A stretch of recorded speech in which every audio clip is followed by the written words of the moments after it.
Oh, oh, oh, hello. Hello. How's it going, everyone? Good to see you. Hello, welcome back. I don't know what that voice is. Do you know what that voice is? I believe it's the headless horseman from Sleepy Hollow. Sure, why not? So although that would be, hi, we're back. I Hi. don't know. Oh my God. Johnny Depp, Okay. wife beater, Oh, well, yes. apparently. Well, according to the British legal system, yeah, probably a little bit heavy to start with, but there you go. Oh, look at that. He's got beer. Very good. Look at that. He's just Duncan, bless him. He sat in his chair when the countdown was on 8 seconds. Then we had some mic issues, but I think we handled it very professionally. I think it was perfect. I think it went well. It's yeah, busy. But welcome back, everyone, after the hiatus. Sorry about any mic clanging there. Just had a wee hiatus, but we're back. Back with Speed 1, not cruise control. Speed 1, normal driving was the original title. Did you know that? Speed 1, it doesn't have that option. You didn't plumb for the comfort pack, which included cruise control. The comfort pack. That dude, if you read, guys, I know you're not a car guy. If you read just any car brochure, even the most salubrious, pick a salubrious mark with a Q, you would find it the most hilarious thing. The comfort pack gives you soft closed doors and oh, I love it. such that if you ever read one, you'd understand where Alan Partridge comes from. Can you dial up your mic just a smidge? Yeah, just a little bit. Get a little bit more Duncan in here. Is that more? Is that that's better? lovely? That's lovely. So it's something I'm going to take people to task to. So what I've done today, we're back in our original boxes, Duncan. The reason for that being that Zoom mirrors me for some reason, not you. And it occurred to me setting up that I've got words like a Val Verde sign behind me and it's all backwards. And I thought, well, I better mirror. And everybody's going, Duncan's mirrored. Hey, man, think about my feelings. What about when I was mirrored? You didn't say anything. You didn't care. I got feelings too. So it's for signage, but people are kind of going like Duncan's door's on the wrong side, and your hair parting's on the right. It is quite disconcerting, actually. It's different. I'm symmetrical because I'm bald. Your parting's on the wrong side. Some kind of mirror, Duncan. We're Duncan. We're Duncan. If you will. I won't, but you can. Yes, I'm looking around for a bottle opener. I appear to 69 people in the room. The funniest number. Oh. And I've deliberately not included the people on Twitch for that. I'm sorry, Twitch viewers. But how many we got on Twitch? Two. And I don't even bother look on Periscope, to be honest. It seems like a waste of time. But, we are on Periscope, kids. That's what your nan uses, maybe. I don't know. You're being congratulated on your shaving. Thanks. By some. Peter Danielson congratulates you. I did it for a self-tape, and then I got a call back the day afterwards, and then didn't have a beard in the callback, and they were like, "Why don't you have a beard?" And I was like, "Well, because I had to shave it for something else," and I don't know if that affected things. They seemed to like me, but didn't get the job. So there you go. I don't think anyway, but it's sort of, and then I just sort of stayed off because I quite liked it. I quite like hugging my daughter and not scraping off half her face. I've gone the other way. I'm growing out. I've given it a groom. It went a bit wild man for a bit, and then at the weekend I gave it a groom. Nice. So I've gone the other way, thus creating what we're two different halves of the man on the daddy sauce bottle, which is a reference for people who enjoyed sauce in the 90s. We really know how to capture that. Sauce. Yeah, indeed. A market that's gone fallow. The world of parentally themed sauces. I should bring it back. Being a daddy now, I ought to get my own sauce. You need to find out who holds the patent. That's the issue, isn't it? Who holds the daddy patent? Un-PC now as a thing. It may have to be gender neutral. Yeah, that's true. Parent sauce, which weirdly sounds more like jizz than daddy sauce. Yeah, doesn't it? I don't know why. Like, no, daddy actually has very sexual connotations, but never mind. Doesn't? Yeah, indeed. Doesn't wasn't daddy sauce just HP sauce by a different name? It was. It's just a brown different type of brown sauce. Yeah, I think they made ketchup Right. as well. I really believe they also made ketchup. Yeah. Can I two things? I've got a fucking chair, mate. Look. Oh yeah, look at that. I've got a real chair. Yeah, Yeah, I know. It's very exciting. that is very cool. My horrendous. The reason I didn't have real chairs because I'm just tight, just really fucking tight. And Well, I'm where just, did you get? Because I need to get one. I'm currently. I've thefted my wife's office chair that was delivered to her, obviously during lockdown, and now she's off work anyway. So I've thieved it, but I'll have to give it back in September. So Facebook I have Marketplace. some time, but Facebook Marketplace, man. I waited. I played the long game and waited for a good chair for 40 quid. And I then also you pounced like a man who needed to sit down. I did, yeah. And pounced like a man needed to sit down onto a man who needed to relieve himself of a chair. It seemed to be convinced it was made out of like the dark matter of a collapsed star because he acted like it was just there's no way to transport this chair. And I got to his house on Hills Road, which is a few miles from my house. I walked there. And I was going to call a taxi or something, but that's difficult because this is just before lockdown, I suppose. And he was like, "Oh," and I was like, "This chair's really light." I just walked it home. Anyway, I just seen Vote Saxon. Babies grabbing a fistful of beard hair is not fun. I think I've had in the hiatus. I've had double conjunctivitis. No. Yeah, and it seemed to get better. And I've got one lens in, and I'm trying to read the chat, and I keep doing this kind of Popeye face. And I think I'm going to try the other lens on to avoid Popeye face. Very good. So can I just? I'll let you entertain for a moment. Not at all. Yeah, no, that's fine. That is fine. Let's have a look at what people are saying. 83 in the room. Welcome, everyone. Welcome. Fremantle 85 says, it's been a while since I've been on a Steam. I miss your random humour. Well, I'm not sure if those two things are connected, Fremantle, but welcome anyway. Got your drinks ready, Daniel Hawkins? Good for you. So do I, actually. This is my sort of night. Well, sort of my night off, I suppose, where I get to hang out and do whatever. But life is increasingly busy these days. What else are we saying?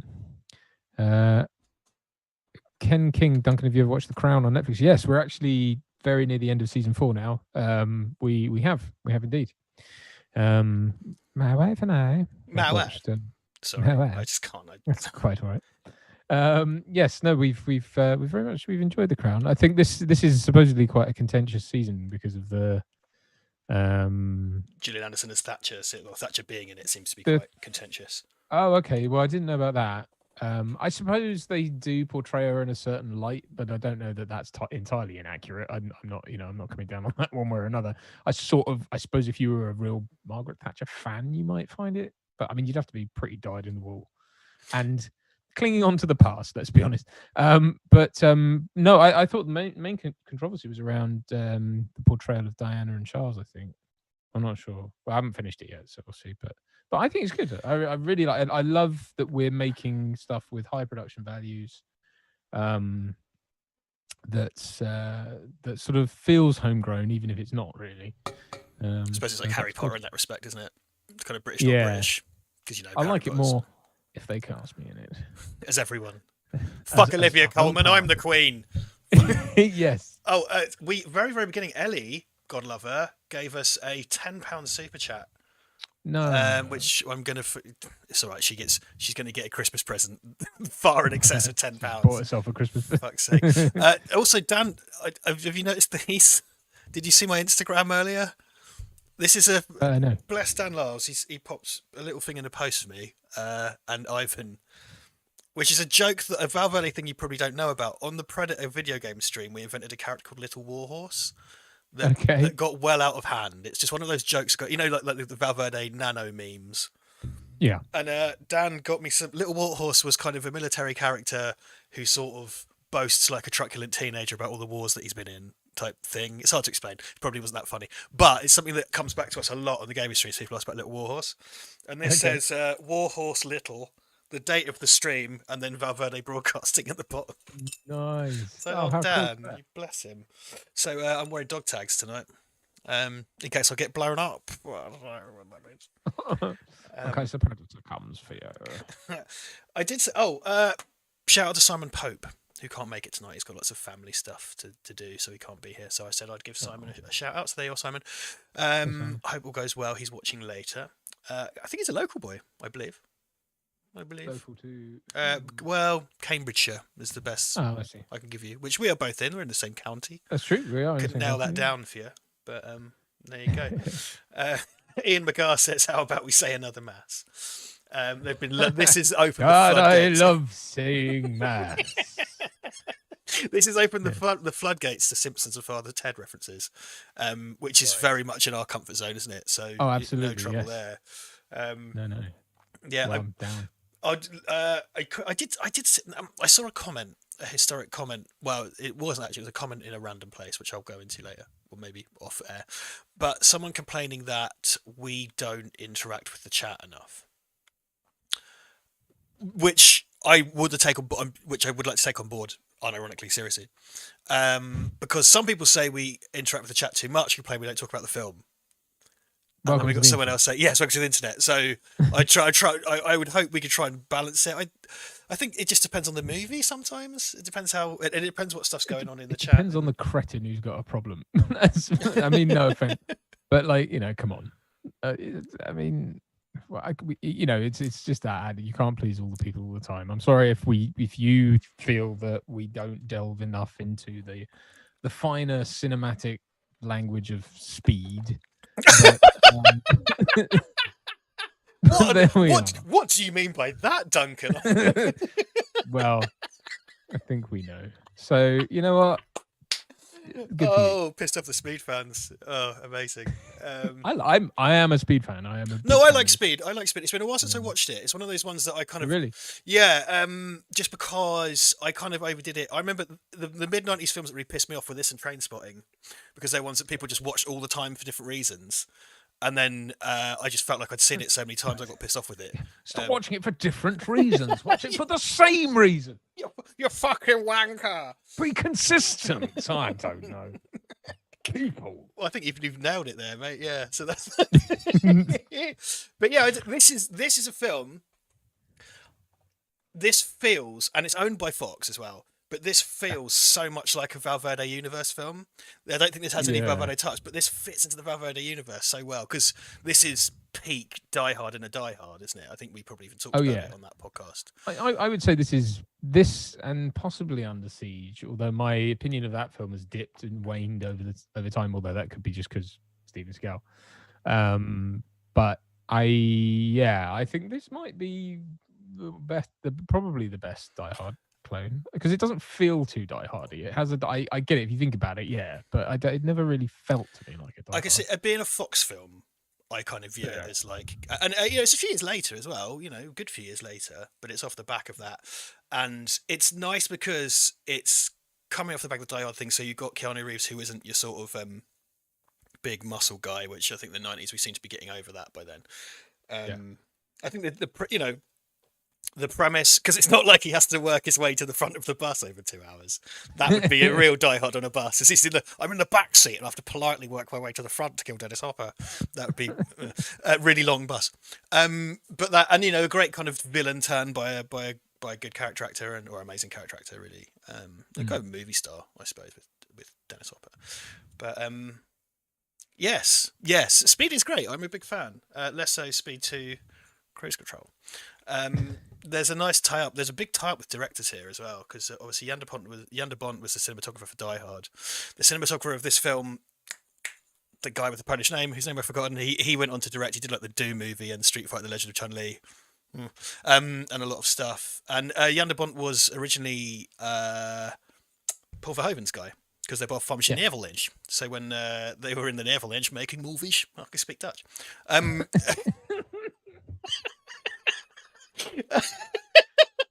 That's how that happened. So and Jan de Bont he's gone back to kind of lensing, because he didn't really do much. He hasn't done a lot since that I always get the two major films are directed by Jan de Bont and Simon West, and I can never remember which one's which. Not that it matters, because they're the same film.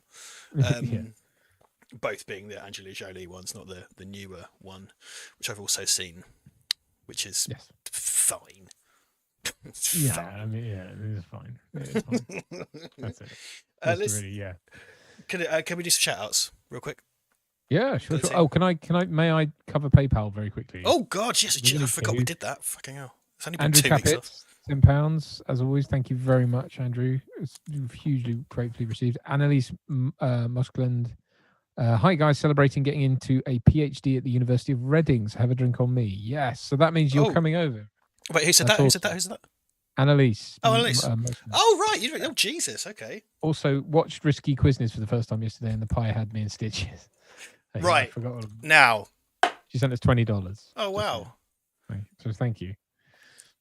Sorry, Go I on. just keep interrupting. I've not done anything public facing for 2 weeks, and I've clearly been storing all that energy up, and now I just want to talk all the time, which is probably profoundly irritating in a lot of ways. I have been slowly writing a Risky Quizness behind the scenes for like a year, and I'm drafting Ivan in to help me make it. And I thought, and this is just, I'm not saying this is going to happen. This is for Duncan and I to decide. But I thought Duncan, because I've already asked Vote Saxon 7, by the way, to be our other guest on that. I think I told you that already, didn't I? Yeah. About 9 years ago, but whatever. Risky Christmas. That'll be fun. We can have a Christmas, Risky Christmas stream. I thought that might be a fun night. Yeah. Because everyone's going to be fucking sat at home, not going to work, drinks and shit. So, yeah, Risky Quizness live stream, which was always the plan, but I thought we could do it at Christmas time, but that is all TBD. It might not happen, but I just thought it was a nice thing. Sounds good. Yeah, I think it'd be nice. Like night off from a movie, do some silly Risky Quiznessing. I think it'd be good. So there you go. Keep an eye open. I've been making up stupid facts, which is my favourite thing to do. Stupid lies. I've been making up stupid lies for a long time to put in it. Okay. Some of which I tested out on Ellie and Omar at different points. Very good. How are you watching? Are we watching the film on Prime? I was on Now TV. I was gonna go Now TV, but if it's on Prime, I can do Prime. No, you have to pay for it on Prime. I fucking looked on Now TV and it told me it wasn't there. Unless it's literally gone off today, but I don't think it may have done. Let me go back in. I checked this morning, in fact. So if it's gone off since this morning, it's one of the few platforms where I've searched for something and it's thrown up the second one first. Fucking thing with Speed, right? So my wife and I wanted to watch Speed a while ago now, a few months ago, and it wasn't on any of the platforms. So we thought, oh well, we'll just rent it. We'll pay to rent it, and we'll watch it. And we had a ruddy good time. But then it started appearing on other platforms that we already had, and I was like, for fuck's sake, this always happens. If it's now disappeared off said platforms, it's there. One night. It's there. For some reason, it wouldn't come up for me earlier. So, because I would have logged in. Sorry, everyone. I'm doing kind of housekeeping at the moment. I need to log in. So you bought it? Huh? Have you bought it? No. I was going to wait. Oh, okay. I was going to wait to see what you said first. Who jumps first? Who jumps first? No, it's definitely, thank God for that. Yeah, no, it's on Now TV, yeah. Just going to sign in. We have a parental pin now, which is rather jumping the gun, I think. This bloody thing wouldn't let us. What was it? Live TV? Yes. She has no comprehension of what television is yet, does she? But no, or what she is. Or what she is. Right, we'll go to some shout outs in a minute. I'm just making sure. Let's get speed. Get speed up. I want to be on the same platform because after unsyncing issues in recent. Yeah, well, haven't we had syncing issues on the same platform? So no, maybe not. Yeah, it's tricky. It's tricky.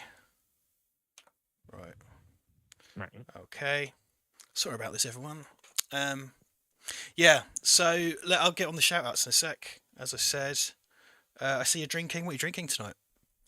I just have a beer at the moment. Ein beer. Yeah. It's German for beer. Right. It's quick shout out to all these people that I'm seeing right now. So, participants, Andrew K, Annalise, Benny Legend, Captain Meets Adventures, Carl Goddard, who quite often doesn't feature, so it's good to see you on the list, Carl. Eric Grunland, Falcon Blues TV, Floyd75 Dylan, John Doe, Josh72456, Ken King, Logan W, Michael Carpenter, Mr. HEC 381991, Neil Hart, Omar Zambon, Philip Casey the Senior, Phil Rob 1978, Rob Myers, Ross Sanders, Roy Lake, Ryan Ricardo, Sam Duxbury, Sam Montgomery, Scully, Simple Rick, The Vardon, Vote Saxo 7, Will and Matt's Excellent Podcast, and Nikki Worms Teams T17.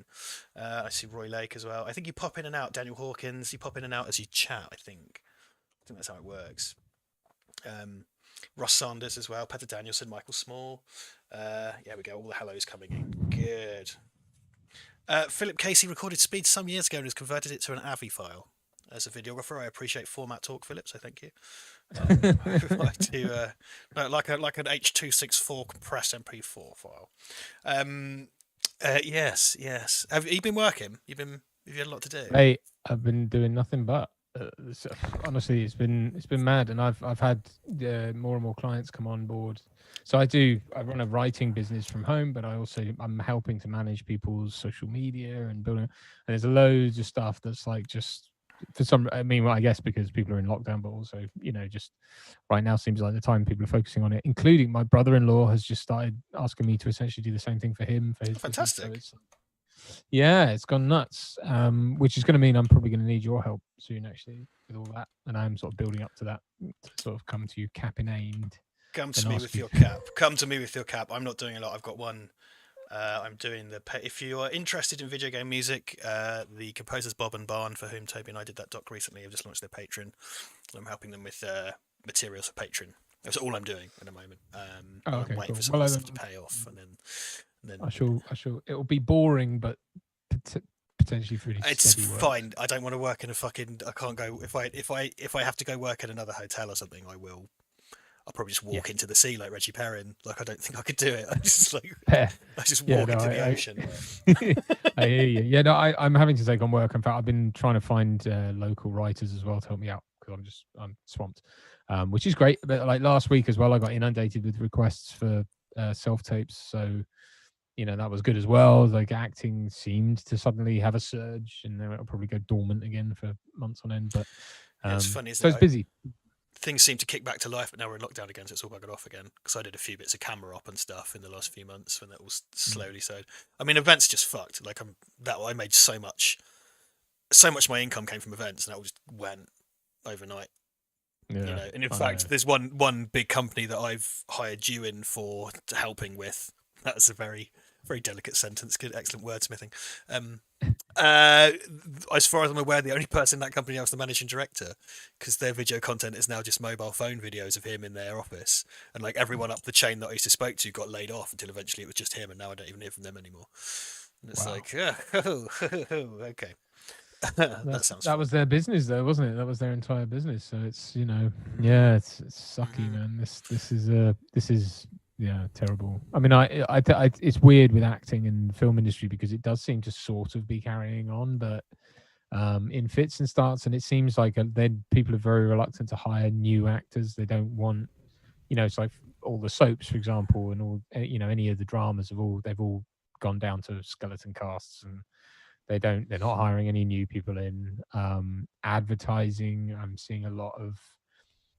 What's interesting is I'm unusually I'm getting a lot of feedback, which normally you don't. You don't normally hear back from a casting director. If you don't get the job, you don't get the job. You just don't hear back. But what I'm starting to get now is more feedback, sort of saying things like, "Oh, the director's decided that the character is now Sicilian, so sorry about that." Okay. Instead of Eastern European, which did happen on one thing. And or whatever. But I came down very close to do a commercial recently, and didn't get it, but which is normal. But what I'm hearing back a lot is things like, "Oh, we're having to shelve it, or we can't do it," or but they're going through the rigors, I think, of getting to the point where they can, securing cast and stuff like that in case, but then sort of not being able to do it. And I do understand, especially with advertising, because you kind of go, well, there's the whole can you film it thing, but then there's also the kind of, is there any point in spending on advertising money for a product that maybe no one's going to be able to buy in the next few months? You know what I mean? Like if it's like Tool Station or something, is there any point in them advertising right now? Because who's doing DIY? There's been some quite interesting ads where it's just like, because Ivan keeps pointing this out when we watch TV, and it's kind of like why are they all just sat around like this is not like, because they're ads now that are acting like things have gone back to normal. So there's like one where there's these three girls just sat next to a bus stop. There's loads of lads standing around, they're all talking. It's like, well, none of them wearing masks. Nobody's standing apart. Like, and it's like, I get it. Like, we should be trying to return to normal, but we can't. So there's all these ads that just don't acknowledge. There are ones that really do, because like annoyingly for people such as me, like all you need to do now is record a Zoom call. And one of my friend Kate. Hilariously, my friend Kate, who voted Remain, is in the government Brexit advert. and she didn't want us to know about it. And her bit, the rest of them are filmed, but her bit is a screen capture of a Zoom call. And I saw it and I was like, Kate's in the Brexit ad on WhatsApp. And she was like, oh, okay. But yeah, you know, the rest is shot properly, but her segment is to webcam. And there are loads and loads of, like, there's Maltesers ads where people pretend to be on a Zoom call.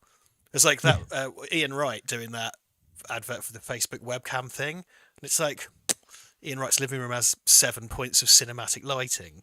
Like, that's not what your fucking webcam call is going to look like. They're doing that. I think, what's her name? Is it Holly Valance, who does with Philip Schofield? No. Holly no. You just made me think Holly Valance. Holly, I know who you mean. Holly Hot Pants. What's her name? Holly Willoughby. She does like a hair dye advert, and I've noticed a bunch of them are doing the hair dye adverts. It's all shot from their, like, in their bathroom, and like you say, with lots of cinematic lighting and stuff. But it's like, what happened there? Did someone just drop off lighting in a camera and she set it up? There's no point pretending that you're on a Zoom call if you've sent a crew over. Yeah. Like, you know, I mean, I could get mine looking fairly nice because I have all the shit in my house, but I'm not like a fucking breakfast TV presenter. I don't think Holly Willoughby. She might. It seems unlikely to me, but she might. She might be a videographer on the side. You know. I've never run into her at NEC or anything. I think I would have noticed. She's just walking around with a camera. But, you know, good for her if she is. It's good to be multi-skilled, particularly in this climate. That's it. Yes. So, but some of them don't. Some of them just screen capture a Zoom call. And it's like, well, yeah, that's the new language. We all get that. You know, you don't have to. Well, I think because mine having lighting and shit, people know what I do for a job, and I kind of go on about it all the time, and I'm not pretending otherwise. You know what I mean? I'm not. I suppose the irony is that a lot of, you know, the way that new media, i.e., like what we do, has been killing off old media, is the fact that we can do it for nothing, and we can reach a target audience of its seemingly exponential size for no cost, whereas old media, in order to do the same thing, has to have a place of work, has to have all the equipment, has to employ people, blah, blah, blah, blah. So it's very hard for them to sort of compete on that level. And then the irony of them basically having output that is people talking on Zoom all the time, because you're seeing that on the news, you're seeing that everywhere. It's like, you know, like, so it's costing you a ton of money, like, to do what everyone else is just doing on YouTube and wherever. It's like, well, that Ian Wright one fucks me off, because it's like, firstly, it's dishonest.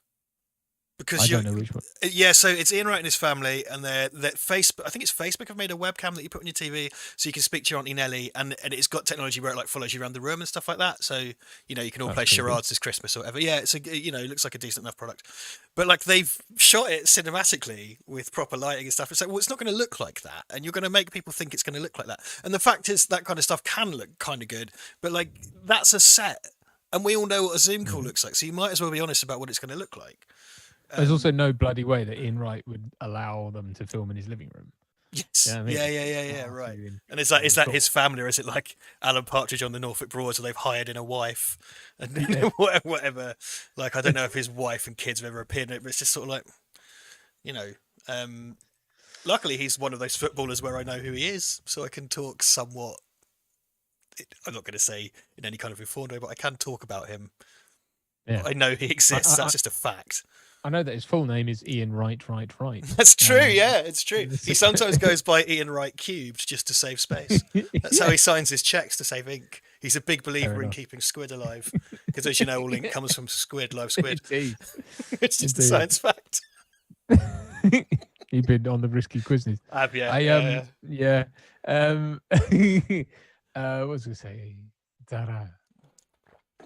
Can't remember. Anyway, never mind. There we are. That was deflating, wasn't it? Sorry about that. I started putting at the front of the video that people who are not watching live should scroll to 45 minutes in to watch the film, and we're now 45 minutes in. So should we press play on our respective copies of Sped? Let's do that. I'm just making sure that it is going to play, because I've been having issues. So we get fucking put your pin in, so we know you're not 5. Otherwise, you might go out and jump on a bus or something. I think if they wanted true age recognition This, I bought some booze yesterday for tonight, and I did that scan gun thing, you know, where you just go and then they have to come and just check your booze for you, and then you can go. Yeah. I've got a mask on, I've got a hood up because it's cold, so all there is my eyes, and I was just sort of nonchalantly looking at the distance, and I saw her look at me to see if I was old enough to buy booze, and she could only see my eyes, and she clearly based it on how defeated I looked, and just went, yeah, not only is he old, but he needs this. He needs that shit, man. He needs this. Let him through. The idea of actually getting ID'd is so completely alien to me at this point. It does happen sometimes, but it's usually like a very old like, no offense, nothing, but the person working there is usually fair, like relative to them. I probably do look underage, but that's yeah. And also, you know, wearing a mask doesn't help. But yeah, I've noticed now with the scan gun things, they can get you from they have a remote workstation that they can get you from, so I don't have to come over. Oh, that's good. Yeah. Sainsbury's is rubbish. That's my.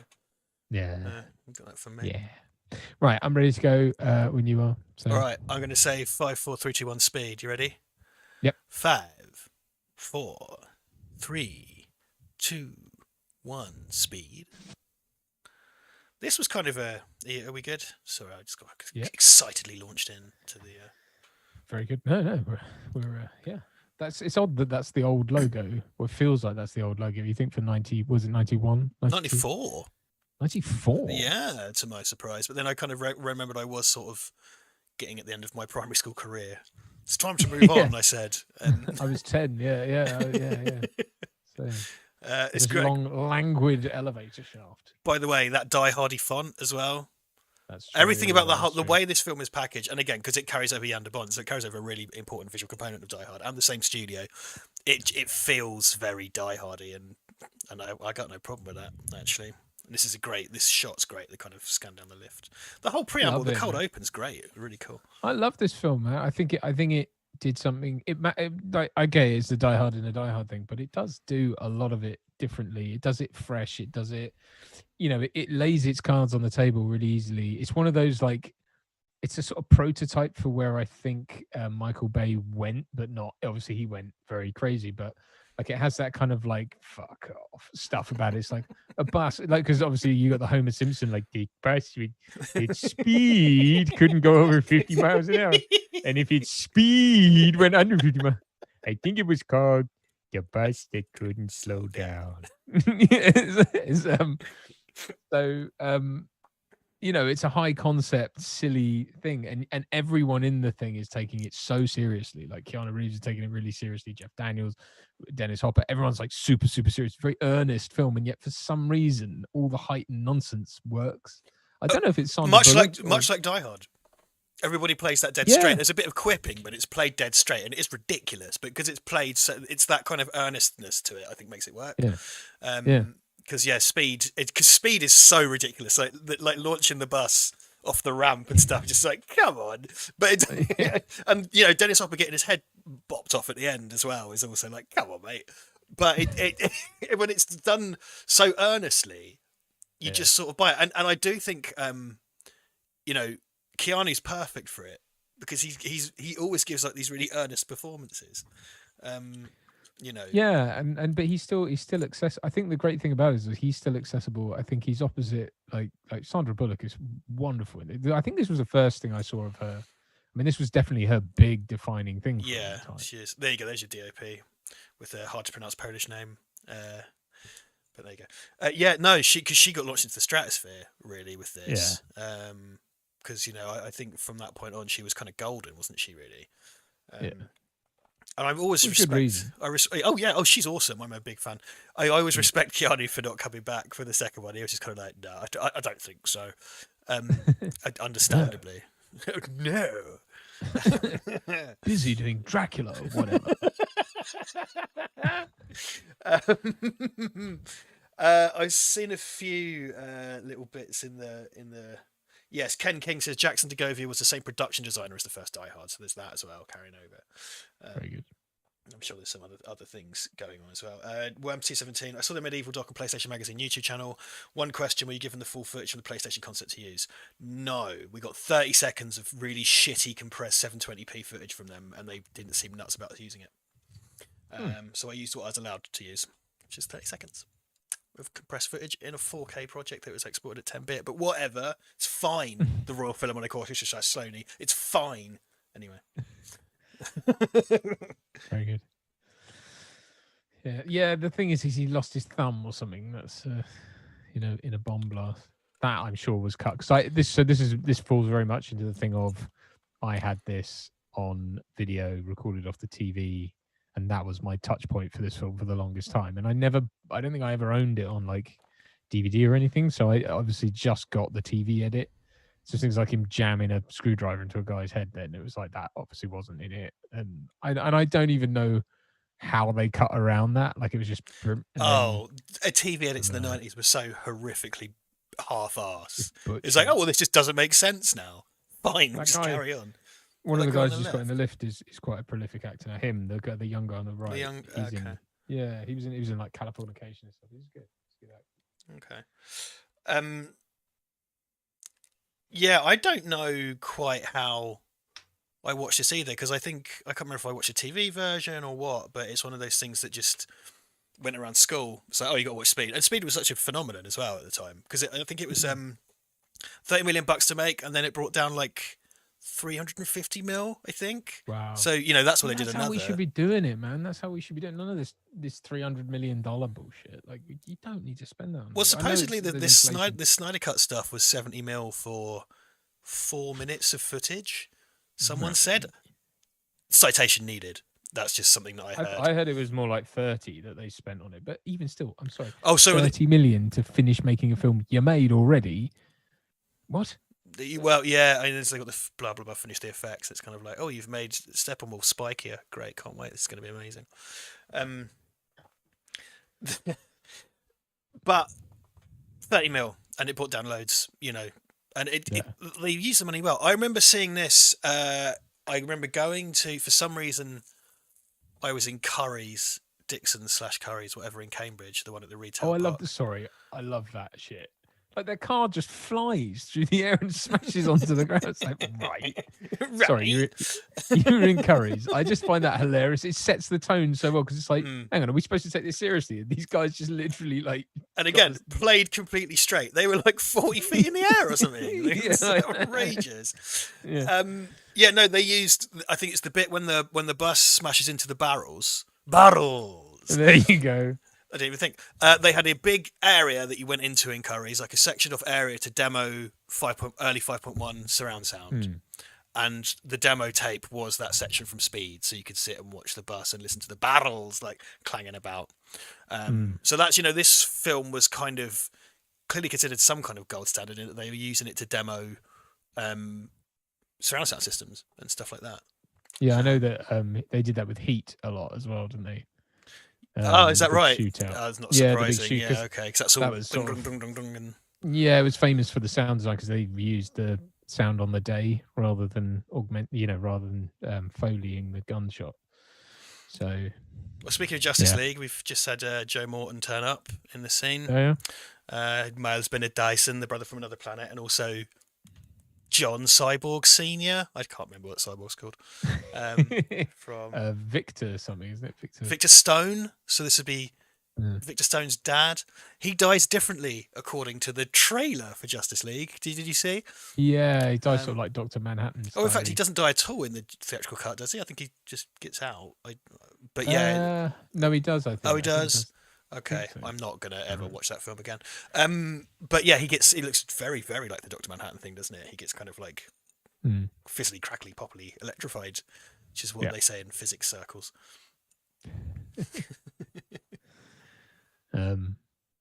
Speaking of Watchmen, have you seen the Watchmen series? No, that's on now, isn't it? Yeah, we started watching it. I have to say, it didn't really catch me particularly, but I think it's all right. I just think it's one of those, like, this feels very off-brand. It's like you're referencing things that I understand, but not showing me. Well, yeah, because it's a sequel to Watchmen, isn't it? The comic. Yeah. Ivan wants to watch it. People say good things. It's a Damon Lindelof thing, so I'm kind of like, no, thank you. But I'll probably get around to watch it eventually, particularly as lockdown wears on. Looking endlessly for things to do. I always feel like Jeff Daniels in this, I always feel like in a different world, a test audience would have had him still be alive at the end and crawl out the sewer all covered in smoke like a Warner Brothers character. You know what I mean? Yeah. Because he's a really likable character. I suppose there's kind of he's kind of a third wheel though. Once Sandy Balls gets introduced. I suppose so. Yeah. I mean, yeah, there is. I suppose there are things you could have done with him, but he's as a plot device goes, he is better off being. You know, it's about giving Keanu, what's his fucking name, Jack or something. It's about giving him motivation in that moment, isn't it? That's his job in the film, really. It creates stakes, you know. Yeah. By having him die, and I think again you don't, because the real kind of double act at the heart of the film is him and Sandra Bullock. Yeah. It kind of gives it its sort of. I feel like I've neglected this film a little bit, and I've been actually fairly excited to watch it again, which has been quite nice. I'm kind of like, yeah, I'll speak, but silently and having to talk. Yes, and actually my subtitles aren't working either. The score is really good. You know, we don't often talk about that because it's hard to. Yes. But the score for this was really good. I remember that. The dun dun dun dun dun dun. Yeah, it's nice. It's a lovely little bit of hummable melody, isn't it? I like all the bomb stuff in it as well. Because one of these things they have to be really careful with the movies, isn't it? They have to kind of bullshit how bombs work because you can't just make films going like, so basically if you get 50 grams of this, but it's all the different. He uses all the different triggers and things like that. Yeah. I heard in the original ending he tries to hitchhike away, but he can't because he doesn't have any thumbs. It's not real. Well, he just blows the other thumb off. It's true, yeah. And he's like, his plan was to hitchhike away at the end, but Keanu tears his other thumb off, and then none of the lorries will stop for him, and then he just explodes. He can't cancel his cruise control while he's driving, and dies. There you go. I don't know.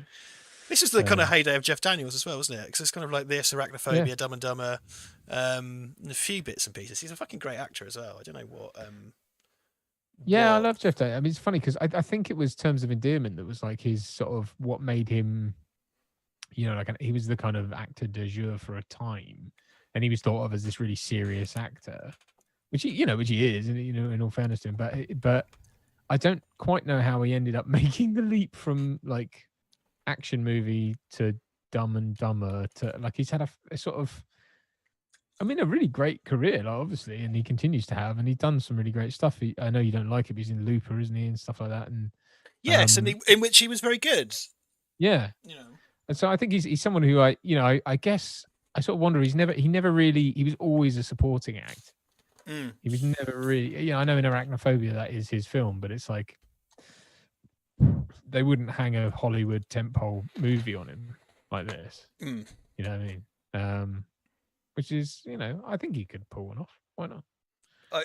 I'm a huge fan of Dumb and Dumber. I absolutely I adore Dumb and Dumber. I think it's brilliant. Which I love that shot. Look at that shot, man. All the photography in this is amazing. Yeah. Like some of the most memorable stuff is the because you know they have to do a hell of a lot of. Well, here's a bus going down a road, but they always make it look exciting. There's all these different things. Because even that shot at the beginning when the fire truck goes over the camera, which is similar to a shot from Joel Schumacher's DC Cab, a video about which is available on the channel right now. Well done. Thanks very much. That I made in my break because I don't know how to have breaks. You know, I think, and this stuff as well, just kind of tracking down the lift shaft again.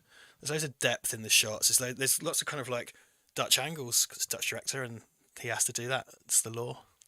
Okay. It's because did you know in the Netherlands every tripod has one leg shorter than the other two legs, and that's how Dutch angles are invented. That's right. That's just true fact. Owing to the fact that everything was shot on a fjord or something, and one leg would sink into the ground. And, you could say the wheels have come off the stream. Oh. You could say it. Yeah. No, I mean this is all again. It's like like you say, the cold open is a really great. You know, it's like a pre-title sequence in a way. It's sort of got this really great thing of like, all right, you're sort of using it to set up your character relationships, which is important, but it's just this great little vignette thing that kind of has its own again, lays its stuff out on the table, shows a clear set of rules, and then how and how our sort of protagonists intend to break those rules and save the day. That's the point of it, isn't it? It's like here's a conundrum. How are they going to solve it? Is basically like what the film it's like a little mini movie. It's funny, isn't it? Because I've definitely complained before about openings to films being television is something I really hate, and this is not that. It has that format of kind of like, okay, here's the setup, like would normally be a pre-title thing, but it doesn't have all the trappings of shit television filmmaking. Like a Terminator 3 is the big offender for me because it's just all these boring flat scenes, and then the credits start. When the credits start popping up over the opening sequence in Terminator 3, I'm like, oh, sorry, am I keeping you from something? Do you need to be somewhere? The most expensive film ever made at this point. Is there something you'd rather be doing? Like, just to get it out of the way. It's like, fuck off. Dude, come on. See, that's very Die Hard. The crane thing, it's just like when he has the... Need to stop comparing it to Die Hard, but it really lends itself to that. It's like when he ties the fire hose to his waist and the thing clangs down the... Right. Yeah. That's true. Really, I don't know what this... Yeah, because the location's in the skyscraper, isn't it? And it's all like super duper swanky. I don't know what happened to Keanu, because Keanu, as an action man, because now he's just like because the one thing is, like, when he did The Matrix, he kept up with all of that, which is what's led him to where he is now, I think, because he kept up with all the martial arts and stuff. He still does it. And the weapons training and stuff, which led us to John Wick and everything. But before this, because he was, doing Gus Van Sant movies and stuff. I think Point Break really was before this was the big action one. Then there's this, and then this kind of eventually gets into The Matrix, and then there was kind of like slightly weird serial killer type movies and stuff, and little horror things and dramas and romantic comedies, and then I think John Wick got him back into the Constantine. Yeah, he was good in that. That wasn't a bad flick. Just a bit. I think it felt a bit behind the curve rather than ahead. You know what I mean? It felt like it was playing in that 90s pool rather than, going forward or whatever. But it's, it's, I think he's managed to reinvent himself and he himself is very likable. If you look behind her at the gap in the floor, you can see like down to where the bottom of the shaft is, and it's not that far. If you look, I don't know if they're going to show it again, like, keep looking behind her. Like, no, I think because they make out like she's thousands of stories up. But if you look in the gap, you can see like, no, you can see like the concrete floor was only like a few foot below. It definitely wasn't that far down.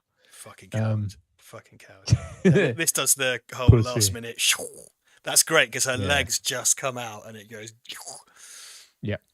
Great. And the point of them is that they save the day, but it's like they're not by the book, right? It's all like they're the cowboys. I mean, I guess that's why you see their car flying over the camera and all that kind of stuff. They go by, they literally operate on their gut. Shoot the hostage, right? Shoot the hostage, exactly. And again, it's just what's so brilliant about this thing is it's like it's clearly like how these things work, right? There was this is probably a scene from a fucking Indiana Jones film or something that just got repurposed for this, right? It's a sequence that Spielberg wrote on his lunch break or something. But it's like this is originally set in the Art Deco movement of the 1920s, indeed. And then they just repurposed it. It's like, well, now it's about a bus. Yeah, no, I don't mean the whole film. I mean, I just mean just the scene. Yeah, it's the opening. Yeah, the opening bit. Indiana Jones in a lift, or an elevator. Sorry, but it's used well to tell you about their relationship. It's also used well to tell you about who the main antagonist is going to be. Because this could have easily been like, oh, I'm Mad Bomber Bendy Knees, like I'm going to, and it's like, and it could just be about establishing his fear of bombs or something. But it's not. I mean, this is the main bad guy, and it's like such a logical thing. It's like, well, he's pissed off at them because they thwarted this attempt, so he's just going to do another one. Yeah, Like, people would shy away from doing that, but I think that makes total sense. It's good. He's got a believable backstory, and these two, because it never feels painful expository to me. It all feels it's cheesy, but it feels kind of natural. In that kind of action movie mold of this period, like they have good kind of chemistry, and they sort of it's not terribly visual storytelling all the time, though it does have very good visual storytelling, but they have naturalistic kind of conversations, and you appreciate how their friendship is. And like you say, they're sort of cowboys. They're kind of a little bit, on the edge, but they're not sort of dirty Harrys. They're not going to like torture anyone to death, but they are going to sort of climb down a lift shaft or shoot each other in the leg or whatever. Well, and also having seemingly saved the day, that's not enough, right? They're going to catch the bad guy too, and it's like, and this is where Jeff Daniels' character is like, no, like, what are you doing? Like, we did it. Why are you, Sam going to ask me if I've seen the ITV series Primeval. I've not. That's the Sly Does He Timey Wimey Dinosaur one, isn't it? I have not seen that. I'm sorry. I have not. Seen bits of it, yeah. Jason was in that. Jason Fleming. Oh, was he really? Yeah, so I kind of felt obliged to watch it. I'll say Hannah from S Club 7, isn't it? That's all I really know about Primeval. Fair enough. Yeah. Dennis Hopper. Have you seen Blue Velvet? No, and again, another thing that I really must watch. It's probably my favourite because he's like, obviously he got he fucking picks him up by the nose. It's great. He got cast as bad guys a lot, obviously. But because this is kind of like, evil bomber, but in Blue Velvet, he's like this evil gangster, sex monster, slime ball. Like he's like really horrifyingly evil. Like this really under your skin type thing, because he was fucking King Koopa in Mario Brothers, and he was the bad guy in 24 in the first season of 24. That was such a good reveal as well at the time. Was that 2001? 2001. I remember because that's a few episodes towards the end, and they show, is it like CCTV of is it a prison cell, and it's like, yeah, that's fucking Dennis Hopper. Oh my god, the bad guy was Dennis Hopper all along, and then Dennis Hopper. It's a smart thing to do as well, because it's about the bad guy sort of referred to a lot through that season, because once it's revealed that it's his son or something that's the main perpetrator, then obviously it starts making sense, and then it's kind of like, oh, but they thought he was dead. They're like, oh, they're pissed at me because I killed his dad or whatever. The main baddie, but I blew him up or something, and then it's like, the main reveal is like, oh shit, he's alive, and oh shit, it's Dennis Hopper. It's like he's great, and he's really good. Like, he's that's fantastic. such a great thing to do. That was such a great gig, because that season and that show was often talked about, like, oh, especially in hindsight, like, oh, Kiefer Sutherland was ahead of the curve because he got out in front of the kind of film actors moving to TV. He wasn't too precious about it. And he's like, he was way ahead of his time. He brought with him people like Dennis Hopper, because Dennis Hopper didn't have to do that, and he went and did it. And it was like, that added so much value to That's so much, because the line has blurred so much now between TV and movies. And like Kiefer Sutherland doing TV then was a bit kind of like, oh, but now it's expected for a movie star to do that. And he's got, what's that? There's that thing where he sort of accidentally becomes president. That series he does. Designated Survivor. Yeah. Not great, but all right. But cool, okay. Well, I've not watched it, but then Dennis Hopper, because there's so much in that. Because Kiefer Sutherland doing it, it's not like his career was in the toilet or anything like that, or he'd done anything bad. It was just like he was there. It's like, oh, okay. But the show was really cool, and then that kind of, at that point in time when movie stars didn't do TV, there was no way the bad guy was also going to be a big name movie star. No way. And then when it happened, it was like, oh yeah, this is great. Xander Berkeley as well. Not a huge movie star, but I like Xander Berkeley in 24. Oh, yeah. I stopped watching it after it went to Sky, as I think we've talked about before. So I only watched season 1 and 2. Yeah, but no, I thought, season 1 especially has that great sort of, just keeps opening up to more and more and more, and it's just really, it was one of those shows that I think legitimately for at least 5 seasons gave you more and more and more. I mean, you'd love season 5, because obviously that's got season 5 and 6 that have probably the most RoboCop actors in them, including Peter Weller, who plays the main bad guy in season 5. Did Miguel Ferrer do 24 as well? Oh no, he didn't. No. But he would have been a great get for that show, because I think he would have. I love the guy who played President Palmer. What's that guy's name? That actor, Dennis Haysbert. I love him. He's great. He was in the Splinter Cell games and stuff as well. And he was in a short-lived show I used to watch called Now and Again, which only had 1 season, that me and my bro used to watch on ITV. He's one of those people who sort of obviously oozes. I mean, he's in Heat and stuff like that. He oozes charisma and everything, but he also oozes like dignity. That's why he's like perfect. Authority figures, man. Like, he has that He's got a Hugh kind of Quashie's is our version of that, I think. yeah, it's like no, because I think they've such both got a kind of a- slightly theatrical quality to them, like these really well spoken yeah. kind of dudes. I think I accidentally I caught the end of an episode of Holby City, Mhm. which I used to watch Holby City owing to girlfriend osmosis, so I know quite a lot about Holby City lore, and I Oh, appear good. to have watched Hugh Quashie's leaving scene. Stay tuned for this excellent speed stream. Hugh Quashie's Mm. leaving scene from Holby City, and the Holby City appeared to be in the 2:3:5:1 ratio and possibly anamorphic. And it Really? definitely had the bars on it. And I was like, is this just for this scene? Or is Holby City like Academy ratio now? Because that, if you don't know, Holby City is a British soap opera about a cardiothoracic ward in a hospital, which is a spin off from another show called Casualty, which is a soap opera Yeah. about an ER or a casualty ward. I've been in it twice as well. I've He's done been in Holby it twice. It's true. Duncan Yeah. Casey's been in it twice.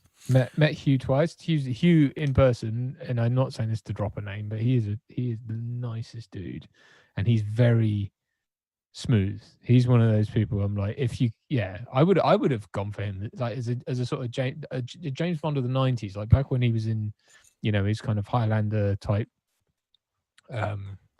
look and age and everything. I think he could have been a good Bond as well for that era. Like I think he would have fit that era. Yeah, Quashie was a Brosnan era type. He's got that kind of. You could believe he'd been to like Eton or something. I think. He's he's not a rough. He's not a rough, tough like what we want now kind of thing. But I think he would have been great. But anyway, he's such a nice bloke. He told us about Star Wars as well. He gave us the inside track. And he didn't come back for the second one, did he? Yeah. He didn't want to do it. Like, no, I don't fucking blame him at all. And he told us how he got it as well, which was really interesting. So. Carl Rivers, why does Duncan look so youthful and fresh faced today? Firstly, he's had a shave. Secondly, he sat next to me. I have that effect.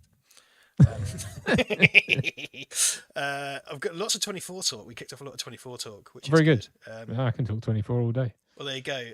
Mike Garside's been dropping some 24 bombs that I've been enjoying, which I seem to have lost now. He was just doing some quotes like "Damn it, Tina," and other things. Damn it, Chloe, not Tina. It's Chloe, isn't it? Yes, it is. Damn it, Chloe. Yeah. I can't do the voice. Damn it, Chloe. There you go. Yeah. There you go. It was my thing. Yeah, he did. I mean, that seems to have become, since that show. It seems like Kiefer Sutherland can't get out of the hole. Like he's basically, that's his go-to thing. Is like, say the thing quietly. Say it loud. It's just like basically, get out of the car, Nina. Get out of the car. It's just like, and breathing heavily. Like I know he's a smoker, but he's like, is he? It's that whole like, makes sense. We have got to get out of. It's just like, all right, I get it's a show about time, but you gotta have. There's something in the 24 era. My friends and I used to say to each other. Someone says, "Guys, oh, what are you doing?" You got to go, "My job." Like regardless of like, someone just calls up and asks if you're coming out. What are you doing? My job. I get why though, because the whole point of that show was like, this is such a great shot, but you can tell that the bus is being pulled along. Like I think if you look in front of it, there's a car pulling it. Yeah, there's a look at the slow mo stuff. You can see there's like that pickup in front of it, or whatever is, or the van is pulling it along. Right. But it's so cool. It's such a great shot as well because it's all a one take of him getting in the thing, and then Keanu does the Keanu run with his bandy legs, which somehow is cool. It just is cool. Just cool, isn't it? Yeah. Look at that. How old is he here? He's in his like late 20s, isn't he here, or mid 20s? Something like that. Something annoyingly younger than me, much younger than me. I think his mum's English and his dad's Canadian, and they were industry folks, weren't they? Wasn't his mum like a costume designer or something? Yes. Yeah, she designed. Whose dress was it? She famously designed. I can't remember now. There's someone. It wasn't Dorothy in the Wizard of Oz. It was somebody I can't remember, but it was a very famous dress. It wasn't Princess Leia's bikini, was it? It might have been. Oh, okay. It was something like that. It was some very well known thing. I'm sure people will tell us. But he's dude. I mean, a lot of love for the guy. I don't think he ever really had bad press. I guess Point Break. When did Point Break come out? 92, I want to say. Someone in the comments knows, but it isn't me. It's before this, right? So yeah, before this, I think, because I think Point Break's what kind of puts him in that sort of action arena. 91 says Benny Legend. So there you go. There you go. I read a fact the other. So to briefly touch upon Bram Stoker's Dracula. So Bram Stoker's Dracula was novelised by a writer. So the hilarity of taking a film, specifically tailoring it after a novel, and then having someone novelise it is ridiculous Hollywood coprophagy, but whatever. The guy who wrote the Bram Stoker's Dracula novelisation lobbied to write the Mary Shelley's Frankenstein adaptation, so it would say on the cover, Mary Shelley's Frankenstein from the writer of Bram Stoker's Dracula. Which is great. I don't think I've read that somewhere in the week, or someone said that, sent me on Twitter or something. But yeah. Nice. Yeah, no, I like that. That's very cool. Yeah, I know, because there was this obnoxious thing that went on in the 90s of like putting the author's name. So it was like, this is the legitimate one. You know, you can't. My picture's frozen. My voice remains, but my picture's frozen. That's new. I'm just going to deal with that a sec. Apologies. So that's rather frustrating. Let me, while you're doing that, I'm just going to. Okay, Zoom is about to crash. Oh no! Hold on. Are we going to go off? I think we might go off, guys. Have you got a time code? Could you just give everyone a time code?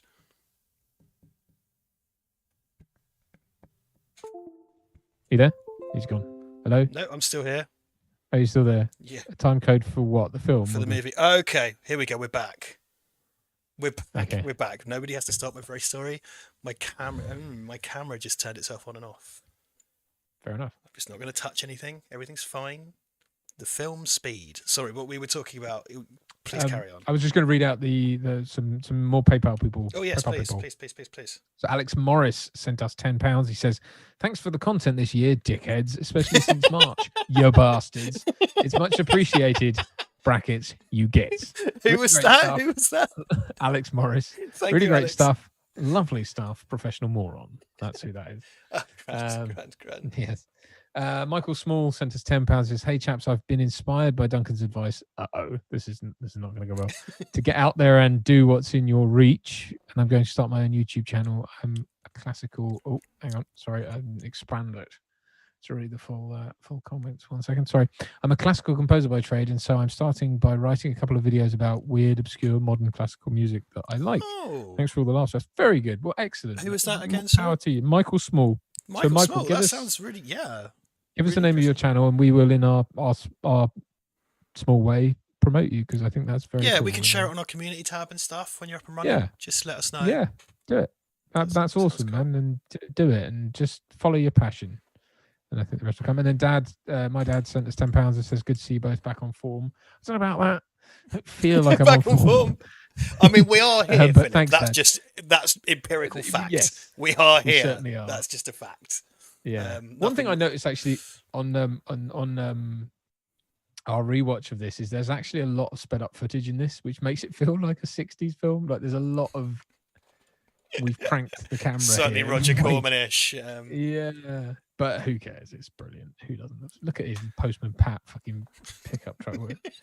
Oh, I love that guy, man. The guy, and they crowbarred him into the second one. The whole the guy in the Jag. Oh, yeah, gosh. he's in like a fucking speedboat or whatever, and he needs run over by it. It's like, come off it. But he's so good in this. He makes such an impression as well, right? He's the guy like. It's the way he goes like, "I need to borrow your phone." It's like, "Take the phone." Just ripped his door off his car and stuff. So good. So good. And the bus, the people on the bus are so well cast as well. Like they're brilliant. Well, all the supporting cast in this is fantastic. On the bus we have Alan Ruck from Ferris Bueller's Day Off and many other things. He was the captain, Duncan, of the Starship Enterprise B, the Excelsior class Enterprise. They came immediately after the I've been thinking about saying that to you all day, and I was so excited to see what you'd say. Oh, bless you. Yeah, no, he was a captain of the Enterprise. True story. You can be. It's fine to be bored. That was kind of the joke. After all that 24 talk, you're well within. Oh, I dug on 24. It's just one of those things I dipped out because it went to Sky, and I wasn't going to sit and watch it. It didn't. That's one of those things that works so well on television, because you had to wait a week for your next hour of the same day. And yeah, I suppose, but it also worked brilliantly. And I have all the DVDs, so by all means, if you want to borrow them, but it works so well. It was the original box set for me. It was just like the whole the next one, the next one, the next one, because it was like that. you have to catch up with the hour to hour. Yeah. Oh man, because I watched it on BBC, there was no ad break, so the hour was like 46 minutes. Well, they had an omnibus as well on the Sunday, which was like 3 hours strung together. It was amazing. There you go. Excellent touch. Can I just take a time code to make sure my film didn't freeze as well as my computer? Yes, of course. I'm at 33:20. I'm at 33:30 now. Oh, wow, we are spot on. Bang on. Very good. Bang on. Keanu's pissed off because he didn't get. Now he's trying to stop cars. He's running. Yeah, man, it's cool. And I just this film. I mean, it's not timeless in that obviously everything in it is from the 90s, but I have to go like, oh shit, that gets her in. Yeah, it's one of these things. I don't think this is a good premise that's not, because something that's talked about a lot is how things are ruined by mobile phones, and this is not a film ruined by mobile phones because, like, what are you going to do? Like, no, I'm still on the bus. It's still going to blow up. Well, it's like, I mean, mobile phones were around then, but it's like he's a cop, so he's a radio. It's like, well, that's and the bus has a radio as well, doesn't it? That's right, something like that. But also the fact that, like, what are you going to do? Like, Google how to defuse a bus bomb? Because lots of movies now horror films in particular have to have people going like, "Oh, there's no service," because it's kind of like, "Hello, I'm live stream." Because I've often thought to myself, like, if you ever see a really sketchy video of Val Verde Broadcasting, because if someone tries to murder me, the quickest way to raise awareness is to stream it onto Val Verde Broadcasting from my phone, because that's got 4,000 followers. So if someone is going to hack me to death, the best way to like get the word out is to live stream it. So that's true. There's a video 3 a.m. of me like, "Oh, I'm going out stargazing," and then a man in like a fucking sheep's head mask walks up behind me with a saw. You know what happened. Do you think with that the close-up shots of the speedometer going like to 50 or getting close to 50 and stuff like that? Do you reckon they had to build like a giant version of it just because I always find that, like, it's like when to get that shot, it's like you can't actually put a camera in front of a speedo. Yeah, it's one of those things like you can and you can't, like particularly like a film camera, because like you probably could, but you'd end up like, do you know what? Perhaps that is a massive, but that would make sense for this time to have like an enormous speedo. Just as a cutaway thing, like some B unit had to put together a fucking giant bus speedo the size of a television just to be able to like film it. But it works. It's great, it's great as well. I love the reveal as well. I love the guy like that. That is so great when he's like, "There's a bomb on your bus." He's like, "There's a bomb on your what?" It's down. It's so good. Well, and again, that beautiful bit of comic relief from that dude who is just fucking amazing. You know what I mean? Like I as an often a day player myself on movies, it's like those guys who make all the fucking difference, and he's so good at selling who he is. And I love this bit, right? So this is a great reveal to them, right? Is that he's trying to hide, he drops it, boom, like goes up on the screen, right? How cool is that? That's one of the best. Like, that's such a creative use, and that is not something that really goes in a script. I wouldn't have thought was in the stage direction, but it's like, so bomb good. on bus. I think in the wrong hands. In the wrong hands, this could be a vastly different and not nearly as good film. I mean, it could be a better film in other hands, of course. Like, I'm sure Stanley Kubrick's version would be better. I don't know. But it'd be quite long. 3 hours long, and but you know what I'm saying. Like, I think because there's a lot to do technically, because he has to transfer into a moving bus, and then the whole tension of the film is transferring everybody off the moving bus. Yeah, and it's got a kind of nice little sort of logic puzzle at its heart, which is good because they have to loop the footage and stuff, don't they? And that one dickhead on the bus, I can't remember which one, goes "Rah!" or whatever when they're supposed to be sitting still, which kind of fucks up. Yeah, it's the handbag, isn't it? The handbag just goes. There you go. Yeah. I'll talk about Blue Steel in the chat. Have you seen Blue Steel? Jamie Lee Curtis and Clancy Brown. No. Oh, that's good. That's good. That's it's a Catherine Bigelow movie, and that kind of has Val Verde universe feels to it. Okay. It's a cool kind of police procedural, psychosexual sort of thing. Jamie Lee Curtis plays like a police officer who loses a firearm in like I think it's a convenience store robbery, and then someone steals the gun and stalks her. No, forgive me, I have seen that years ago though. I don't remember it terribly well, but yes, I have seen it. It's fucking amazing. Oh, fantastic movie. Catherine Bigelow, man. Yes. She's amazing. Huge hit, huge strike rate. Yes, sorry, beg your pardon. Yes, I have seen that film. I was trying to remember actually because we've watched a bunch of new films recently, and I was trying to remember which ones they were so that I could, because I wanted to Oh well, Doctor Sleep, which I messaged you Yes, about. you did. Did you watch that? No, not yet. No. I haven't Oh, had the time okay. yet. I really enjoyed that film. That film, I think by all accounts, people liked it when it came out, but it just didn't do any money. But it was a great I've had a film. lot, mostly positive, is what I've heard from Yeah, that. I've heard mostly positive reports. yeah. I know one guy who's kind of like, I saw it and I hated it, but that's my friend Wayne, and he hates all things. Oh, here come the So barrels. Look. the Barrel. battles. Yes. Yeah. No, I really enjoyed it. I don't know if it's because once removed from the kind of hype of it, it's better viewed, or maybe if you're expecting The Shining again, that you'd be disappointed. But it's like, well, I don't think I really liked it. I thought it was a really great film. Is it long? Um, You said it's long, didn't you? Is it? it's fairly long, yeah, but it never felt long. It was like one of those kind of like, I get it. Yeah, and I liked it. It spoke to me. If it didn't speak to you, Logan W says Doctor Sleep blows goats, which I believe is a Wayne's World reference. yes, Yeah, I think that's a Wayne's World thing. fair enough. Well, if you didn't Fair like play. it, you didn't like it. That's fine. Fair Don't have to like what I like. No problem. Dan Lyles what- did like Doctor Very good. Sleep, and he wants to see the That's the extended correct version. you have passed. Yes. No. I suppose I could understand why someone wouldn't like it, but I just thought it was a really creative, interesting thing. The other thing that I saw now, is it called? The Hunt or The Hunted? Oh, The or Hunt. something. Yeah. On Now TV. The Hunt. Yeah. Yeah, that was great. I watched that. I thought it was fucking awesome. Well, this is the film that everybody kicked off about, and like Trump got involved and stuff. Oh, dude, yeah, all the kind of I don't understand the politics of it, but I kind of went. I was like, I rolled and was like, "This is fucking Hunger Games," and then and my wife chose it, which usually means it's going to be terrible, and then it wasn't. I was like, "This is a surprisingly good film." I was meant like, to "Oh my ask god!" if you'd watched that. I really liked it, and I found out later it was co-written by Damon Lindelof, which really surprised me because I hate basically everything he's done. No, I thought the Hunt was really good, and what's her name from Glow is the main character. I can't remember that actor's Betty name. Gilpin. Betty Gilpin. She was amazing. She was fucking so good in awesome, man. Yeah. And Hilary Swank, who I thought would just sort of, it was just going to be a cameo, and in a way it was. Kind of was. It's like an extended She cameo. obviously put a lot of effort into it, like in terms of like there's a huge fight scene at the end. No, I loved it, man. I thought it was really good. Am I not supposed to, or am I supposed to? I don't know. You're not supposed to. What's the political? You're not supposed to. I am supposed to. Okay. That's don't paint me into some. Well, I'm painting myself into a corner as well here. The thing is with it, because I think the complaints about it, because actually, it's politics. It's pretty much taking digs at all sides. Like I was going to say, like loads. Basically, the internet conservatives kicked the fuck off about it and called for it to be banned, having not seen it. Why? Because they felt that it was about liberals hunting conservatives for sport, and that was being shown as a good thing.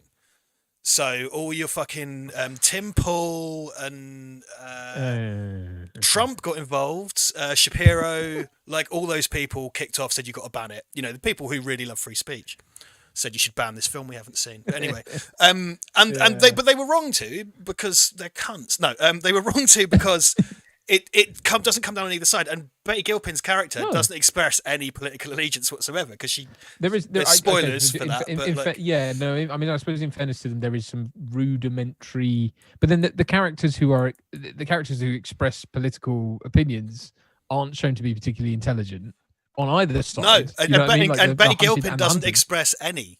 No, and she's the hyper-capable kind of. But that's the thing. She's ex-military, so if you were going to assume anything about her, which you shouldn't. She's from Mississippi as well, so she's kind of from the south. Yeah. But you don't actually. I never got any of that. I never got a sense that the film was going, "You should think anything." It was just like everyone's a fucking internet dillholes kicked off about it. And actually, it's a really fun. We slung that once. I'm glad. I was going to ask if I was going to recommend you watch it. It was a really great fun. The other thing, loved it. Recently, there was the last couple of years. There's a film called The Belko Experiment, which was written by James Gunn, directed by someone else, and it's a mixture of battle royale and Office Space. Right. So it's a kind of violent people hunting each other thing. They're locked in their office, but they're being hunted by their boss. So it has loads to say about kind of the workplace and stuff. Okay. And the thing is with that it was fine, but I find James Gunn often goes quite far, and the stuff he makes is just sort of a bit nasty quite often. And I really like the Belko Experiment, but it was just kind of quite nasty. Whereas The Hunt, there's lots of violence in it, but it doesn't linger on the violence at all. It's not particularly. It's quite graphic, but you don't like James Gunn likes to show like someone having a screwdriver worked into their eye or whatever. Like someone would die, and then it kind of cuts away and leaves it to your imagination, which I appreciated. I thought was a better approach. It was more. It was more of a puncture because I found it was like because obviously it opens. I mean, spoilers for it, but it's like the people who it paints as it's sort of gimmick in the opening in the first act is like killing off all the people you think you're supposed to follow. The fake hero, so you're constantly going, "Oh, I guess it's you now." Oh, no, it's you now, and it's like that was great. I loved that. It's such a great move because by the time you get to the person you're supposed to follow, the only reason you know you are is because she's smart. She's making smart choices, and you're and the film is clever because the film goes into putting you in her eyes. You don't realize, but the people you've been following, you're not actually looking at the film through their eyes. Not really. It's like when you get to Betty Gilpin, it's like. Okay, because she does the price of cigarettes thing, and it's wrong for. That's great. I saw that covered as well. I was like, dude, she knows how much cigs cost. Yeah, because I was like, because she got the wrong change back or whatever, and I was like, that's clever. But don't. It's poison. You poison this as well. No, do you know how much sugar is in that? yeah. It's great, dude. It's totally. I mean, how anyone of any stripe could really consider the film a political anything. It's like it takes the piss out of everyone. Yeah. And it's like some people are right, some people are wrong. Like, what's the actor's name? The guy who lost a ton of weight. He was in Ethan Suplee. Ethan Suplee. He's really great, but his character is like you think he's going to be the redneck dickhead, and then he's like actually right about one of the immigrants, even though he's obviously he's wrong with his attitude. He's wrong with attitude, but yeah, he's like crisis he's right about the one guy, and it's like the whole point of the film is. Don't trust anyone. Like none of this is true. Everyone's a cunt. Like Betty Gilpin stuck in the middle. Yeah. Because she's the only one who shouldn't be there, right? And it's like so. It's I thought it was great, man. The idea, like you say, I think anyone who gets upset or offended or whatever about it just doesn't seen it and doesn't get it because that's not the point of the film. Floyd, there's a film called Series 7, The Contenders that Floyd Dillon's brought up, which had a similar premise, which I never watched, but I wanted to watch. Obviously, Battle Royale was kind of the big one for that, which is an incredible movie. Hard Target has come up. Deadliest Game has come up. That kind of like people hunting people genre. Hunting each other is a whole sort of thing, and now that premise has become a very, very, very popular thing in video games. So the term battle royale has passed into general parlance as just a thing. Because the original battle royale is an incredible movie. It's an amazing I really love that. I think that film's fantastic. I was a big fan of it. I didn't see the sequels or anything, but I really loved battle royale. I went to the UK premiere of Battle Royale 2. It was deeply awful. Was it? It was, the UK premiere was in Cambridge at the film festival, and I remember everyone walking out and just going like, "What?" It's really, really bad. No, I genuinely thought Battle Royale was fantastic. Surviving the Games is Andrew Kay. That's another one. Wasn't a huge fan of the Hunger Games, but not. I think mainly it wasn't the fault of those films particularly. It was more the fact that I was going. This just feels like a glossy tween version of the Battle Royale, which I really loved. I want to see a lad with a pot lid going up against a crazy girl with a crossbow. That's what I want. Yeah, absolutely. I watched the second Hunger Games, which I think is the one. There's one where she gets put back in the dome, right? Is that the second one or the third one or something? So I saw the first one of my own free will. The second one was when I was chained to a radiator in Iran. Well, hang on, let me finish. Sorry. I saw the first one when I had Love Film, which was obviously the pre-generated to Netflix, but so I got that and I was like, it's all right. And then I was dating a girl, a lady. And she really wanted to go and see I think it was the second one, so we went and saw the second one. Well, weirdly, I too saw the second one because of someone I was seeing at the time. There you go. Yeah. Which I quite liked. So I thought I wasn't in any hurry to watch the rest of it, but I was kind of like, hey, all right, this is kind of cool. I don't mind this. It was fun. I was in no hurry to watch it again. Surviving the Game has come up in the chat. Surviving the Game is the kind of hunting a man premise. And it's Gary Busey and Ice-T and F. Murray Abraham, and it's great. It's very similar to The Hunt actually. And Gary Busey has this. You can find it on YouTube. Gary Busey has this insanely intense monologue, surprisingly. But yeah, it's peak cocaine intense Gary Busey. He just this amazing monologue to camera. Yeah, it's fantastic. Sam Montgomery talking about Brightburn. Oh yes, that was another one I meant to bring up. Yeah, that's the evil man. Yeah, did you like it? I've not watched it yet. I thought, yeah. I mean, do you know what? It's 120 minutes long or something. It's really no. It's sorry. It's 87 minutes long. It's dead short. I mean, it's under an hour and a half. So it's one of those films where you kind of go, well, you're going to get the premise in and out in a quick enough time. Actually, yeah, I thought it was good. I did enjoy that because it wasn't like you could make so much of this. You could be so like, oh, it's the evil Superman, and yeah, it is that, but it's like it doesn't outstay its welcome. It's one of those films where it's like, if you're on the fence, I would say watch it because you're not going to lose too much of your life. And if you don't like it, I don't think if you're the kind of person who's going to take against it, I don't think you're going to take against it that much. So I thought it was, yeah, it's worth checking out. I thought it was good. I've been intrigued by it. I've always been intrigued by it, and I should watch it really. James Gunn's really hit and miss me because I really love him in a lot of ways and a lot of stuff he's done. But he's like Super. I found Super just nasty and not in a fun way because I like gross, grim stuff, but Super's just kind of mean, and I sort of.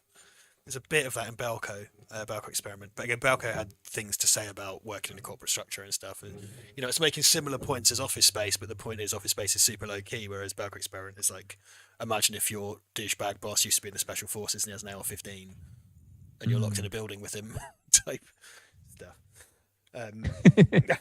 Which is not the easiest thing to put into a thing. That's a great shot. Do you think they did that shot for real? Sorry, just bringing it back. With the helicopter coming in. Oh yeah, and then when the helicopter comes down. No, but the helicopter's literally in the foreground. You got over the top. It doesn't look like it's composited.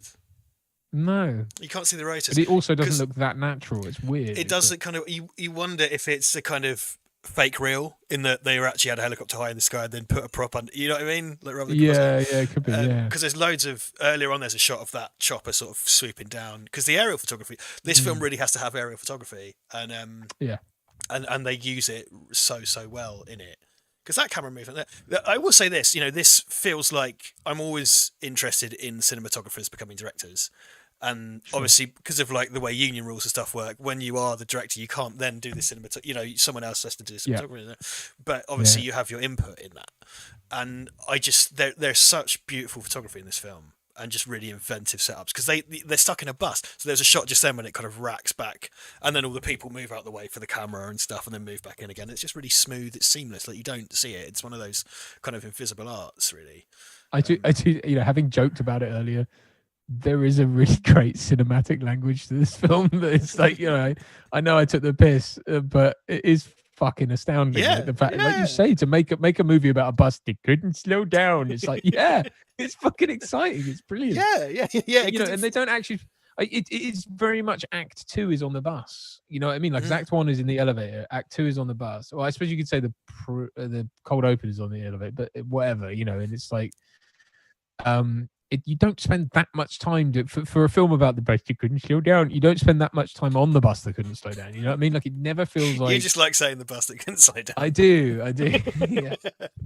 But it doesn't feel like I know that's what the film is about ultimately. But it's like it doesn't it doesn't find contrived ways to keep you on the bus that couldn't slow down. It's like it's like once we've done the thing, it's like the obvious thing is get to an airport and then circle a runway. And it's like, well, yeah. And then once they do that, it's like, okay, now we have to come up with something else to do. But it's like, I just think, I do think this is such a great film. And it is one that I have very fond memories of as a kid as well. So don't get me wrong. Do you like the I personally, I really like the procedural elements I kind of hinted at earlier. Yeah. In that it's about solving a mystery. Well, not a mystery, but solving a crime.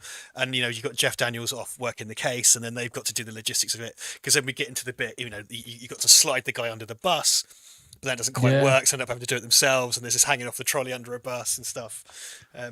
Where's Keanu who goes under the bus, isn't it? Because he gets to step off. Yeah. And then they put him on the trolley. They put him on the trolley, and he goes because it's one of these. I mean, you could remake this, I suppose, but again, it'd be one of those why? Yeah, it's fine. Like if you need a similar premise, like whatever. I mean, we've had so many of them, but well, the mere fact that they tried to make a sequel and it was just like, no. Like, everyone was just like, no. Well, I mean, it's got Willem Dafoe in it, so 2 points there, but it's like, no, come on. Like, what are you doing? I was The Lighthouse was something, that's right. I tried to, we started The Lighthouse. I was really getting into it. My wife went, I hate this. I was like, I had to turn it off. You gotta love that level of unequivocal, because instead of suffering through it, just like, you can do this in your own time. I hate this. Yeah, I think it was. It was a resounding fuck off, basically. because it was like in 4:3 and black and white. I think it was just. Yeah, it is, but I was like, I'm really into this. I was like, did we discuss? There was the two sort of black and white nautical films. Did we talk about this last stream? Because there was that and the British film Bait that came out. Oh yes, sorry, yes, you know. Yeah, because Bait, I think Bait's on now as well, and that's also in 4:3. That's in the style of the kind of British New Wave type thing. And that's the 2019 black and white nautical men with beard films that came out. Very much the Deep Impact. No one will ever speak of again. Yes. Deep Impact and Armageddon of black and white nautical men with a beard films that came out. But I was really getting into it, so I'm gonna. I think we watched about 20 minutes of it or so. So I'm gonna have to come back and finish that at some point. Although I never get any time. And Mark, if you're listening, I know you're probably not, but it's like I started Dune Drifter, and I got about 5 minutes in, and my daughter kicked off, and I just haven't had a chance to like get back to that. I just don't have time at the moment. To watch it's frustrating, isn't it? I think because if you embark upon something and then stop, you have to then find the momentum to. Yeah. I think the thing is for me, it's like I can't. If daughter kicks off, that's it. You can't watch anything because she screams, and I'm not kidding. Your eardrums rattle when she screams. I think it's because I'm genetically predisposed for that to happen. Like I believe, like if your kid's crying, it makes your ears rattle, so it's like you can't hear a thing. And then so yeah, but there's that. But this was the sort of trifecta of if my wife isn't enjoying it, I can't watch it. So it's so things like The Hunt and everything. Indeed, it gets that extra double elevation because she really enjoyed that. Good. So, that was a great movie. I can't recommend that enough. That was a great. Ivan was. In fact, we watched it on her birthday. I think, but yeah, that was her pick on her. Oh, fantastic. No, it's dude. I mean, fuck all politics. Right? I don't give a shit. But it was. Well, like it's a political film. It's talking about modern politics. It's going to piss people off. I thought it was a great, fun. Yeah, I guess. But the point is saying how ridiculous it all is, right? I mean, maybe that's why people took umbrage across all stripes, because it's like, well, actually, it's about saying how stupid that is. It's every now and then there's a film that will come along that one side of the fence will decry and claim has to be banned, and the other side will say, why do you always try to ban things? And that happens time and time again. And this time, it was a Conservatives' turn to want something banned. And they all kicked off about it. So they put all the quotes from those people on the poster, which I thought was amazing. Oh, did they? Yeah, brilliant. Sort of like Stuart Lee runs bad reviews on his posters for his things. But I thought it was great. I thought it was great. And what was that? Oh, there was another one that I wanted to say about. Anyway, I know this is not speed talk. I apologise. But yeah, there was another one. Anyway, Speed's great. Speed's great. The bus driver has just the maddest Wolfman hair, though. That kind of crazy. And the big, I won't say Neanderthal, but if I do, you know what I'm saying. The kind of, he's not at all, but he's got the big. Dig, Casey, dig. He's got a mad brow. He's got this mad brow. Yeah. It's not Neanderthal. It isn't, but it's pretty. You could land a helicopter on that.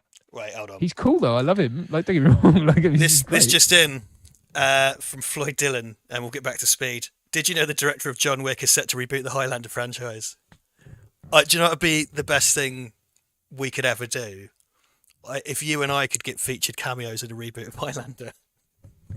Well, not now that I just said Neanderthal about. No, you just got yourself cancelled, yeah. You just got yourself cancelled, yeah. Yeah. Pains to say, Casey was not trying to be racist, obviously. Yes. No, not at all. But I mean? if public opinion decides he is, then I'll condemn him and say that he really liked The Hunt, or whatever the right. And he's always texting me awful memes. He's horrible, man, horrible. Straight under I'll throw him under the bus. Hey! I didn't know there was a swastika emoji until I met Duncan. Luckily, we are very much in that bracket of people that aren't worth cancelling. So yes, you'll fly. I know, but you've got to be careful, because people dig this shit up. It's true. We'll never be popular enough to cancel. The worst you could say about me is to our own Erica actor Duncan, or some, or whatever. Might pick a thing I've done. Actor says Neanderthal on the internet. I mean, he says Neanderthal. Grounds enough for a paddling or a cancelling, as we call it. A paddling, yes, an internet paddling. Right. Oh, mate. Okay, Jeffrey Turner just gave $2. Thank you very much, Jeffrey. Cheers, Jeffrey. Super chat. Pop quiz. Who spent his youth memorising Speed? I think we can assume that as Jeffrey. I I had a little moment during my break of posting anti-Highlander memes, and some people got really, really Cashback. annoyed. Like, really annoyed. Like, it Yeah. runs. One guy kind of just went, there are jokes and they're jokes, and some things just aren't funny to joke about. Really? Okay. Okay, mate. Fine. Highlander shit still. Rob Meyer says better delete this after the stream. Probably, mate. Oh, yeah. dear. Well, you would know. You're in La La Land yourself, so. La La Land. Carl La Wilson La just gave Land. $5 Aussie dollars, and no Straya. comment. Cheers, mate, from Straya. I don't suppose you've been watching Auntie Donna's Big House of Fun on Netflix, have you? The new sketch show. What? There's a sketch show called Auntie Donna's Big Old House of Fun on Netflix, and I know it's there because they appeared on Mr. Sunday Movies show. Cashback. Weirdly, and it's very, very funny, absurdist sketch show. It's just very silly with silly songs and things. And it had the guy, is it Anthony Starr, the guy who plays Homelander, was in it briefly for one. They've got Ed Helms or Egg Helms, I should say, was in it. It's fun. It's good. It's good. Very, very silly. I think it's one of those things that you either watch it and completely hate it and it's the worst thing you've ever seen, or you find it very, very funny. And I fell into the latter camp with that. Fair enough. Everything's a drum. Everything's a drum. I could just keep doing references and you just stare at me. It's not a big change to our normal relationship, is it, to be honest? What is he talking about? He wears his head on his He wears his hair on his chin. I wear mine on my head. What's going to how happen different we are. next? The Odd Couple theme plays in the background. They're two white men of basically the exact same age that work in the same industry, but they've got different distribution of hair. They're so different. What will happen next? Conversely, all my pubic hair is on my testes. I'm bald Mine's up all top. on my dick. There's none. It's completely bald. It's just like a big hairy sausage. All of it's there, and it's really thick. Even like on the bell end, just all hair, and then the rest completely emanating from the crown. It just naturally it naturally stops at the base, and then the rest is completely hairless. I see, like some sort of wolfman. Wolfwang, if you prefer. Well, wolfman, yeah. Fair enough. I see. Sorry, everyone. Speed. Yeah.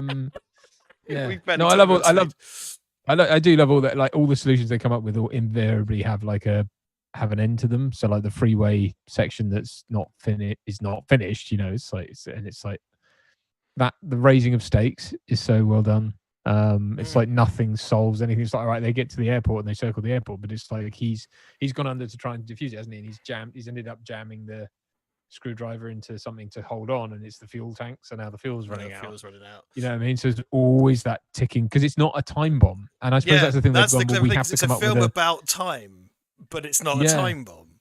And then it's really clever because you know, the time they have is limited by things like fuel and their own exhaustion and and all of those things get chipped away and taken away from them because instead of having the traditional thing of the ticking clock, which this film does have ticking clocks, it shows a speedometer all the time because it's about the speedometer. Because it's quite a fiendish plot actually. And whoever came up with this screenplay, which I should have researched, that's a great hook. Oh yeah, the bus. Oh no, totally, totally, yeah. Well, as well, because it's so clever because you go in before and you know it's that. I mean, I think that was one of the big things about it was the fact that like you went in knowing what the hook was. You know, it's about a bus that can't go below 50, and that was a great talking point. It's like, well, what happens? How do you do?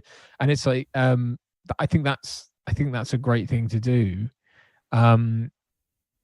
But yeah, I think like you have to then start introducing other elements to kind of make that work and make the kind of the ticking time bomb thing work. But there's a great shot coming up, and the score does a great thing as well, where all the cop cars have to peel away because they've obviously realised that they're gonna have to try and jump the thing, and it's just that shot, and you get Joe Morton and everyone kind of just going like that. You know what I mean? Like just getting lost, and they're just literally like, fuck, like, you know. I love that. I just think it just has such, and again, earnest, like really earnest, takes itself so dead serious. Look at this. All the cops have to peel away, and it's like we just have to leave you. Look at that shot. That's a great shot through the bus window of them just leaving them. Rob Meyer says if they rebooted it now, it'd be called The Speed. I like that because if it was already called The Speed, they would reboot it as Speed. That's what you do. You add or subtract. Because you know, the fucking Scream 5 is called Scream. Ugh. Scream's another thing. Scream's another thing like Highlander that people really like, and I don't, and I'm happy to flag off. I don't get it. I don't get Speed. I mean, I don't get Scream. I get Speed, really. Yeah, look, sped up film. Yeah. No, I mean, I just think it's like we don't get this anymore. We don't get clearly defined. I suppose if you made this now, I just don't know what you would add. Well, it'd have fucking Gerard Butler in it for a start, wouldn't it? Yeah, and it would be so overwrought with like CG effects that were so unnecessary. And it's like, why do you need? You would. There's nothing you can add to this, man. It's like, I love the kind of, and there's loads of great kind of telephoto shots, like tracking shots. Film's got quite a lot of them, and it just adds. It has that weirdly kind of documentary type feel to it. This is nothing like a documentary at all. But those kind of on the street, on location, long lens kind of tracking shots of the bus, and all the kind of aerial stuff, because it is very reminiscent of. See, what I've always fucking beefed with about the bus is like when the bus reaches the ramp, it just goes. It's like, I know. Sorry, what? There's no clear like jump. There's nothing to actually force it up in the air. It's just luckily there was builders trampolines on the front of the ramp. It's already chops. Like it comes up to it like this, like it's doing a wheelie. It just goes. But then again, like they did actually have to chuck a bus off a fucking overpass because I don't think that's a miniature, is it? Like I think that's a full size bus. I don't know because there's that one shot from behind of it coming down and landing, and that looks to me like there's some fuckery going on there. But should have done some research. Never mind. I sat down a minute before we went live. You didn't. You sat down 8 seconds before we went live. Oh, sorry. Right. Yeah, let's give the full appreciation for Duncan's right. I'm sorry. I didn't even finish my dinner. I had to give half of it to Winston because I wasn't. Dude, put it in the fridge or something. Jesus. No, it's all right. It's all right. It's all right. He appreciated it. I bet he did. Like the lesser spotted human food for a doggo. Indeed. He doesn't normally get scraps, but. Have you seen? There's a fucking Michael Bay, like a Platinum Dunes produced COVID film coming out with like Demi Moore and a few others in it. I can't remember what it's called. I watched a trailer for it. I'll go find it. It's just kind of like fucking hell, lads. Like this only started this year. Like you've already got a movie in the fucking. It's like World Trade Center by Oliver Stone. Yeah, and it was just like that felt too soon. And it's like it hasn't finished yet. You can't be making movies about this shit. Yet. Still going on. Yeah, if there's a conspiracy, it's that Oliver Stone knew it was going to happen. He had a screenplay. Yeah, exactly. Yeah, I caught the trailer for this COVID movie, and it's all about lockdowns and stuff like that. And it was just like, I got to admit, it doesn't look bad or anything. Well, it's like what happened with like Contagion suddenly became really popular. Trending on Netflix, yeah. Sick cunts. I know, and it does have the phrase in it, social distancing and stuff. People do it is scarily close. Songbird says multi revelator. The film's called Songbird. Okay, very good. Yeah, I really like Contagion. Well, it's Steven Soderbergh, so I like quite a lot of what he does. But he's one of these guys. He flings so much at the wall that a lot of it's going to stick. Fair enough. Yeah, no, I thought it was all right. I mean, I wouldn't rush back and watch it, but I thought it was okay. I thought Jude Law, though I like him a lot, his Australian accent was wanting. He's not one for accents, and people keep putting him in things where he has to do accents, and they should stop that. Yeah, because I like him. He's a good actor.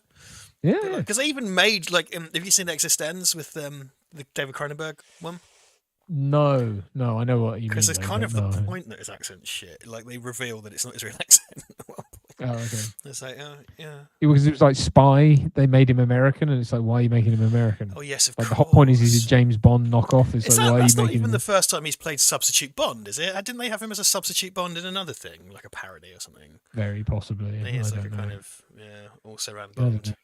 But he's cool, man. I do like him a lot. I like him. I worked with his missus on a thing. Selena Miller. What's her name? No, not her. A different. Was that his old baby missus? mama. Oh, his baby mama. I don't know. His baby mama. Who's his baby mama? I forget. Don't know. She's in the Witches. She's in the Wicked Witches. Oh, okay. I work with his missus. Don't know who she is. Hey, look, I don't remember the names of most people I work with. I ought to, but I only know yours because it's normally. written down. I see it in my phone. Fair enough. Yeah, because I bother you all the time. What are you drinking? What's this? I'm slightly ashamed. It's Sainsbury's bourbon because it's significantly cheaper than that. Right. Well, if you're doing that, I'm gonna do some of this that my wife's had most of, but it's one of my favourite. Whiskeys. She's been on it. Fair play. She has. She's been at it. I bought her some slow gin today to try and slow her down because she steals all my whiskey. I'm gonna have to dip my laptop to get to it. Sorry. Hold on. Doug Wanacott, Richard, I wondered if you're aware of Bullet Train, a 70s Japanese film with the same plot as Speed on a train. It's really good, stars Ken Takahura and Sonny Chiba. Oh, no shit, no, I hadn't. What, is it the same thing that the train can't slow down? I was not aware of that. Sounds interesting. Joe Zilla, I await the wave of Italian knockoff pandemic horror movies. I dub this genre co-video nasties. Hey. I think you should, yeah. There's a joke in Peep Show about how Jeremy's he's come up with the tabloid headline for when someone dies and he thinks it's going to make him a millionaire. It's the same premise, but I can't remember the joke. But I thought I'd just go in anyway. Very good. Sam Montgomery, if they remade, Chars, I've got lemonade in mine because it's nasty. Oh, fair enough. I do like that. If they remade Speed, it would be called The Speed and have Dwayne Johnson as Jack. It would have a $120 million budget like Skyscraper. Yeah, probably. I'm saying Gerard Butler for a Speed remake. Sandra Bullock is so good. I just see a bunch of recently in these when she takes over as the driver of the bus, she gets loads of kind of one shots and tense close-ups of her face and stuff, and she has to go through this whole fucking wheel of emotion. And particularly bless her when fucking or she was just some ordinary woman on a bus this morning, then when Jack pisses off, she's stuck driving the bus. It's just... and he just steps off as well. There's that great shot of he just steps off and it's really easy, and it's and it's deliberately done that way because it's obviously he could just easily fuck off and bin this off, but he doesn't. He comes back and it's but yeah, no, dude, she's awesome. She's a real hero because obviously Jack's hyper competent. Yeah, he's gung ho, but it's you get the point of him is that everyone's supposed to feel kind of in safe hands, even though it's a difficult thing. And it's but yeah, you're right. She has to sell so much in this. I hate to say this, but she's more. I'm not going to say she's a better actor than Keanu Reeves. She's a more nuanced actor. Let's see. Keanu does what he does very, very well, but I think Sandra Bullock has a bit more range and a bit more kind of nuance. Yeah, I mean, I would say fair play to Keanu for knowing his he does what he does incredibly well, and I do think he has chops as an actor. I think he sells things very well as an actor. But I know what you mean. I think she's just different. She has a very different energy about her, a different vibe. But it's it works so well in this, and it's and she's always I don't think I've ever seen anything she was in that I thought she was bad. I always thought she has that. She's kind of like a female Tom Hanks. You know what I mean? I can see that. Yeah. Do you know what I mean? I'm not saying that that means she's less or anything like that. I just mean that she has that same. She has that kind of ubiquity, I think. So yeah, kind of affable, ubiquitous. Because she's good in everything, I think, that she's done. It's always you're great in this, so fuck everything else. As I am Snorlax very succinctly says, Jack signed up to this, she didn't. So, I remember when Speed 2 Cruise Control, it's another one where you have to say the full name. When Speed 2 Cruise Control came out, I wasn't sure if what's his name, who's in that instead of Keanu. It's Jason Patrick. Jason Patrick. It was unclear for a while there. I was so is he supposed to be Jack? Because it's not. I think that's still up in the air, to be honest. Because it's no, right? But it's clearly you had a script with Jack, and you had to write a line, and it's what's the point in getting a guy who's basically the same guy when really, if you have to do that, make Bullock the lone star of the film and change the energy a bit. If you've got your returning star, make her the one who's learned and she becomes, instead of just here's a bench warming Keanu Reeves for you. Here's a spare. I'm not putting down Jason Patrick like that. But that's his role in that film, is to be not Keanu Reeves. He feels well. Yeah, I mean, I only saw that film once and it was on TV, and I didn't actually watch all of it from the start. I've only ever seen it from about a third of the way through, I think. Dude, I've never watched all of it. But it's kind of it felt very much like like you say, he bench warmer, but also it felt like he kind of like, oh, was Jason Patrick in the running for the first one, was he? And then, that's how it feels. It feels like kind of, like Tobey Maguire got Spider-Man. It would be like Leonardo. It's an odd comparison because obviously Leonardo DiCaprio has a massive career, but it's like Leonardo DiCaprio being in Spider-Man 2. I was like, it's just like, right. Yeah, right, yeah. You don't go to your number two, but anyway, but yeah, he's and it's like you say, I think the sensible thing would have been to make it about Sandra Bullock taking control, which he I think does, like in places, but it's like he has to kind of go off and find the thing in the ship, and he's very much the like go punch Willem Dafoe guy, but it's like to what, like to why, like she's the one with the kind of, I do think they do that, like they make her kind of the, oh, I had this happen to me before, I know what to do kind of thing. Even It's the Die Hard 2, isn't it? It's the yeah. It's the fucking, how could the same shit happen to the same guy twice? Don't know, John. Why don't you tell us? We've paid to be here. You tell us that, John. And then everyone shits on Die Hard 2, and then Die Hard 3 comes around. It's going to be like, oh yeah, Die Hard, great. And no one's complaining at all. No. Die Hard 2. No. Underrated film, Die Hard 2. I maintain that. I think it's better. It's one of these things we're all conditioned to hate, but like when I rewatched it, I was just kind of like, hey, this is fine. Oh, I don't hate it by any means. It's just it's my least favorite Die Hard. Well, sorry, excluding the most recent one, but excluding 5. But it is. I would put it at the bottom of the pile with the first 4, which is, and not because I think it's bad, just because it's not something I particularly want to watch. It's a bit of a kind of retread, isn't it? Yeah, it's fine. It's absolutely fine. But that's his biggest crime, is that it's fine. I mean, that's a discussion for another time. But like that's the Rennie Harlin as sequel man, because he did obviously the Nightmare on Elm Street ones. He was supposed to do Alien 3. Yes. He was he was that guy, and it's kind of like, well, this is all fine. Like, it is good. I like it, but it's just kind of like a quite obvious retread. But I just sort of like it because it has all the Die Hard things. Yeah, gotcha. And it's what I like about it is it's my least watched one. So it's like when I come back and watch it, it feels like, oh, I'm finding some new Die Hard. Yes, yes. I quite like it for that. Like so I really have nothing against it other than it just doesn't have the pace of the other ones. But that's okay. That's all right. I'm not mad at it. You know what I mean? It's fine. It's just fine. It's fine. Yeah. Ortiz. Gigantor or whatever he calls it.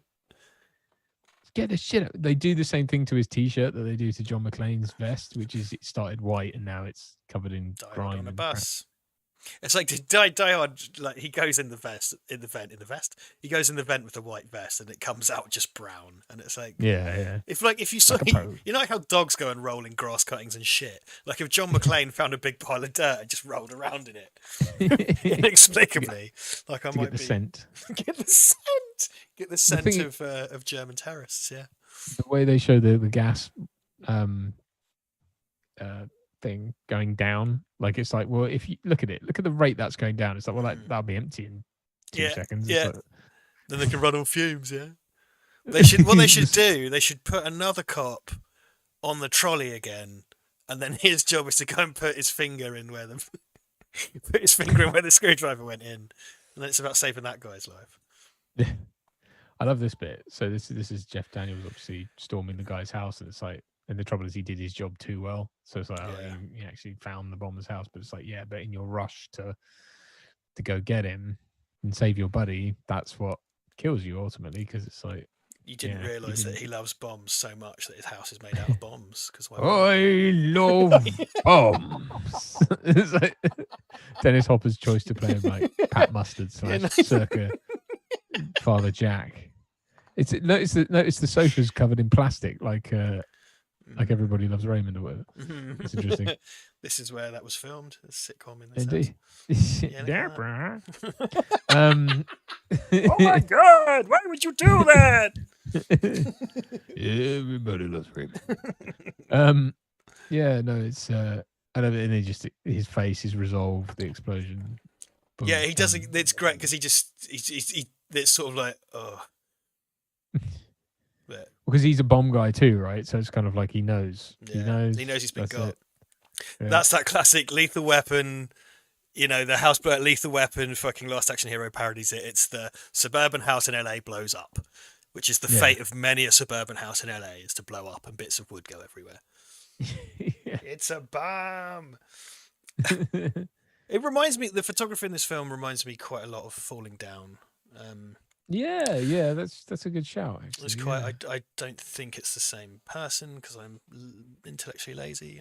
I'm check, but no, I'm sure it's just an influence thing. But yeah, because there's loads of bits on that. That film starts on. This film takes place on LA highways, and Falling Down starts on the highway, right? When he storms out of his car, and then later on. They have the bridge bit with the construction site. He turns up at the construction site and sets the bazooka down the thing, and he goes. Yeah, I love that. Oh, it's such a great film. That film. Oh, we should chuck that on. We should put that as a watch party choice. We should do. A fucking great movie. Like that's. I referenced it briefly in the Joel Schumacher vid I just did because it's probably my favourite until I watched DC Cab, maybe. But it's one of my favourite Schumacher movies. Falling Down. I've always really. And it's legit. Probably, you could objectively say it's probably his best film. Or up there. Anyway. I would say so. Yeah, people really like Lost Boys and other things. But yeah, yeah. Man, DC Cab's a hoot. It's a real hoot. It's loads of fun. Very, very, very different film to Falling Down. But yeah, DC Cab was loads and loads of fun. Real joy to watch. Look, see, Dennis Hopper, he's barely in it as well. But the thing is, you remember him because like Alan Rickman as Hans Gruber. Obviously, he's peppered throughout that film, but he wasn't a huge star. Like, keeping in mind like that same year he auditioned to be Rimmer in Red Dwarf, I think. That was his kind of level. Yeah, like Alfred Molina and him both auditioned for Red Dwarf. And were big, strong contenders for that as well. So that's such a dude. I'm getting so many. Sorry to interrupt. Yes, please keep that thought. I'm getting so many when it's like I don't want to get all wanky, but it's like you get loads of reminders that seem to come up when you need them. It's like there's a strong theme, if you like, for me in the last sort of week or so has been like just be comfortable that you're getting what you need, not what you want right now. And it's like that's an example with those guys. It's like when they didn't get Red Dwarf, right? It's like especially Molina because it's like it was years until he got anything that was major, right? And it's like. Oh fuck! I bet at the time he was like, "Fucking thing, I was so close" or whatever, and like, Alan Rickman was so close. Does he refer to himself in the third person? No, because he's dead. Also dead. But you know what I mean, though. It's like it's one of those things when you miss out on a part and you feel like, "Oh, that would have done so much for my career," and it's like, yeah, but if you'd got that. You wouldn't have done Die Hard, mate, because you'd have been doing fucking Red Dwarf, and then you'd have been kicking yourself. Well, you wouldn't have known, but it's like you'd been like, fuck, like David James has confirmed that it is the same DP, Falling Down the Speed. Oh, very good. Okay, well that's excellent. There you go. That's your cinematographer Dar is on point. Yeah, I think that's an example of like, when you lose out on something, don't think that that's not. This is my biggest problem with things like X Factor and Britain's Got Talent or America's Got Talent and all that shit. It's just like it convinces people that this is what they need, that if this doesn't work out for them, they're fucked. And it's like that you have to get your head out of that because actually these things can be a blessing. If you don't get something, it could mean that you're in for something even greater. So there you go. Anyway. My point was that Dennis Hopper, a huge movie star at this point, barely in the film, but when you think of Speed, you think of Dennis Hopper kind of dominating the film because it's such a strong performance. But he's barely in it, really. Like, it's more voiceover than anything, I suppose. But he's in it quite a lot. Alan Rickman, not a big star. He's peppered throughout Die Hard, but it is an amazing performance. If he was in Die Hard less, we would still remember him as much. That's my point. The whim of a madman. Doug Wanacott has... I've known about the Alan Rickman Red Dwarf thing for a while. As a bit of trivia. And I've never considered the opposite. Which, just be put about Doug Wanacott, I can imagine Chris Barry as the villain in Die Hard. There is no, hold on though, because here's the line though. There's a connecting line because Chris Barry played Lara Croft's butler in Tomb Raider. Yeah. Tomb Raider, one of them is directed by Jan de Bont, who directed Die Hard, and this has vague tangential links to Die Hard. Well, so there you go. Lensed Die Hard, correct? Of course, that's my fucking link. Yeah, Jan de Bont lensed Die Hard. He directed Speed. John McTiernan directed Die Hard. I'm not mad.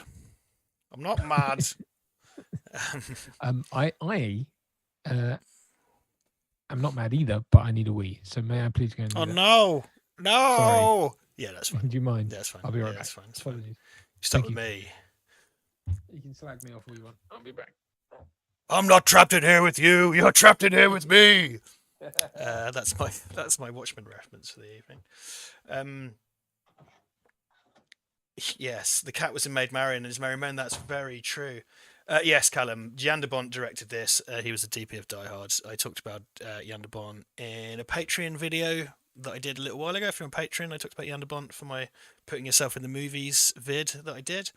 And I referenced that in the Christmas Die Hard video, which I'm never going to mention again. People are really pissed off by the Christmas Die Hard thing now. I think we've come that far into the debate that just annoys people. So I'm just quietly pretending that video doesn't exist. It did quite well for me on 2 different channels, but we're going to quietly kind of shelve that as a thing that perhaps didn't happen. Oh, Floyd's gone for a piss, mate. You should have waited for Duncan to go. You wait till someone leaves a chair. That's the time to pee. I don't recall either of us going for a poo on stream, but it must have happened. Surely, must have happened. What a world to have a good time. Duncan's secretly a Scientologist. Oh, the Die Hard vid's still there, Scully. It's still there. I'm just not gonna. I used to have. I would repost it at Christmas. I think I did a commentary to it one year. I'd repost it at Christmas time, and just like because I made it, I think 4 years ago now. God, that's mad, isn't it? 4 years ago, maybe 3 years ago. I reposted it a couple of times. It was on Ollie's channel that it got taken off, and then I reposted it on our channel, and then the year after I did commentary. But now people just don't want to talk about that anymore. Which I thought it was quite a level-headed version of that discussion. I think there is discussion, there's a debate to be had. Look at this motherfucker with her handbag. What are you doing? Hopper's watching you. Sam Montgomery, do you think this is the best Die Hard in a Die Hard film? Yeah, possibly. I really like Sudden Death as well, actually. But I think... Oh, Sam, let's ask Duncan. We're going to ask Duncan. Question for you, mate. Please. Sam Montgomery's asking, do you think this is the best Die Hard in a Die Hard? David, Die Hard vid's still up. It's still up. I did not delist the Die Hard video. Sorry, that's been the discussion. I did not delist. It's still there. I'm just not going to repost it because it annoys people. Is this the best Die Hard in a Die Hard? Asked Sam Montgomery. I think it is. Yeah, I would agree with that. I think so. I like Sudden Death with Jean-Claude Van Damme. That's cool. I like a lot of them. I like Under Siege. I just think this is the best one. I do. I really do because it's smart. It's just this. How much does this feel like? This feels like the Die Hard universe. As I said, it's the Val Verde universe. Like this feels like it doesn't have the ones. Like just to talk about the name of our. If you don't know, which is unlikely, the name of our channel is derived from a thing in fiction, mostly films by Stephen E. D'Souza, but it goes wider. Where there's a fake country called Val Verde that was a stand-in for South American countries. So in Die Hard 2, Franco Nero's character is from Val Verde. Commando takes place in Val Verde. Here are my 3 definitive Val Verde universe things, because no one ever... Stephen E. D'Souza didn't write Predator, and no one actually ever says Predator takes place in Val Verde. I was going to say, because Predator's often referred to as being in Val Verde, but it's not explicitly... Now, south of the border. There are... so, like, I think the novelization said it was in Val Verde. Okay. But in Predators... which is good, but you don't like as much as I do. There's one thing I hate, because they say it's in Guatemala, which is bullshit. It's in Val Verde. Fuck off. Right? You just fuck off. This video game that's out, the video game that Little Warhorse comes from, the Predator Hunting Grounds game, that has Schwarzenegger in it as Dutch, and that refers to it as taking place in Val Verde as well, I believe. Nice. But anyway, I'm setting that aside. The 3 things that I think provably take place in the Val Verde universe, unquestionably, Commando, without a doubt. Die Hard, without a doubt. It just says it is. Ricochet. Well, Die Hard 2, isn't it? Yeah, but I'm as a universe. I suppose it's a universe, because I said Commando. And fucking Die Hard was going to be a sequel to Commando for a bit, but anyway. Ricochet with Denzel Washington and John Lithgow, which is another Joel Silver movie. Yeah, because the female reporter from Die Hard is in Ricochet as the same character. And it shares a lot of, and Ricochet's awesome as well. John Lithgow has got that Rickman Hopper crazy Ricochet feels so much like a Val Verde movie, much like this one does. He's got that Kelsey Grammer thing as well of kind of being like, well, he's not British, but he's got that Ivy League That kind of New Englandy. He does. Yeah, Because in it's kind of like. Cliffhanger, he's supposed to be. They're all supposed to be British, aren't they? And in Cliffhanger, he's supposed to Are be. they? I think. I think thought- they're supposed to be, but they're sort of rubbish at it. Because Dan Okay. from EastEnders, who's in like the Call of Duty games, is in that, and John Lithgow, I think is supposed to be British in it. Okay. Yeah. Although, like, I don't know, but yeah, I mean, he has that kind of thing going for him. I love that bit, by the way, with the bus ends up crashing into a plane and making a huge. I love that but because it's not enough, is it? It has to be more. It has to fucking. But what they go to pains to do is to show that the plane is being towed, so it's probably not got anyone in it. Do you know what I mean? It's because it's a passenger jet, but it's like Do you know it what doesn't I'd have have anyone done? in Do it. you know what I'd have done? The bus is heading towards the plane, and we see the speedometer of the bus, and then we go to the cockpit of the plane, and we see the speedometer of the towed plane. But then we cut to the tow truck. We see the speedometer of the tow truck, and then it all blows up to add more tension. And the plane has a nun in it with several orphans. Yes. And that's the bit that's cut, but it's Sister Mary Gondola. I love Sister that. Mary Gondola. Sister Mary Gondola. That's the thing for Father says. It's Cashback. Sister Mary Gondola, and it's Gondola. So right, it's so good. There should also be a man on the runway fixing a grandfather clock that's working. Yes. If anyone hasn't seen Father Ted, I envy you so much because you have both an amazing thing to get into, but also a brief, because it's a British thing and it's only 3 series and they're British series, so they last 5 6 minutes. episodes. Yeah, you've got such a delight ahead of you because it really is just wonderful. It's Jay not going to take Weatherford, up a lot of your time, basically. So. yeah, but it is brilliant. Jay Weatherford sent us $5. Says Happy Man's Day, Richard. Don't know what that means. Not sure about the other ones since he decided to breed. Kidding. Do you know what nemesis means? It's International Men's Day today. Oh, is it? Mhm. Wonderful. Happy International Men's Day. Look after your mental health and look for lumps on your nuts. Those are the key. Those seem to be the messages around men's issues. And seems to be all they're we good have. messages as well. They're very good messages. Absolutely, no, but it is sort of, that's all we suffer with. I suppose it is in a way. Like, I mean, yeah, mental health and nuts. My friend Kevin Karam, who's moved to Australia. I've not seen him in a long time. He's grown a spectacular moustache for Movember. Oh, and he was to all of us in our WhatsApp group. He's kind of like, "Oh, you should all do it as well." And I was like, "I'd like to, but I haven't been clean shaven since 2015, and wow. If I shave, everyone will remember that I don't have a chin, so I'm not going to do that. You crack on. I'll chuck some money in, but this shit ain't going anywhere, mate. until I die. So good on you."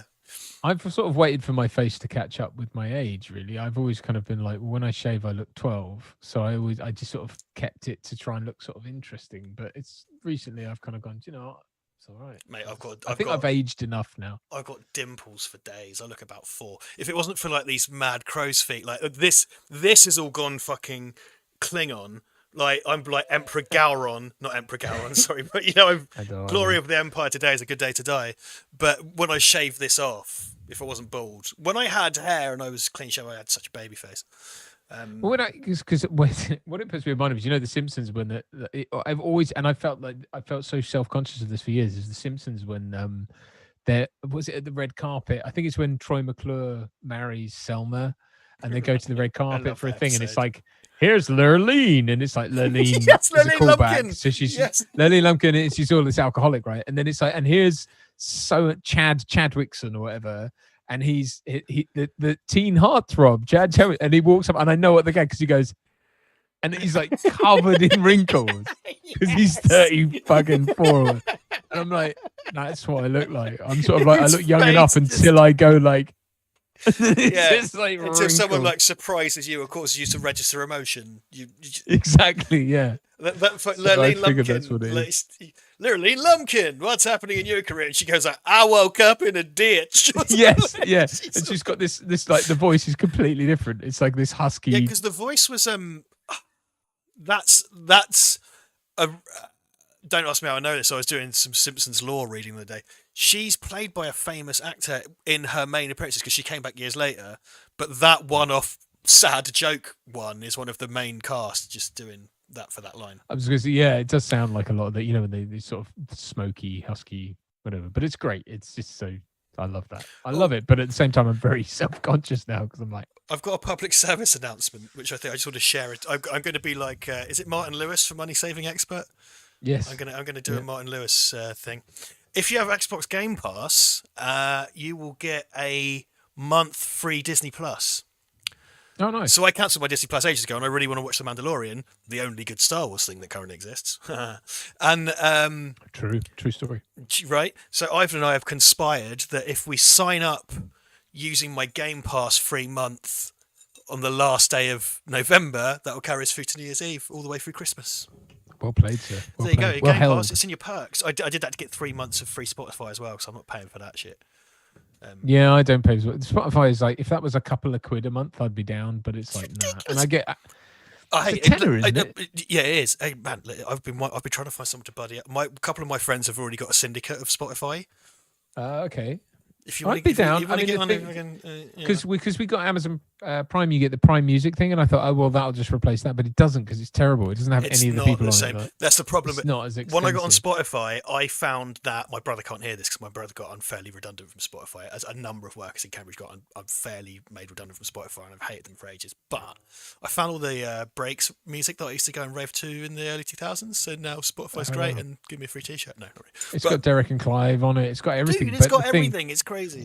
It's amazing, and it's a podcast platform now, so it's like we should be on that shit. But I think that they make the adverts deliberately annoying to make you buy it. That's what annoys me. Ding, ding, ding, ding. If you would like 30 minutes of free listening, watch this short free ad, and they get the actress they've got to read the thing. She's like, "Free is such a beautiful word." It's that sort of like breathy. Yes, I know. And it's like, go away! I have to like turn the volume down and wait. I get like a version of the advert with it because mostly what I listen to is like dance electronic and hip hop because I don't really stray out of my boring preoccupations much. But that means they've tailored that ad with like a shit house riff on it, and it's like we have probably 8 versions of the same ad, and this is the closest we can get to what you like. So this is what we think. This is what we think the breathy voice should have in the background when it tells you to spend money on our shit. It's like, well, nice try, like nice try, robot, but fuck off. Well, I think is what's great about it is that I for a long time, I rail against robots telling me what I like, but I have to say that when I've tried the playlists that they've made for me, I've discovered. Like I said about Monty Montgomery, didn't I? I said that he was someone I recommended recently. That's how I came to that, because they recommended some of his stuff, and I was like, "This is fucking amazing!" It's like, and no one knows what's funny. Go on. You know me so well, don't you? At this point, because I just imagined like a big 1950s like cardboard box robot with tank tracks knocking on your front door, and you open it, and it goes, "You like James Bond? You like watches?" And you're like, "Well, I know, but you don't. I don't want you to tell me. You might like this."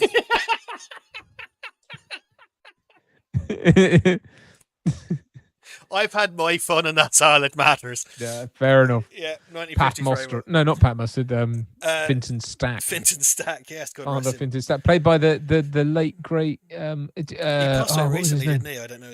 And I found his stand-up just before he passed away. Brendan Flowers, Brendan something like that. Brendan Flowers. He's fucking great as well. His stand-up. Killers, I think.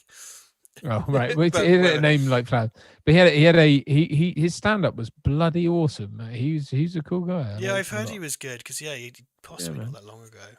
Listens to Jungle, my kind of man. There you go. Yeah.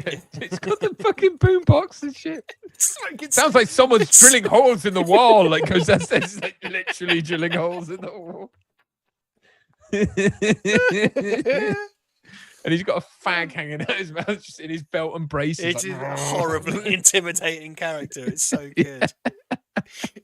Because it's like, I had my fun, and that's all that matters. So good. Brendan Grace, says Phil Robb. Brendan Grace. Thank you. And I love this kind of transition to another vehicle as well. Sort of another thing, but it's okay. It doesn't have to slow down. It can't because the driver's got bullets in him. Ouch! I've got bullets in me. I can't drive with bullets in me. I'm allergic to that. you have the cold open, you have the prologue, right? I mean, this is what this is. We're into sort of, I suppose you could call it Act 4. It's like it is. It is a bit, yeah, because it resolves one thing but leaves the other thing hanging, and it has to then repeat that thing from the prologue of we caught the bomb, not the bomber. Right, right. Exactly. Give this a proper watch, actually, like with the sound and everything. Dude, imagine it's so worth it. It's because I think the score is amazing. I do think it's one of those things where it's like you need the pace of the score and the sound design and everything to make it work, because it is, but it's brilliant. I really can't, I mean, for me, this is up there. It's one of my favorite. Yes, it's an action film, but it's more than that. I think. I hate to keep doing this because it is the kind of no, you're right though. You're absolutely right. Yeah. When you define someone by who their wife or husband is, it's kind of like that. This is like Die Hard's wife. It's just like no, it's Speed. It's its own thing. I could get look. It owes a lot to Die Hard. I mean, there's no getting around that. But I don't think that's a bad thing. I don't think it doesn't take that and go. It's not ashamed to be what it is. It is just. There's a grouping there is a grouping of aesthetically sympathetic movies, of which this is part, because I don't think Sudden Death or Under Siege have the same aesthetic. They have the same basic plot, but they don't do the aesthetic as well. Certain things like Tommy Lee Jones and Gary Busey's bad guys, great. You have really strong nuts villain performances, and then like Powers Booth in Sudden Death, similar thing there, but it doesn't have the same look or the same feel. Perhaps I don't know. I mean, and it's this and Die Hard, of course, California. This stuff. The top of the train stuff looks fantastic, and it's a great bit of visual storytelling in that when Jack is on top of the train, you get the and the red light goes over, and it's like that's Chekhov's red light. What's going to knock a man's head off? Well, it's great as well because it happens a couple of times to let you know that there's a time bomb, right? So it's like there's a distinct time for when that happens, and it's like if you time it right. It's like the level of a video game or something. It's kind of like it's red. It's like a Resident Evil boss. It's like you have to shoot the giant eye on Dennis Hopper's chest to make him die. And he's holding the trigger, so it's like he has to get the trigger off him, and it's like it's very clearly defined terms. This is the thing. I think good action movies need that. Like you said, the defined terms, like a very clear indication of what's going to happen. For those of you, there's 112 people in the room, including Twitch. Thank you very much. Movie will end soon. For those sticking around after the movie, I will tell you the full story of the time I may or may not have accidentally taken Speed, which I hinted to Duncan at earlier. You did. I'll tell you. I shall tell you all about that if you want to stick around after. That's keeping the numbers up. It's telling people a drug story, an accidental drug story, is how we're going to keep the numbers up. I'd be interested to know because actually my friend Lee got spiked, so I'd be interested. Oh no, it was JHB. Is that right? GHB. Yeah, that's a date rape drug. That's the kind of confuse it with the hair straightened. Right. Yes. GHD. There you go. Yes. Cashback. Yes. Sorry. Yes. Yeah. No. He ended up having to go to the doctor. Horrible. Well, that was awful. But to me, because GHB is a date rape drug. Yeah. So that's gross. And spiking people's drugs with that, I shouldn't have to say that, but spiking people's drinks with that it makes sense because you're trying to knock someone out to do bad stuff. Spiking with someone with speed is really? Yeah. Okay. Anyway, let's not go there. It sounds grim. I know because we went out Speed, but we went out with some friends from the office I used to work in, and there was a girl who's from my office who had ordered some glasses of wine twice and didn't finish them. She didn't finish them because she said they tasted horrible. And so Lee, in an act of lunacy, he didn't work with us, but he was a mate of mine who'd just come out with us, was like, come on, and smashed it for us to go move on.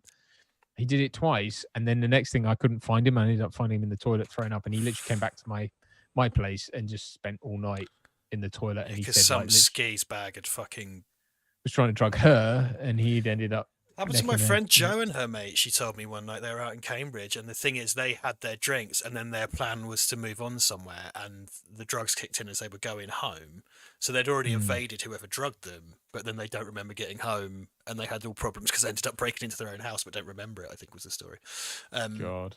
Because they were two young girls as they were at the time, and someone had fucking drugged them, and they'd just happened to. Because that's the thing, is that the person does the thing to you, and then you leave, and then I was gonna, so I was. I'll say it after the film, but I was possibly once spiked with speed by accident, and the thing is. But this is the thing: you don't spike someone with speed. I must have picked up someone's drink or something because, speed. That's sort of like it's like probably like trying to catch Sonic the Hedgehog. And also just assuming that I was. Yeah, it's not a kind of rapey drug because it's not going to make someone pass out or whatever. I don't think. Yeah, it's not in the what's his name playbook. I'm tired. The Harvey Weinstein. Bill Cosby. That's the Bill Cosby, of course. What's the Eddie Murphy thing? Was like, put the pill in the chocolate. People were mad because I put the pill in the chocolate. Was that from like his SNL hosting thing he did? No, he did it. He did it. He got an award, didn't he? He got that award recently, and he got up and he said he just did Bill Cosby, but he was just like, I heard that people wanted to give Bill Cosby one of the mad about the pearl and the chocolate. It's so good, honestly. Like, dude, that speech is because he goes, he's like, I heard this was the what I thought I would get money or the prize. That's right, it's a prize. And it's like. But no, you don't get no money. And he goes, it's the surprise. And the surprise is you don't get no money. But dude, Bill, Eddie Murphy's still got it, man. I don't. Well, that's the thing with him. He's up there, man. He's one of the best. He needs to kind of, yeah. Well, you know, the thing is, he's so and I don't blame him. I imagine it's just because he's terribly rich and doesn't need to. Like that's the dude peaked. The dude peaked at like like in his 20s. That's the sad thing. He sort of peaked in his mid 20s. He was like the funniest fucker. And yeah, he did more stuff after that. And like, and he had resurgence with like Dr. Dolittle and stuff. But it was like no. But that was all kind of like all that because he did well for him financially. But that was all kind of crap, wasn't it? Like the Dr. Dolittle stuff. But it made money. It didn't matter. Yeah, and Nutty Professor and stuff like that. It's like he kind of did his Jerry Lewis stuff basically, and then was just like, literally in the case of Nutty Professor. That's what I mean. Yeah. Sort of these remakes, and then it was just like, yeah, I'm good. Like, and because he did comedians in cars getting coffee with Seinfeld, and he's like, yeah, I'll come back. I'm working up to some stand up. I'll get there when I get there. And it's just like fair play. Man. He doesn't look like he skipped a beat either. Like he looks like he's still sharp as a tack. Like as someone's rightfully pointed out, Coming to America 2 is happening.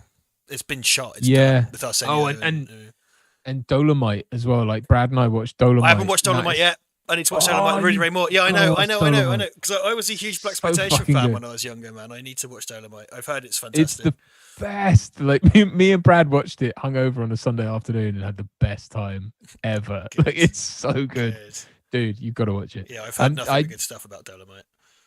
Yeah, dude, it's brilliant. Jay Weatherford, sorry, we missed. Oh yes, chat. Yes, we sent did. us $5.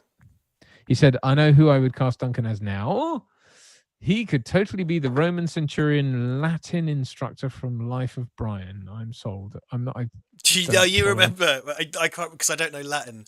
Graham Chapman as Brian is graffitiing on the wall, and he gets caught by Roman centurion, and he schools him because his grammar's wrong. And he's like, "Conjugate the verb," like that. Yes. Okay. Very good. Yeah. Fair enough. Good. I can see you doing that. I can see you doing the kind of. I can see you doing the Cleese stuff. And that's high praise from me. That's very high praise. I can see you doing it. You'd be good at the Cleese stuff, I think. Thank you. Let's not get political, but yes, I agree. Yeah. What? No. Well, because hasn't he been very political recently? Or is he? Oh, okay. Yeah. What? A rich white 70-year-old millionaire? Okay, fine. I can't imagine what he said. Oddly not. Well, anyway, let's not go there. But I shouldn't have said that. But also, by the way, sorry, that final shot is totally Die Hard. Tracks up. I hear you. Yeah, well, because we have a connection. I'm a degree separated from John Cleese now because Mr. Watson has directed him in a. Of course, film, of course. Oh, I forgot. He directed him fighting Kelsey Grammer, I believe. That's insane, isn't it? It's mad. Yeah, Brad's fucking. We won't be seeing him again. We wish him all the best. We will be at best the hangers on. Hey mate, look, when he's doing all that shit, I'll be sort of like, he talked about Gremlins with me once, and he talked about Forrest Gump with you, like, you know. We know him. He directed me in a movie. I'll be able to say that. When he's like, he's just like directed John Cleese and Kelsey Grammer. He fucking slept on my blow up bed once because we had a curry. And Liz Hurley. And Liz Hurley, yeah. And loads of, and Chris Marshall, yeah. But he also Toby's got a movie out on Netflix. Mark's movie just did Fright Fest. What are we doing wrong, mate? I don't know, mate. I don't know. I'm saying poo on the internet. I don't think it gets you very far, does it? I think we're winning, mate. Yes. Maybe. Val Verde and also Val Verde life, my friends. Val Verde life. We know these people. Well, you know what? It's like Mark Price is just Dune Drifter. That's just premiered at Fright Fest. I'll tell you what, Mark. I'll tell you what, Mark's. Let's talk about Mark Price for a minute, shall we? We'll talk about Mark Price. Here's what we talk about Mark Price. I've been texting with Mark recently because we've been talking about being fat cunts basically, and I've had a couple of weeks. I gave up all my fitness. I had a big fitness kick over the summer, and I sort of had a bit stressful couple of weeks. So I took some time off, and I've just been like, "Fuck it, I'm going to eat ice cream." And we've been talking about that, and me and Mark were talking about our exercise stuff. So we were texting yesterday or the day before about what we're doing. I was like, "Oh yeah, I'm doing I'm just doing like a couch to 5K app because I'm not a good runner. Like I do weights and stuff. I've more experience with that, but I hate running. I'm not good at it. I'm doing couch to 5K." And he goes to me like, "I'm doing the same thing." I was like, "Yeah, cool. We'll talk about that." He goes at 5 a.m, and as Duncan will tell you, I'm violently anti mornings. I'm a violently anti morning person. So Mark and I run at 12-hour intervals. In that he goes at like 5 a.m, and I go at 4 or 5 in the evening. And it's been all right because I've got like a sort of like a thermal layer and stuff for all that. Yeah, it's fun. Yeah. I wear a hat sometimes, obviously no hair, so it's a bit chilly. But it's been all right. And today was a day where I went out, middle to late November. Today was a day when I went off my run. I was kind of like, fuck, it's cold. And I got home and I texted him and I was kind of like, what the fuck are you, what's it like at 5 a.m, you mad cunt? Like, it's got to be like insanely cold. What the fuck are you doing? And he was kind of like, I just get up early. So it offends me. It offends me. I'm offended by it. Well, I'm an early riser, but yeah, I'm not a fan. I just really don't do running, but we've been doing Les Mills. We subscribe to that. So we've got the app and I Apple TV it, and my wife and I do Les Mills in the morning. And this morning she found the most torturous, awful thing, which was this, you wouldn't even call it interval training because it's just persecution for 30 minutes straight. A man comes to your house and that robot comes around and persecutes you. Yeah. You're a twat. You're a twat. It's like, yeah, your mother dresses you funny, and just like whoops your ass. Do you know what I mean? No, just like kicks your ass for like, it was horrible. It was like burpees into squat jumps into fucking, but it was just like relentless. And I was like, I'm not, and it was. Jeez. I don't know what it is about the Kiwis, but like for some reason on Les Mills, I guess Les Mills is a New Zealand thing, but it's like they're like, yeah, that's right, do a cook and a step and a kick and a fucking like a burpee and and it was just like, it was horrible. It was really horrible because we were doing there's loads of programs on there and it's great. I'm taking the piss. It's obviously I'm just a fat lard ass, but you know when you're like when you do the kind of exercise, like we did a PT session down here a while ago. And it was like you know your lungs like are burning from like you're just literally like, I can't get my breath back. I'm literally just like having my ass kicked here. That's what it was like. It was the hardest exercise I've done, which is a good thing. I mean, it feels great afterwards, though, doesn't it? You get all those endorphins when you you know that you've worked hard, but it's like fuck. It's all the it's the what's it called? Not interval training. It's the hit training. Hit training, which is interval training basically, but it's all the compound moves and the all that stuff. It's just hardcore. It's hardcore, but it's good. It's it's what I should be doing. I've written up a new thing. So what I do, the cupboard that's in my outline there, I have my regime on there, and I take it off when I'm done and stuff. And I think from May to September, from May right to the Brighton ride, I was running 3 times a week and doing workouts 3 times a week. So 3 runs, 3 workouts, which was really good. but I kind of plateaued because I didn't properly target the muscles. So on Monday, I'm starting a thing where it's cycles of 3, that it's a different muscle group per day. And then you got to do that. You got to do that. You have to vary it up. You have to mix it up in your plateau. I think you and I. The funny thing is, you and I think are way more similar than we would like to admit sometimes. But I do think we have very similar like my body cottons on after about a week or two. It goes, I know what you're fucking doing. I know your game. I know your game, sunshine. You are supposed to be a hairy pot-bellied piece of shit. So I'm gonna just stop reacting to whatever you do. So I have to mix it up constantly, and it's like diet, exercise, man. All of that shit. You got to shock your muscles, as Schwarzenegger says. That's the That's it. And then the dudes, of course, the cardio. And then we did the run for 24 hours, and then do weights for 28 hours, and then hours. Eat 8 steaks, do a shit, and do it again. And then eat the ostrich egg. Come on. Eat an ostrich egg.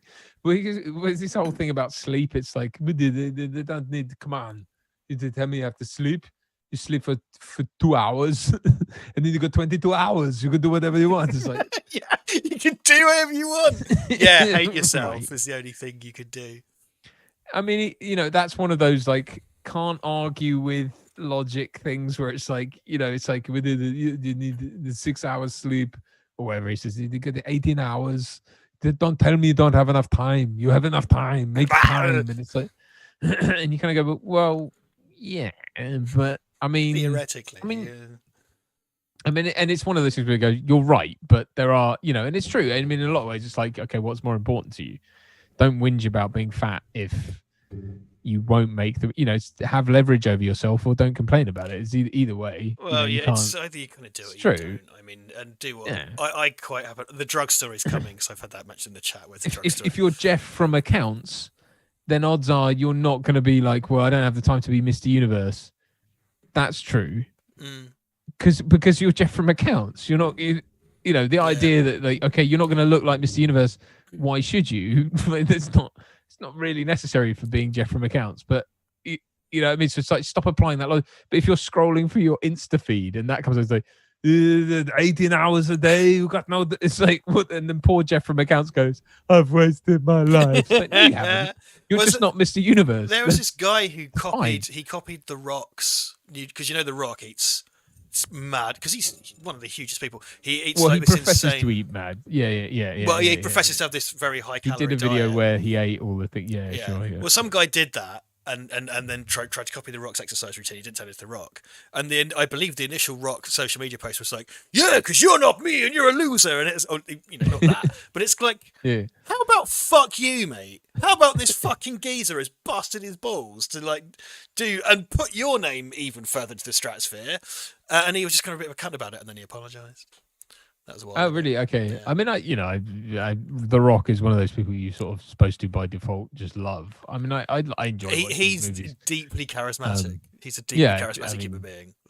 I've nothing, and third-hand information from people who've worked with him on, his crew on sets said he's the loveliest dude, and I believe that. That's fine. I think so. My general opinion of him is quite positive. That's fine. He did one of those. I mean, like I was saying this to my brother-in-law the other day. Actually, it's just like this thing of the pressure you feel as an actor nowadays is the branding. So it's like we were talking because he went to school with Henry Cavill, so I was sort of bringing that up with him. I said, look, Henry Cavill is a guy who does movies to sell men's health. He doesn't do. I mean, like, and that's not a slight on Henry him. Henry Cavill also builds his own PCs and is a massive gamer. Good for him, man. But it's cool. Because it puts him in this mad Venn diagram of men's interests, which is like nothing but love for the guy. Like nothing but love for the guy. I wish him all the success. He's had all the success. He continues to have it wonderful. But it's like the market for male actors or stars really is not the movies. The movies are these sort of 2-hour adverts for get buff, bruh. Like get mad muscles, bruh. And it's like that's what it is. It's like, well, did you know that Henry Cavill ate 3 ostriches raw in a upside down in a yurt.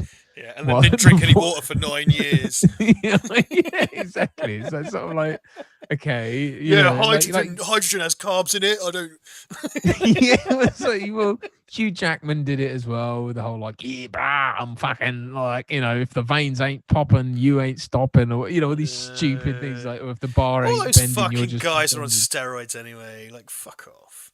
It's like, oh yeah, I just eat lettuce. Fucking bollocks. I'm sorry. Like, come on. It ain't because Kurt Russell did Soldier naturally, right? He took a year out. That's why Paul W.S. Anderson did Event Horizon. Shame, because like Soldier's so shit, and it's like Kurt Russell gave that his all, like But it's like that's the whole reason that film got delayed by a year was so that Kurt Russell took a year to get into that shape, and he's not like veins popping and he's just in great shape, and it's like so the idea that.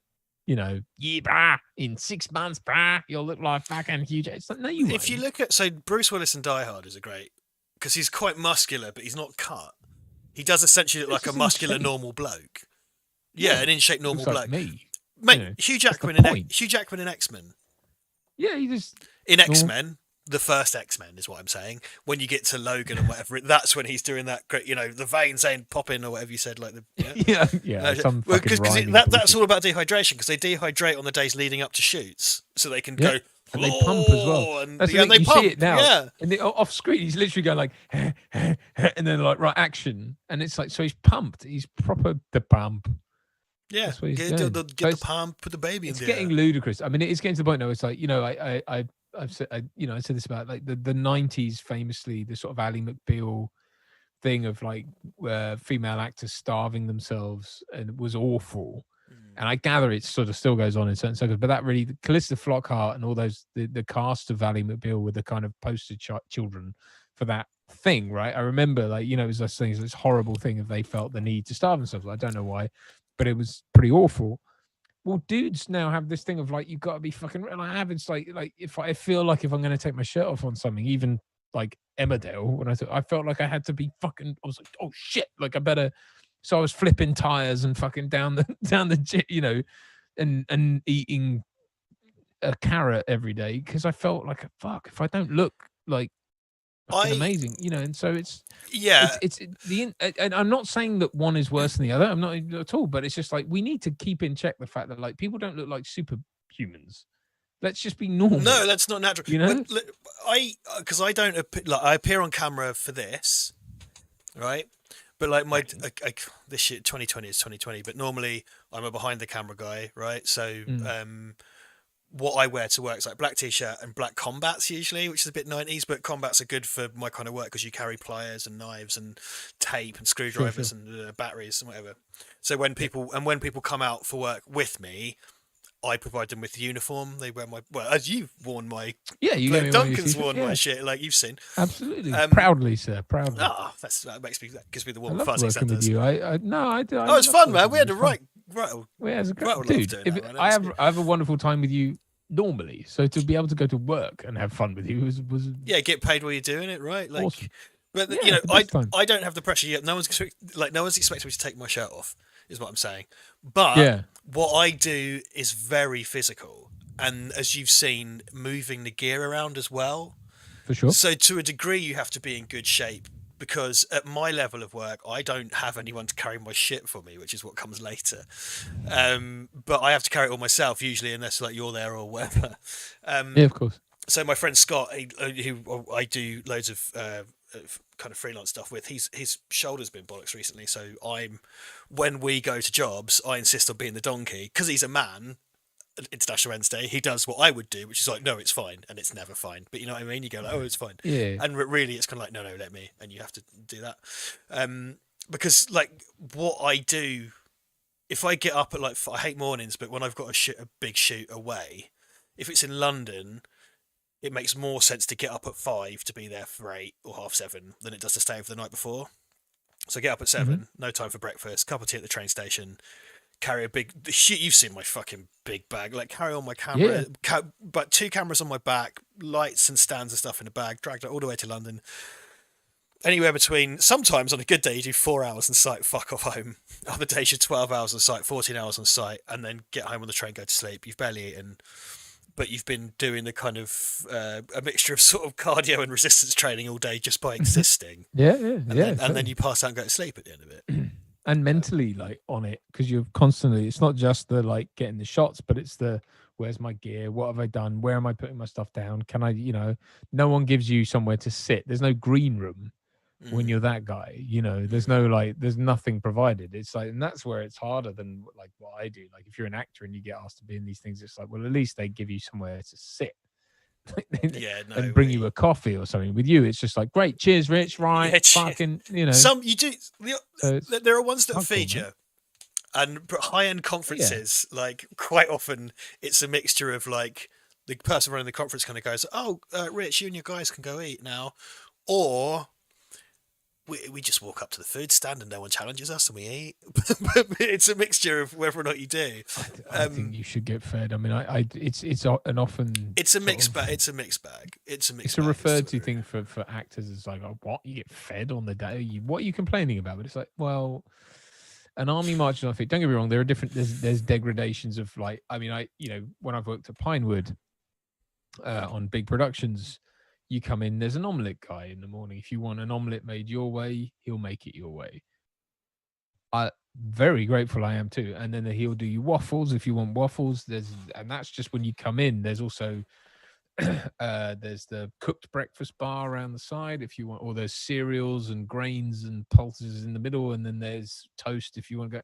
It's this insane smorgasbord of just whatever you want cooked to your specifications. And that's just as a pissant fucking, not even, I mean, I wasn't an extra, I was part of the stunt thing on that, and that oversells it. I wasn't a stunt man, but I was part of the stunt team because we were doing this was my kind of training for stunts, sword fighting and shit, so but and what was lovely about both that and Snow White and the Huntsman, actually Maleficent and Snow White and the Huntsman, was as the shoot went on, and people were sort of, they didn't leave, they were just sort of not needed, or you know what I mean, but it got people peel away and it becomes down to a core. Especially when we came back for reshoots as well, like it was like, and it wasn't, I don't say that because it wasn't like, oh, let's get the special people in. It wasn't like that. It was just like, it just got smaller and smaller and smaller, and you knew everyone as well, so you got to the point where you knew the DP and you knew the second unit director and you knew everyone, and we had a laugh and it was fun,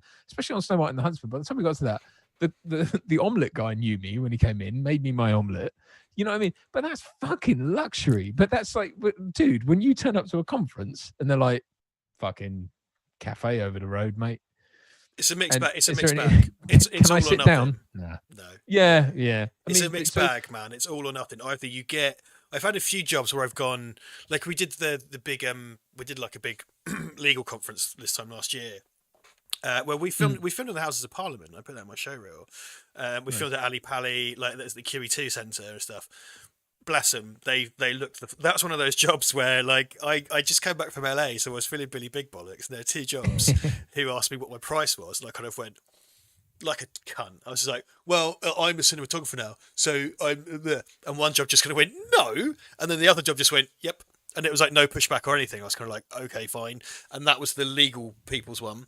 And they looked after us. And bless them, the client, when I say the client, I mean the person who directly hired me. They're all the client, but the client she would stop us and go like, have you eaten? Have you had this nice stuff? You should try the thing that's happening. Did you get you're going to make sure to get here for breakfast because there's hot breakfast. Like that's the other side of it, Yeah, dude. I mean, and there's nothing wrong with, I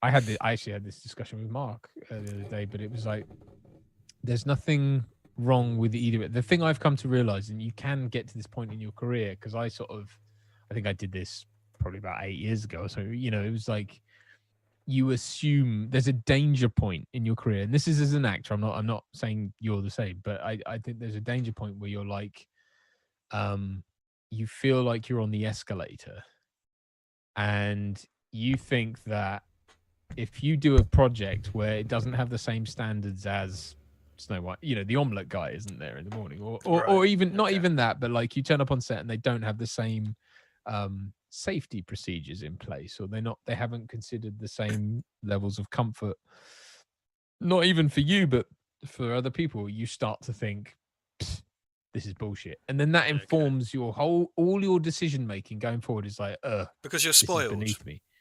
because you're spoiled, but also because you believe that.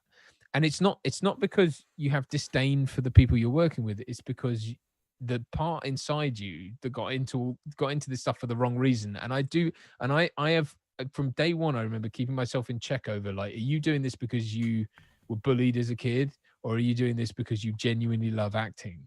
And I've always tried to do that, but there is always, I don't care who you are, there's always that part of you that is trying to prove something to someone. Because understand that this is whether you're, whatever you're doing in the film industry, it's born of you. It's your creativity, it's your talent, it's your skill. Yes, honed through training and honed through experience, but it's still you generating something and putting it out there. And so it's kind of like, when it works, you wish there is always going to be a part of your ego that's going, fuck you, world. You know what I mean? Fuck you, Billy Titface, who bullied me when I was a kid, or fuck you, Dad, who didn't believe in me, or whatever, my brother who bullied me, whatever. And so you have to keep that shit in check, because you can let that bleed into what you're doing. And it's like, and actually the point is, fall in love with the work, and it's like, because you're going to come crashing back down to reality every now and then, because not every job's the same. Totally. And I say this as a culprit. I don't say this as like a guy who's always got it right at all. But I remember saying that, like, on Fistful of Lead, when we were like in the fucking Arctic tundra of Wales, in the Beast from the East, and I was just like, well, it's physically miserable, but I remember just saying, like, yeah, but this is going to look so much better. Yeah, right. Because the film looks great. Because the snow's on the ground and shit. Like, it looks amazing. Look at the production value. So I was like, I'm gonna feel like shit after this. During it, I'm gonna feel like shit, and then after this, I'm gonna probably get ill, which I did. I had a horrible cold for like 2 weeks, but it's just 2 weeks. But then at the end of it, forever, you have this film that looks so much better as a result. And I was like, and also, I was just like, I'm loving working. I just remember that I had this great period of working, and I had so much fun, and I enjoyed it. And it's like, you have to do that. You can't. Anyway, so I'm sorry. That's what I've missed. Anyway, people keep asking, but I'm going to do the speed story and get the speed story out of the way, because when we're going till about 10, aren't we? Okay, so I was just going to, before you do that, can I just say, Mr. HECC blah, blah, blah, said about when we were talking about the staying in shape thing, he said, dude, if I was an actor, all I'd be doing is, what he said, if I was doing all that, I'd be like, just think about the money. Yes, but there's not always that money. I'm not talking about The Rock. I'm talking about actors at my level who don't have personal trainers, who don't get paid millions, get a few £100, and yet still expected to turn up looking like The Rock. That's what I'm talking about, mate. Forget the money, because that ain't happening. That's what I'm talking about. You were saying, sorry, your speed story. Are you aware of the band Half Man, Half Biscuit from Birkenhead? Yes. No, I'm not. Oh, you're not? Okay. I fucking knew you would be. They had an album called Actung Bono. That's all you need to know. Dave Matthews Band? No. Yeah, yeah. I imagine we've probably got some Half Man, Half Biscuit fans in the crowd. Half Man, Half Biscuit, great band. They are they attract like a punk crowd, which is key to this story, but they're sort of like, it's hard to categorize Half Man, Half Biscuit. They're one of those type of things. They're very funny. Like, they're just a fucking funny band. Phil Rob 1978 says, it's going to be good. It's going to be good if Half Man, Half Biscuit is involved. So I went to see, in my hotel days, so this was at least 10 years ago, in my hotel days, my friend Tom Kennedy, who you know, was working in schools, I think, at the time. And there was a Half Man, Half Biscuit gig at the Cambridge Junction, the venue, you know as well. I played it. There you go, excellent. As a band, yeah. On a weeknight, it was on like a Wednesday or a Thursday, so that was middle of the week. But I worked at hotel, so it didn't matter. Tom took the day off or something. So we went to see Half Man, Half Biscuit. Fucking great gig. It was like crazy wild, like, it was proper fucking elbows in. There's all these gnarly old punks there and shit. Great. Get really pissed. Tom, at the time, was back at his folks for some reason. So Tom was living with his parents on Hills Road for some reason. I was living down in town, my previous house, which he went to actually. And we were really, really drunk. Went back to Tom's, drank a bit more. I remember at one point going to have a piss. When we got to Tom's, it had rained very badly and all of our clothes were wet through. So Tom had given me some temporary clothes and mine were drying downstairs. Tom's clothes were in worse shape because he tried to smuggle half a can of beer out of the junction. and one of the bouncers saw him, and he said "Oi" to Tom, and Tom ran, and the bouncer gave chase. And it was the best thing ever because the bouncer started really getting his speed up, and Tom tripped over, and this beer went everywhere. And I just watched the bouncer go, just walk off. So we're back at Tom's, and I was like, I went down for a pee, and I come back up, and Tom was passed out, starfish, face down on the bed, and I was like, okay, this is over, this is done, I'm going home. So I had to go down to Tom's parents' kitchen, go to this clothes horse, put my wet clothes back on. Oh. And this place is like 2 miles, mile and a half from mine, so not far on a bike. But I was possibly on speed and really drunk. So I remember getting my wet clothes off of Tom's radiator.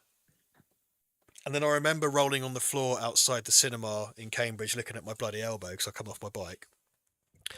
And then the next thing I remember is waking up on my sofa next to the waste paper basket, and I'm a very efficient drunk, by the way, a waste paper basket that I'd put a Sainsbury's bag in and then vomited in. And my girlfriend at the time come down to go to work, bless her, because she had like a sort of early start, and she was like, oh my god, are you okay? And the lights were off and stuff. I was like, yeah, it's fine, I got too drunk, blah blah blah. My girlfriend pissed off. I didn't have work till 3:00, so this was kind of 7-8 in the morning. So I did that thing where you sort of lie around trying to go back to sleep, but you can't. Yeah.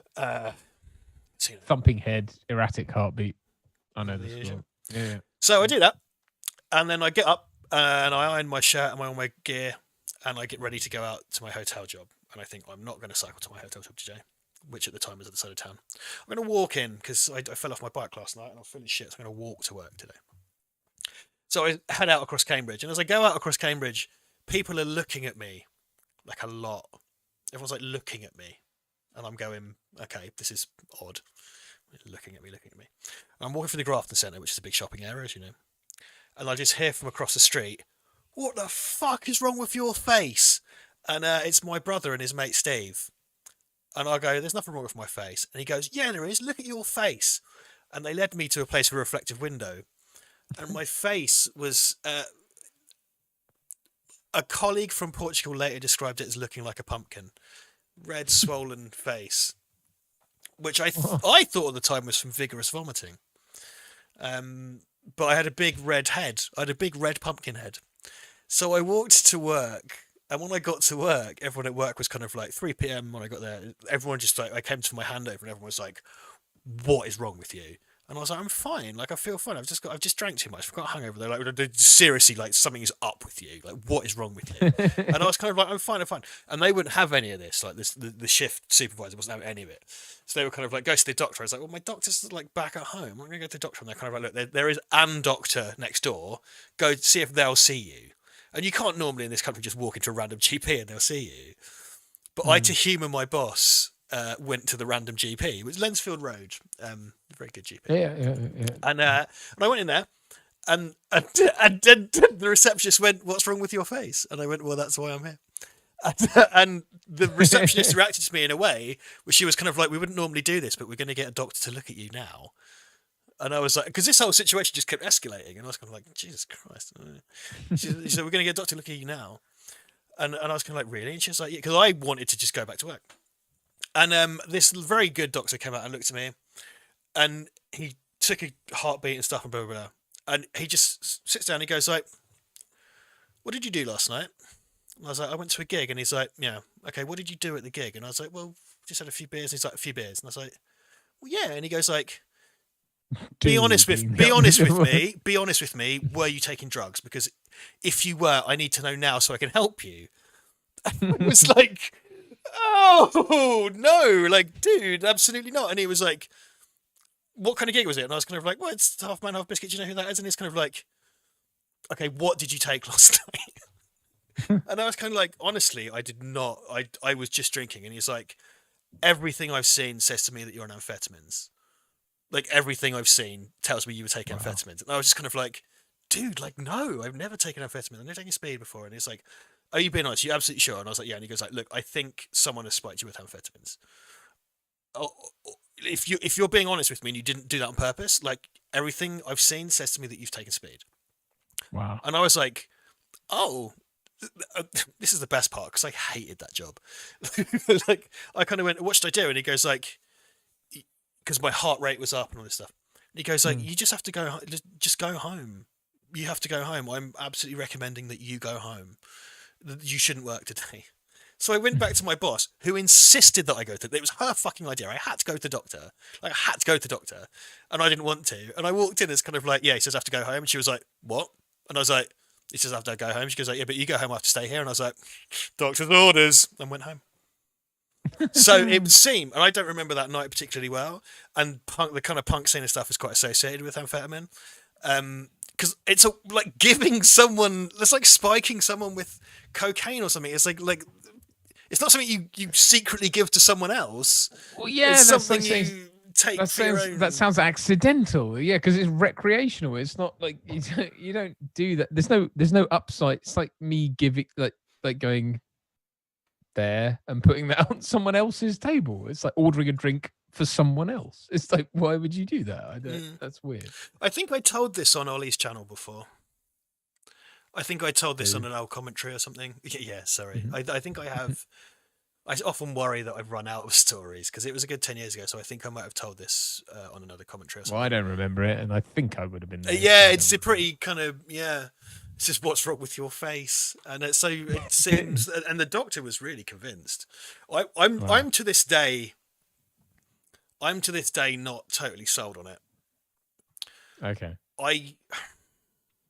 I was really fucking drunk, and I absolutely, because my head was like swollen, and I think that was from vigorous puking. Well, strange things. I remember when I was a kid, and I think we were living with some friends at the time because we, I don't know why, but anyway, and waking up in the middle of the night and feeling fine, but my mum coming in and I had like 3 bite marks. It was weird. It was like a wait. thing.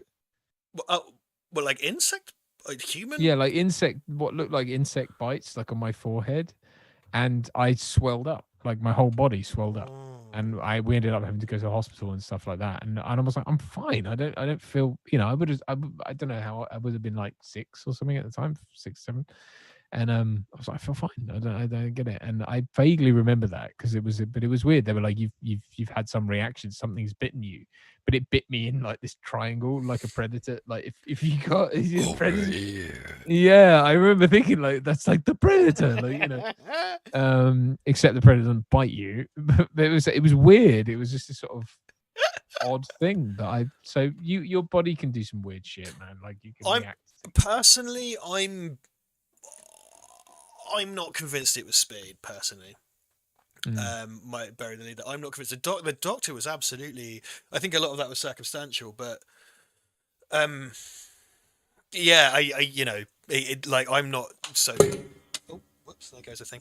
I'm not so convinced myself, but there are a few things like the big swollen head. Because one thing I did do once, I think when I was at uni, I puked so hard that I burst a blood vessel in my eye. You ever done that? Make you get that kind of 28 days later rage virus thing. Because okay. I've done that twice. I did it once when I was drunk. The other time I did it was when we had a day moving heavy furniture, and it's a blood pressure thing, and the blood vessels in the whites of your eyes just go. Yeah, So we moved. Oh God, we moved like a bunch of big bookcases or something, and one of them. What was that? I can't remember. I think it might have been the hotel as well when we moved furniture. Anyway, I moved like a big. Oh yeah, that was it. It was one of the big fucking heavy wood beds in the fancy hotel, and then I helped one of the porters move it, and we went downstairs, and then I turned to face him, and he just kind of went like, ah! You remember when Homer's grease trap goes on his eyeball? Oh yeah, It was sort of like he looked at me just like, because you can just, they're one of the first visible blood vessels to go if you. Strange. My aunt gets that. Yeah, my aunt gets that a lot. I've never had that, but yeah, my aunt often has burst blood vessels in her eye, which is strange. But it gets that 28 days later rage virus look. Yeah, it's a very frightening look. Yeah. Well, that would happen to you, wouldn't it? Let's be honest. I just have to very quickly. Simon Pope sent us £2 in PayPal. So Simon got a shout out. I hope he sees it. He did. He says, "Just popped in to say hi, guys. I'm catching up with the stream, but an hour behind. So, okay. Welcome, Simon. Hopefully you pick this up down the road. But thank you very much. We appreciate it. That's tiredness and whiskey. That's all right, boss. We're nearing on the end game, guys. About 6 minutes left. I did do. Did you know about my secret stream last week? It was only a secret. It was only a secret from you, I think. Well, then no, because I played a Terminator game online last week. Oh no, I did. I knew about that. It came up because I you must subscribe to our channel. I know. I wasn't sure. I was scared about getting in trouble because Duncan very sweetly has been saying to me, "You need to take a break." And because I said I was going to take a break, you were like, "Yeah, take a break."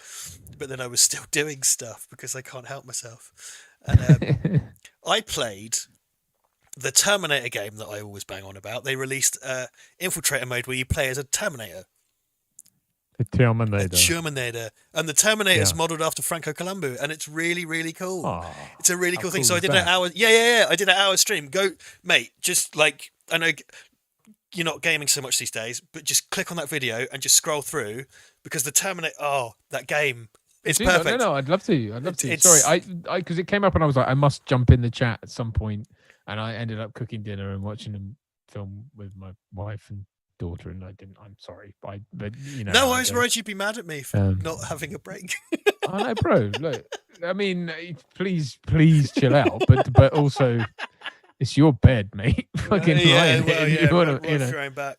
Well, this is a free download for that game, which Sean Northridge told me about. And so you play. So the main game is the main game with the story, and that was a cool game. I think you popped into the chat when we streamed that, didn't you, a while ago? Yes. This is Infiltrator, this one you play as the Terminator, so the guy, and it's a new map. And what you do is you turn up, and you have to hunt all the humans.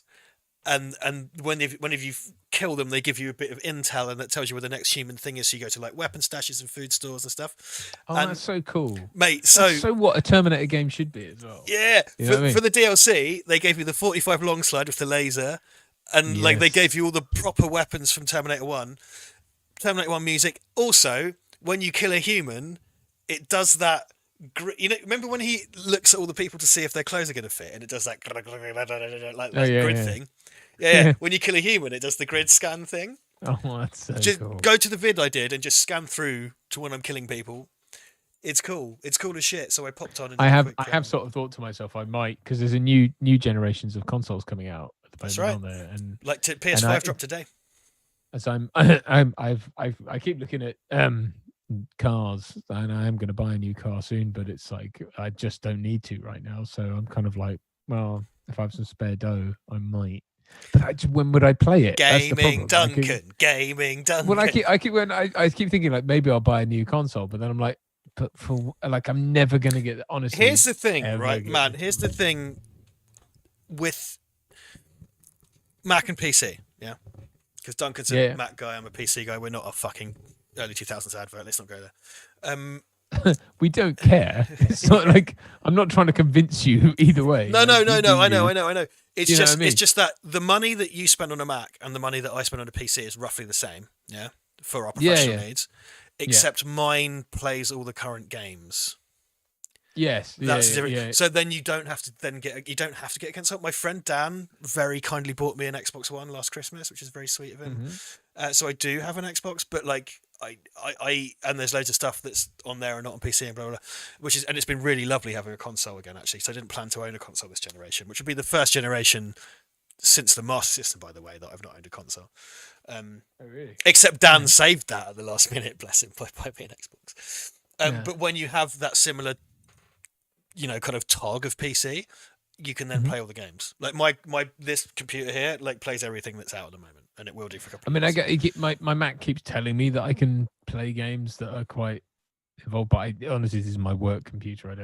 That's it. Yeah, but it's my work computer too, mate. Don't worry about it. You work from home. You're self-employed. Yeah, I don't have time, man. Like I spend the whole day fucking working. It's nuts. You've got grown-up shit to do, man. And I feel awful because it's like right now I feel guilty because I'm not like, bless her, my wife has had our daughter all day and now all night, and I'm like, no, you've got more pressing. That is like being shouted at for all your waking hours. It's like someone just going like in your face. I would really like us to play Erica Yeah, we'll do it. We'll do it. Because my bro's got a PS4, and like, you know, because you're kind of like a lapsed gamer, aren't you? Because of everything that's going on and stuff. Whereas I'm not any kind of hardcore guy. I'm still involved, but I'm not like super involved. Yeah, I play. I've nothing against gaming whatsoever. It was the thing I loved. Yeah, it's just a thing you don't do anymore, isn't it? That's yeah. It's not like you're a non-gamer. No, because I would really like us to do an Erica playthrough, because that to me is really fucking interesting, because I do gaming streams and I love games, and you're fucking in the game. That's great. Like, that's absolutely, you know, and it's it's a revival of the kind of FMV genre of the Mega CD era and early PC gaming. It was a big deal to us. I was chatting to Jack, the director, Jack and Pavle, who were the creative directors of Flavorworks, who made Flavorworks, Erica, and he has a thing again. You know, I'm not particularly up on my game stuff, but he used to work for someone quite big, and if you look him up, Jack worked for them, and then they broke off and did Flavorworks. And bless him, he sent me some fan art of my character from Erica that had been sent in. So we had a bit of a chat, and I was like, "Here, look, I'm a dad now," and he was like, "What the fuck?" And so I was just catching up with him, because they basically Ben, our producer, who's a very old and dear friend of mine. He's worked with Bob and Barn on a few things. Yes, yeah. Ben Jakes. He gets around in a good way, and we both just had kids this year, which is cool. Just a few weeks apart, so we both been swapping dad stories, and a lot of love for that dude. He's been a champion of me at times when I had no right to be put in. You know, he's always gone to bat for me, and at times when he never needed to. So he's just a solid dude. Anyway, what was I saying? Can't remember. Oh, Jack. So Jack, yeah. So I was chatting to Jack, and I was just like, because I'd heard through Ben that they were working on something new, you know, a follow up to Erica, because they were given budget to do something new. I think that's public knowledge. They were given a decent budget, like a really decent budget, to do something new with it. And Jack told me the stats on Erica. I can't reveal them because they are supposed to be private, but he told me, because it got released on PlayStation Plus. Is that's right? Yeah, so that's the subscribers get to then download it as part of their subscription. Right. So yeah, so back in, I think July, it got released on PlayStation Plus, and so they have renewed figures about downloads and who's played it, and it's impressive. Let me put it that way. It's very impressive, the number of downloads, both paid and PlayStation Plus. Reminder from Vote Saxon 07 that he did do a playthrough on his channel. Yes, well, go check that out. Go check that out, everyone. Anyway, and thank you for doing that, Steve, because I really appreciate that. But sorry, my point is that Jack was saying that they've had to put plans on hold. There was Erica was kicking off for a while. Yeah, there was really. I mean, it's not. I don't know, because it's very hard for me to gauge, because I don't move in those circles, and I just don't know. But it was something I was very proud of, and I really loved doing. And you know, I don't want to be the Erica guy. I don't want to bang on about it all the time. But it's like, you know, I was second on the call sheet. You know, it's gaming shit. I thought it was cool the whole time. Like I'm always getting myself, but that's why I've like my involvement with the Computing History Museum, like doing the Bob and Barn thing with Toby for me was like, fucking yeah, I'm doing gaming history shit, this is awesome. Outside Xbox is a channel that I like very much. They're a British gaming channel. They're fucking huge, right? Like they've got millions of subscribers or whatever. Like they're nice. Yeah, I like them a lot. And they did an Erica playthrough, and I commented, and it's kind of like, that fucking guy is me, that's us, we can do the bit. I said this before. They ignored me. I tried tweeting at them. They ignored me. Whatever. I'm not hurt. It's fine. It's fine. Whatever. Outside Xbox. You entertaining pricks that I like watching. Fuck you. You know, I mean, it's a funny one, because that was a real lesson that I'd learned already, but it was a reminder to me about stop reading reviews. You know, I went a bit funny on reading the reviews for Erica, and I was, for the most part, everyone was glowing about the performances, but then there were some that were like, he's shit, or he's brilliant, and it's like, and I get bombarded with messages from people saying how much they love it and stuff, and it's like, you can't just, the lesson really is, don't believe anything. Oh god, yeah. Well, it's the same like YouTube comments, man. It's like the way we start. Well, I chose to start the stream was to say that one guy complained that we don't interact with the chat enough. But then we also have the people that complain that we don't talk about the movie enough. All we do there's is something between the two stalls. I mean, we've had consistently 100-ish tonight, which is really lovely. Like, that's great. It's amazing. I mean, as I often say, I'm eternally grateful because, like, how often do you get 100 people come to listen to you? Do you do anything that doesn't involve you sort of being arrested?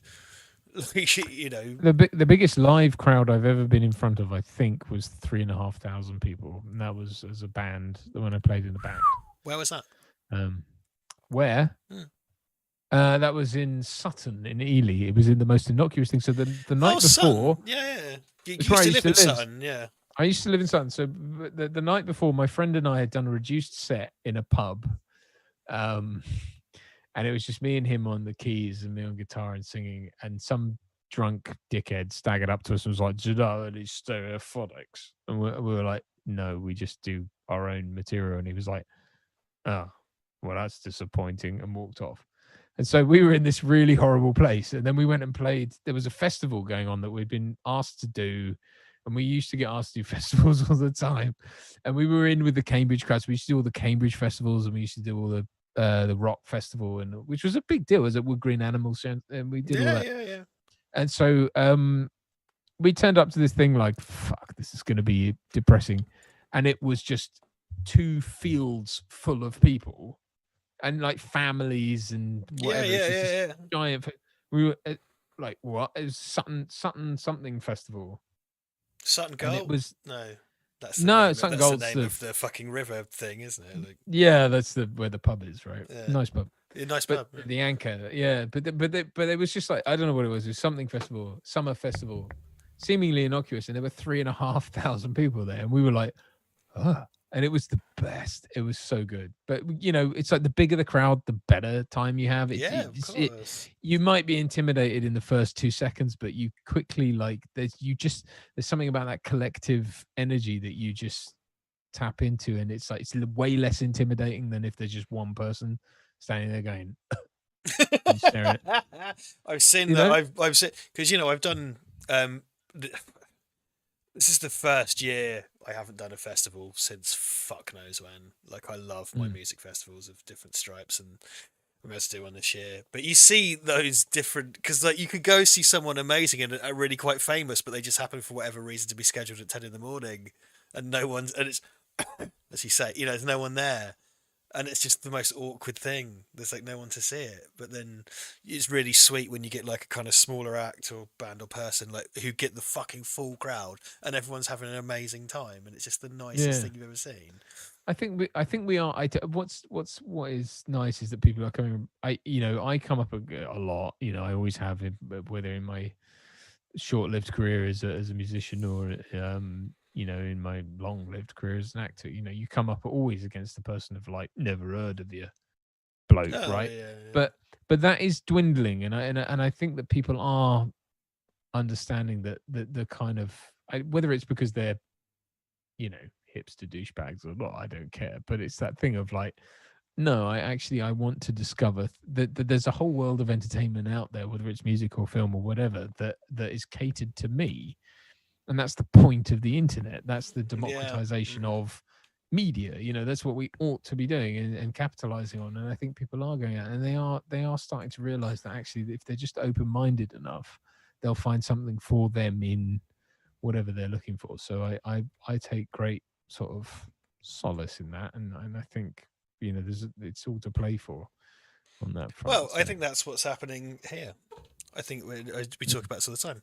We have a relatively small but very dedicated audience, and it's really awesome. Every week we see the same names, and at the end of the stream, it's the same names. I'm looking at the chat every week, and it's the same fucking names, and that's amazing.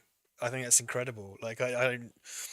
You know, it'd be lovely to be some huge thing, but like at the end of the day, like the people that come along consistently, and if we just do a random stream, we'll see the same people here, and that's so sweet. And to have that sort of one-to-one, well, not exactly one-to-one, but you know, you have that. If you're standing on a random stage somewhere, you don't know everyone's name, but we know everyone's name. We don't know their face, but we know. I like to think that, you know, 4,000 or 400,000, you know, we'll still be doing the same. You know, I love the that you and I can make some in joke out of androids in Aliens or whatever, and it's like I'm wearing little warhorse dog tags because of a thing me and Ivan did for a laugh like 7 months ago. It suits you as well. I want me some dog tags. They look cool, man. Speak to Dan Lyles. He's got the hookup. Shit. Yeah. Like, apparently you could just get dog tags done. This is a thing that I learned this week. Very cool. Yeah, I want me some of those. I'd have to think what to put on them. I think it'd be quite nice to have if we both had like Val Verde leader dog tags, especially if we both got blown up, because then someone could find them and go, it's unlikely, I think, Yeah. If there's a gas leak in our house. Weirdly bleak. Which reminds me of the going back to The Hunt. There's the protagonist switcheroo involves someone stepping on a mine, which is really yes. Oh, dude, it's honestly, guys, I cannot recommend that film enough. If you haven't seen it, it's on now, isn't it? Yeah, it's on Now TV. It's on Now TV. I don't know where it'll be at in the States and stuff, but and I assume because Battle Royale only got kind of released in the States in the last sort of 10 years or something, because it coincided so closely with Columbine. It was just off because it's about school children killing each other. People, loads of people in the States watched it, but it only got kind of a proper release in the last 10 years or something, I think. What's frustrating is it's like, this is what we got to get. Like, it's so hard. We've got to get politics out of art. That doesn't mean you can't make political art. I didn't say that. You know what I mean? You have to get that. What you mean by that, and I'm not sure I agree. I don't know what you mean. Well, okay, all right. What I mean is we have to stop politicizing. We have to stop projecting our politics onto things, if that makes sense. You know what I mean? So it's like my view. You can make things. I think it's all fair game. We could do it if you like, and if people don't want to watch it, they won't watch it. Absolutely, I'm totally 100% with that.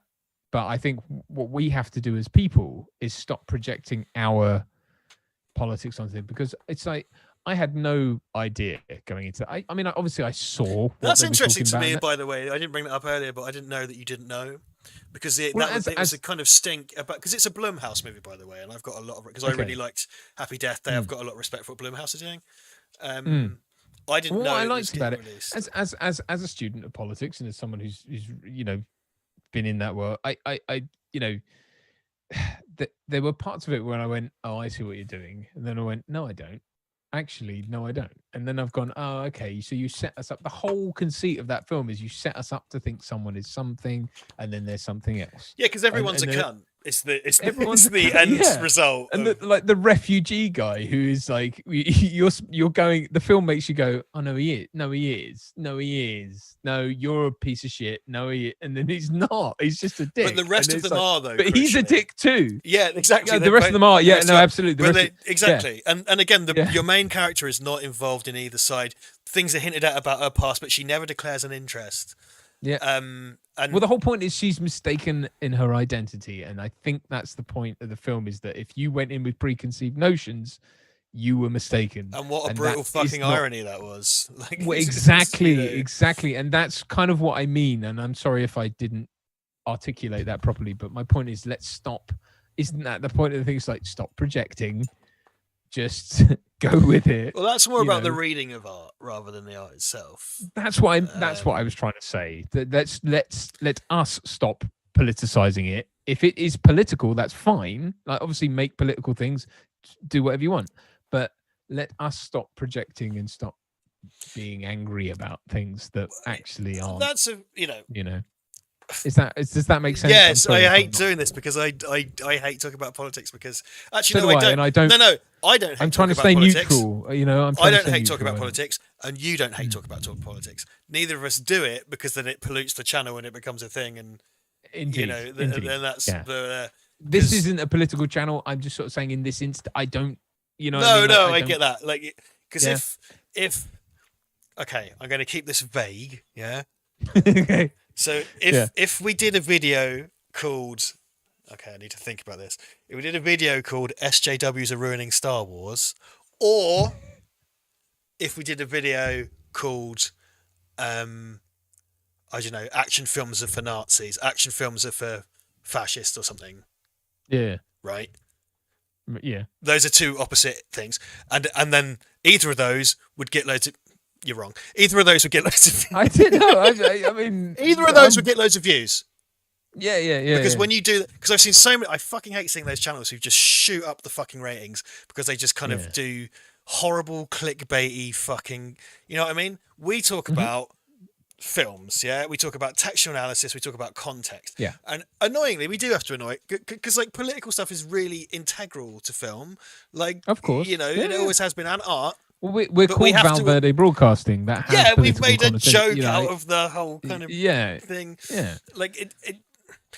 But YouTube, the well has been so poisoned, absolutely, that you can't go, and I don't want to because it's just this nest of cunts. Like it's just because all they want to do, and it's all they want to talk about, and it's like fucking hell. It's like because you see these channels, it's kind of like ex-journalist says why about Z film because they want this type of genocide or whatever, and it's like probably not though. Let's be honest. I know, and that's what I mean. I suppose about like we need to be clear about the delineation between bringing our politics into something and something being overtly political. And it's like it's fine if like we talked about Oliver Stone earlier, he has his politics, you know, people have their politics, that's fine, and if they put it into their film, that's fine. You can't be mad about that, and that's not the same thing as propaganda, that's not the same thing as state censorship. That's an opinion, and if you don't like it, don't watch it. That's how you know free market economy you works. And I achieve a kind of nice, we have a nice balance, a nice sort of yin yang, don't we? We exist in, I think we exist in a very much an agreement state. We're irritatingly similar. No, we're irritatingly similar. It's one of these Venn diagrams. Like it's not like that. It's one like this, where the middle is mostly right, but the stuff on the outside is so hardcore, but we don't agree on it. But the bit in the middle is so much. It's kind of like it keeps us from dragging each other into extremes. Absolutely. It keeps us from going into those sheets. And you know, we'd probably be way more popular if the problem is if we agreed about a lot of stuff, we'd have this really horrible, hateful channel. That's all about, you know. Well, that you make a very good point there. I think actually, if the tables were turned, if that's even a thing, and it's hard to sort of articulate what that would be, but I think if they were, it would be the argument channel, and yes, you're right. I think it would be it may attract a lot of views, but it wouldn't be. I mean, I've seen channels that purport to be something else that have turned into. They're just political channels. They're just they're a flag on a hill. That irritates me because they have those kind of channels have like, I don't want to accidentally name real channels, but you get a channel that's called kind of like I don't know, oh God, I don't want to name a real channel, but it'll be called like Comics 24/7 or Movies All Day. Yeah. And then you click on it and it's like, no, it's what? No, every video is every video has got like, oh good, because that's the message I took from Willow. Like no, I know, and that's the thing. It definitely is no longer unique to one side. Unfortunately, you know, people have to accept that. It's like we've all become not snowflakes. I don't want to use it because that's a charged term. It's a charged term. We've all become very sensitive to again, propaganda, terms that have been totally misappropriated. And again, as a student of politics, when people start bandying about words, that I'm like, that's not what that means. Stop using that word, because but the lexicon now is so diametrically one thing or another, and that's why you have to stay out of it. I mean, certainly in my industry, it's like don't ever express dude, I don't want my views known. They're also my views, I mean, I also feel like I'm not here to convince anyone. It's not my job to do that. Seems kind of exhausting as well. Yeah, totally, because it's like being in a constant courtroom.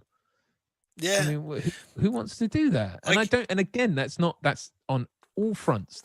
I'm not saying that's unique to any one side. It's just on all fronts. It's like, you said this. This is not something I like to do. Yeah, but like I've got a fucking degree in film. Yeah, and I'm trained in like analysis and criticism, and it's something that like I. One of the reasons I reached out to Toby is because like Toby taught me how to analyze films, and it's when I see some random cunt that doesn't know what they're talking about. And the thing is, I don't want to gatekeep, because all of us here, everyone who's here, I think a minority of people have actually studied film. It doesn't matter. We all have a mutual understanding of film. We've come to it together. We watch these things together. We know what we're talking about. And I'm talking to you. I'm talking to you, everybody at home who's watching this, right? This is a thing we've done together. We know what we're talking about. We know what we're looking for.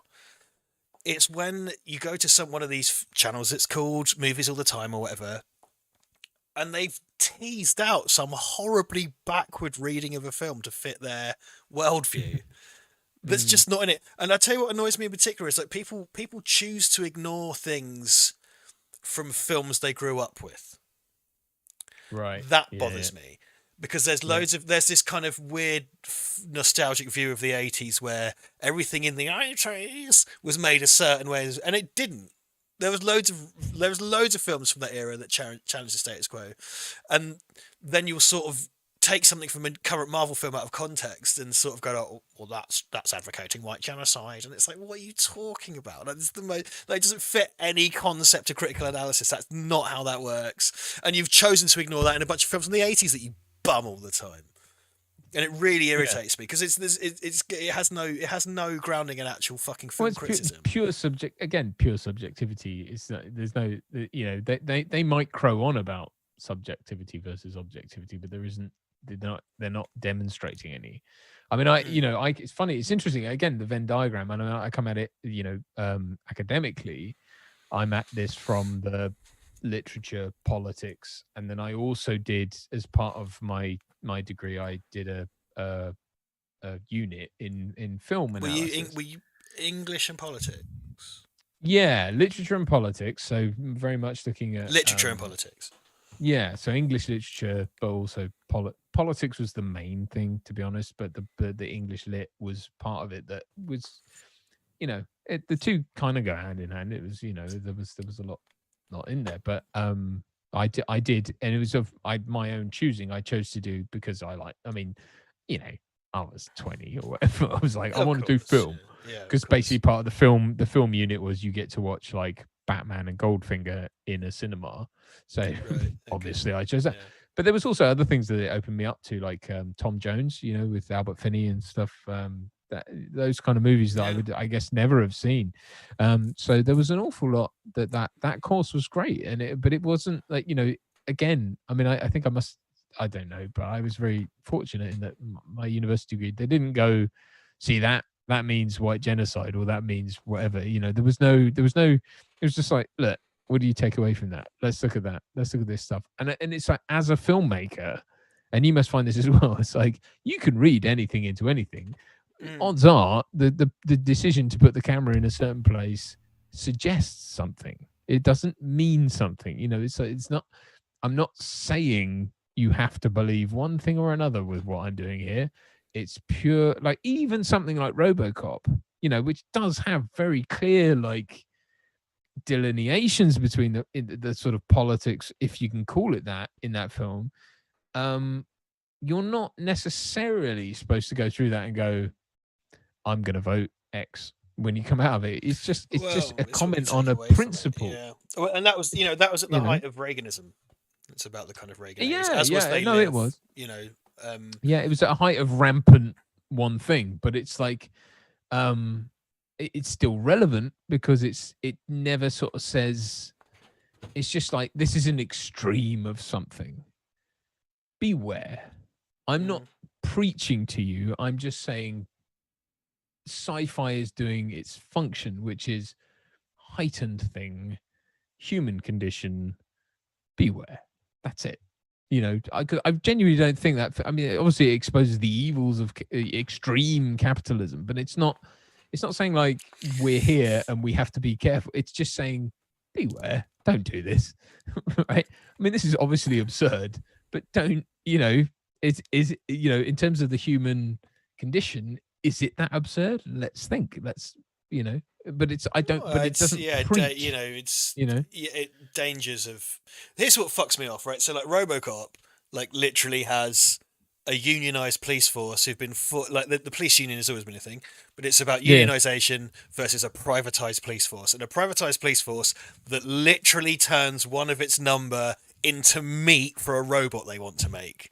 Yeah. Right. Yeah, That's the kind of the obvious thing in that film, and then the rest of it is kind of corporatism and what's kind of. But it's an extreme. It's like, you know, the idea that every company ever is itching to do that, if only that they were unbridled from state, whatever. It's like, no, but also by the same token, let's not let that happen.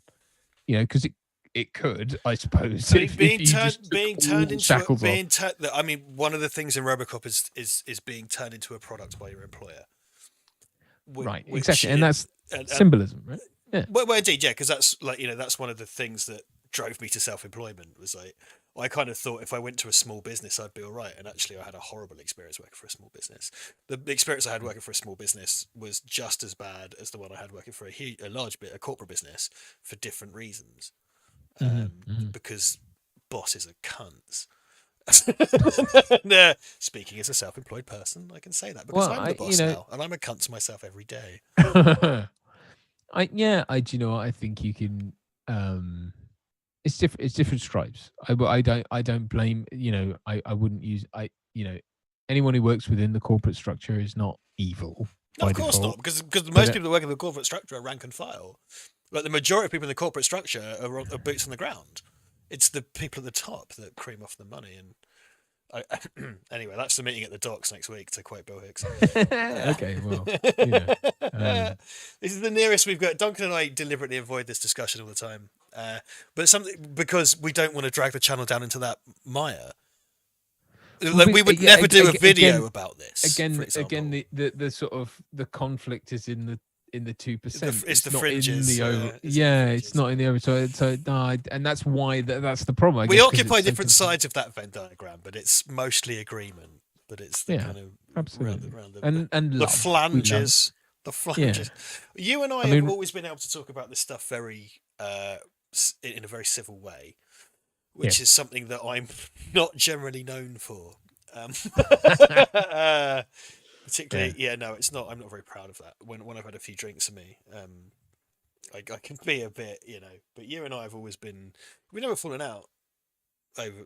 We never will. Well, obviously, because we're still, we're still here. If we'd fallen out, we wouldn't be having this discussion. But. I mean, you're basically part of my extended family, and I wouldn't. That's more important to me than whether we agree on shit. I don't care. No, you are though. You are.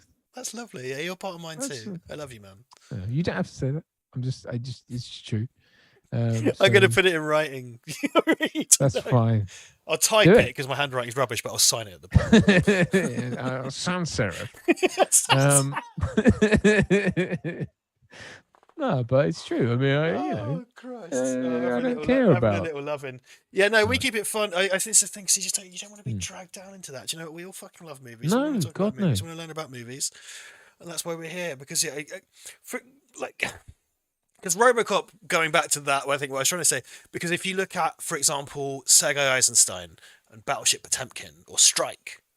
These were films made under communism, and there's the formalized Soviet realism was a mode of filmmaking which deprioritized individual lead characters. So it was a type of filmmaking determined after communism. Okay, and they're really interesting films to watch, regardless of whether you agree with that. Like they're really interesting films. So you don't focus on an individual because that's against the kind of socialist ideal. So you don't do that. It's about a group of people. So like Strike is about evil capitalists and Battleship Potemkin is about the Bolsheviks and the Russian kind of revolution and stuff. Similarly, the films of the Weimar Republic in Germany, the pre-Nazi Germany. Pre-Nazi Germany was incredibly liberal. So like Murnau, the director of Nosferatu, was openly gay. Part of the kind of crazily liberal sort of decadence of the Weimar Germany is what led to the fascism in Germany, because people were bankrupted and felt that this decadent lifestyle had sprung them in the other direction. Yeah, it's that pendulum thing, isn't it? Which you just see a lot. You have to be wary of. Well, yeah. so like so Fritz Lang fled the Nazis and came to the States and worked in America and made because he'd made M and everything. But then he came and the tradition of German expressionism informed the noir movement. And so much of noir comes from German expressionism, and so much of cinema comes from Germany, and it's from these people fleeing these political extremes. As did Eisenstein.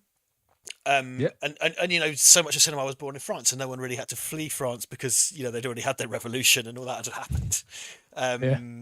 For cinema, people had to flee France in the war. Of course, I'm not insane. I mean, for cinema's sake, people didn't have to flee France. And then in Nazi Germany, then there's the kind of Nazi formalism, which is the kind of propaganda films and like Triumph of the Will and that kind of stuff. So then it's something that's what Tarantino very cleverly touched upon in Inglourious Basterds, because as someone who knows film very well, he specifically addresses the Nazi mode of filmmaking, which is a part of cinema history, a very important part of cinema history, a horrible, gross part of cinema history, but a very important part of cinema history.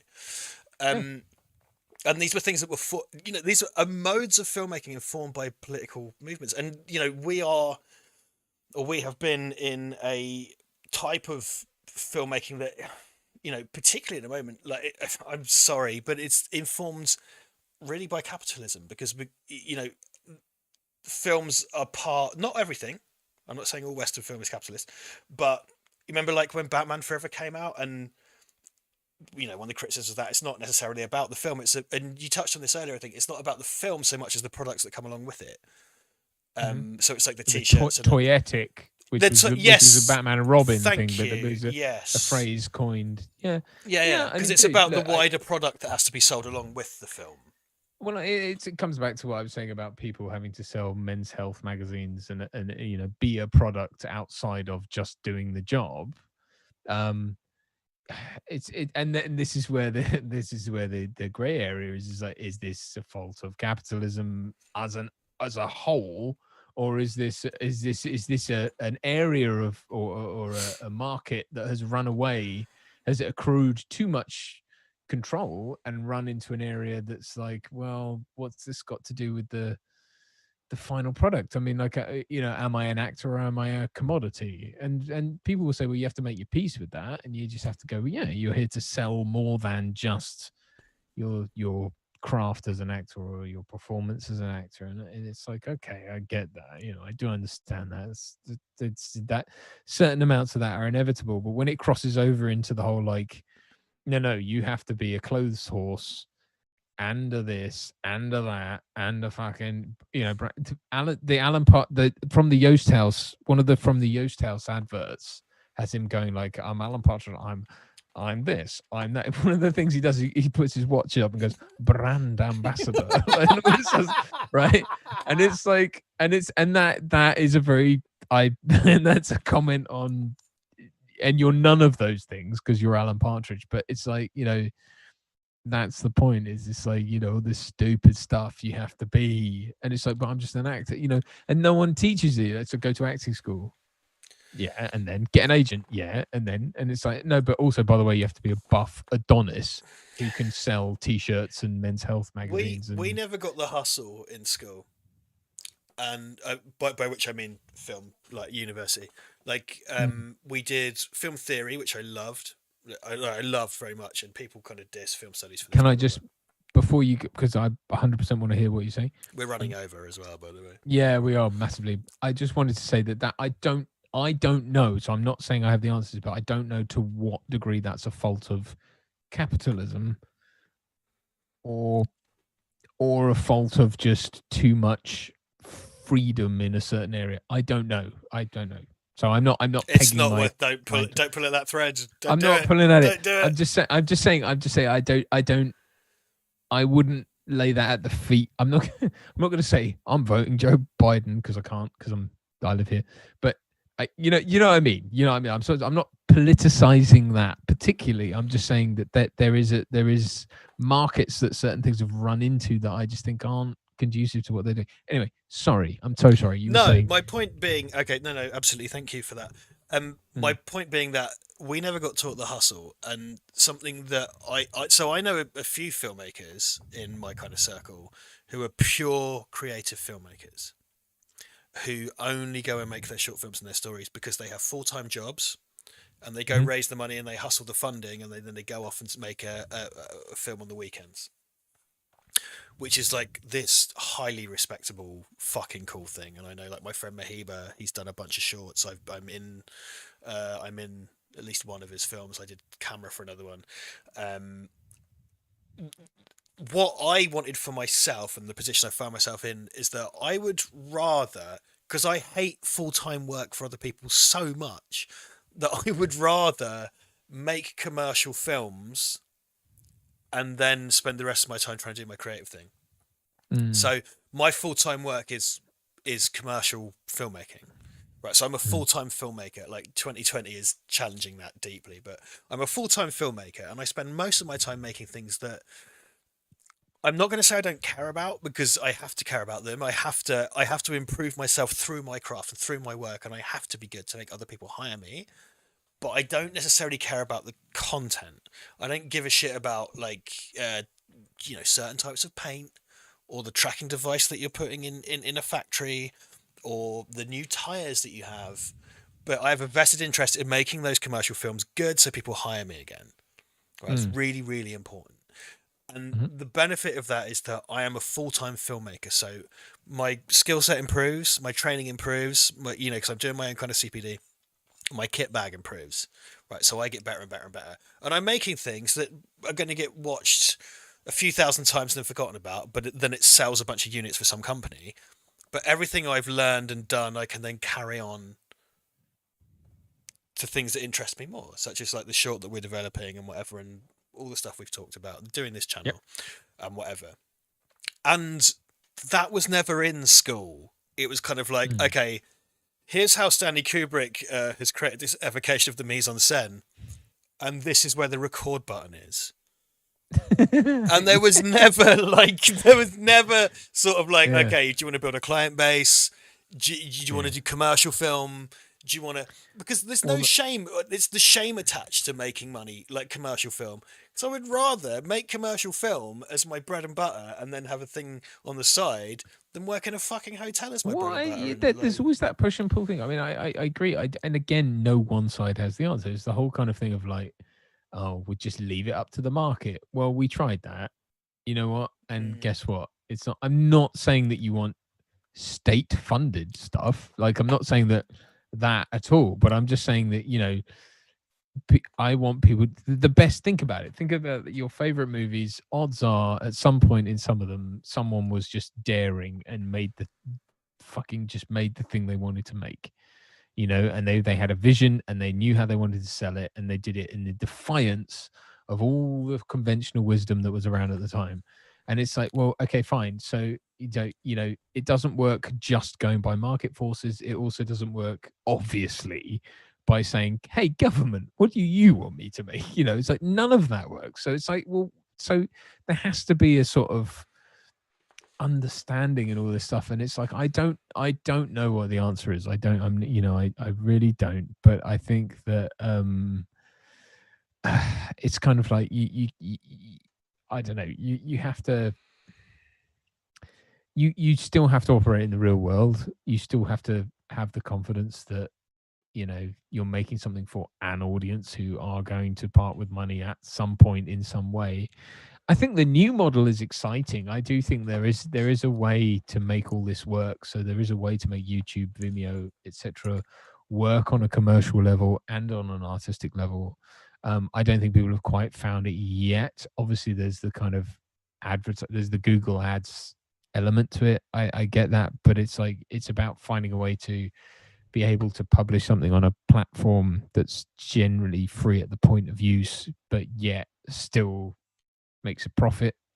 I do think there's a way to do that. It's just finding that equilibrium, but I think that's important to do, because whoever cracks that nut is going to own it, right? Well, I mean, the Blumhouse stuff, right? Neither of us were mad about the Halloween revival, but it wasn't expensive. I really liked both Happy Death Day movies. I thought they were great. Like I really liked them. They're great fun, by the way. I'd recommend. Blumhouse made The Hunt, right? Really great, kind of one and done. All these are relatively like cheap fucking movies that are really great little kind of horror or genre standalones.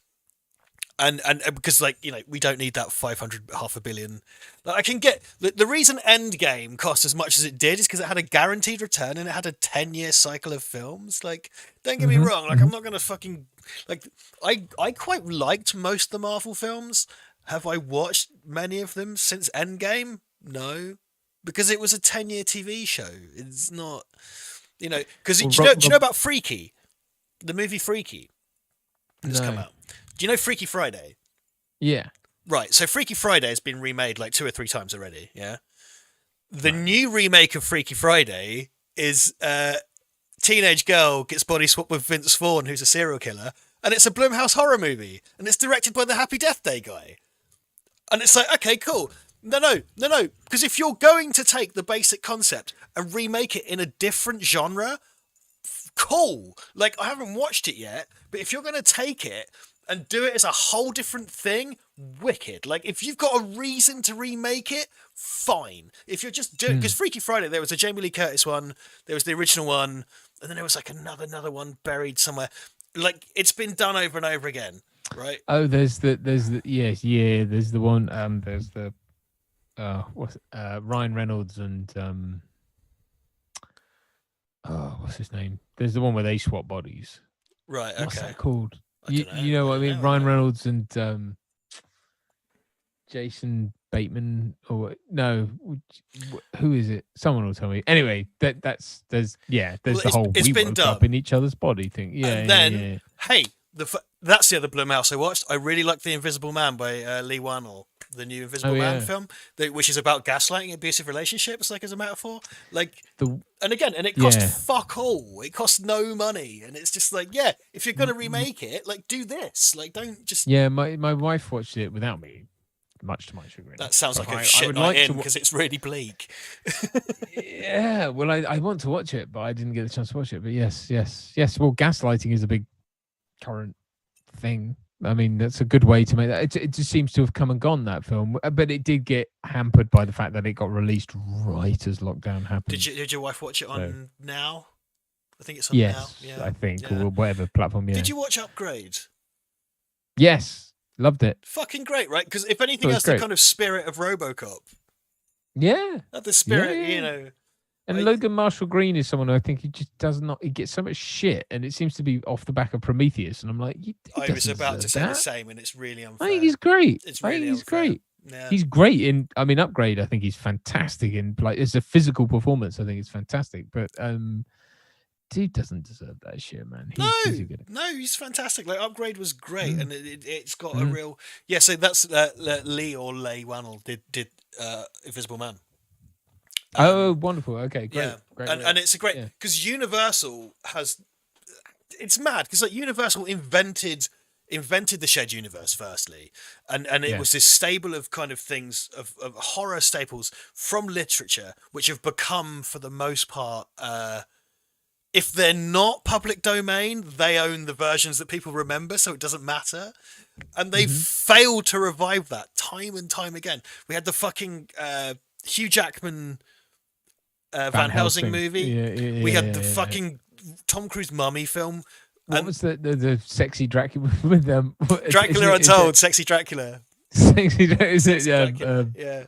Mark Commode refers to Sexy Dracula. Which is exactly what it is. Sexy Frankenstein with. Sexy Frankenstein with Harvey Dent. Yes. Yes. They failed time and time again to do that, and particularly like Van Helsing is like this disgustingly bloated high budget thing, and I get it because it's their top tier of character, and they've been looking at the Marvel thing. It's this absolutely bloated, disgustingly expensive thing. Same with the Mummy with Tom Cruise. It's like Tom Cruise in a mummy film where you blow up London. Are you out of your fucking mind? And then you make your $5 million Invisible Man film with a social commentary by a tested genre director. not an untested director. It's not David Fincher doing Alien 3. Like, you've got someone who's made a solid thing. You come and do it, and well, fuck a duck. It cost fuck knows like bollocks all money, so it made a bunch of money. Of course it did, because it's a good film. But also, it probably would have made money even if it was shit. 'Cause it cost nothing. It's got the Invisible Man name attached to it, because it's not based on the novel. You know, I mean, it is technically, but it's not. Like, all of that. Like, do that more. That was very ranty, wasn't it? I've had a bit much whiskey. We should probably go offline soon. Yeah, we ought to. Really, it's getting all of it. No, I agree. I think I would love to see a return to kind of lower budget stuff. Not, I think probably because it would serve me better. I'm just being honest. I want to make movies, man. I want there to be that gap in the market that allows for high concept, low stakes stuff. I think what I find frustrating is that the higher end of the market has captured so much, including television. Fan though I am of The Crown, as I said before, it just totally is this void that consumes. It's like it takes away from people who are like trying to make their mark, and I think that I find that frustrating because you're not allowing new voices in. I know for all their talk of it, they are, but it's like, and I get it. We all have to work. We all have to compete, and if it's like, the people that are, we have to do better. We have to strive to be more. I get it. I do understand, but at the same time, it's like, I just think we need to find a better way to tell stories, and I think we're getting there. I mean, I say that, I don't say that pessimistically. I say that optimistically. I think that actually there's a lot of room now, and it's starting to happen. I think you have to see these things as like the tanker that the compass has to be. You have to put a magnet next to the compass, and slowly the ship turns. I think and I understand why. I do. It's when you and I met. Yes. What I like about at the RoboCop remake, yeah, I mean, isn't that does that not? What say I really love about yeah. what we do and how we met, because we met. I won't call it a flashpoint, but we have this very clear kind of meeting point. Yeah, it's a personal flashpoint, perhaps, if not a cultural one. Right. But since I've met you, I've been talking about, like, I always felt like the new Hollywood crash was coming. Which it hasn't done, because it's not gonna, because it's this slow transition. Because before, like, Hollywood, when Hollywood crashed in the end of the 60s, it had nowhere to go, and people were going to stop seeing movies. But what's happened over the last kind of 7 or 8 years since we've 6 or 7 years since we've met is that things have transitioned to the home, and having a pandemic is the perfect storm of that, really. Because it then puts, Trolls World Tour then puts everything in the living room, as a family movie. Bill and Ted, similar. Well, they're talking about James, internationally.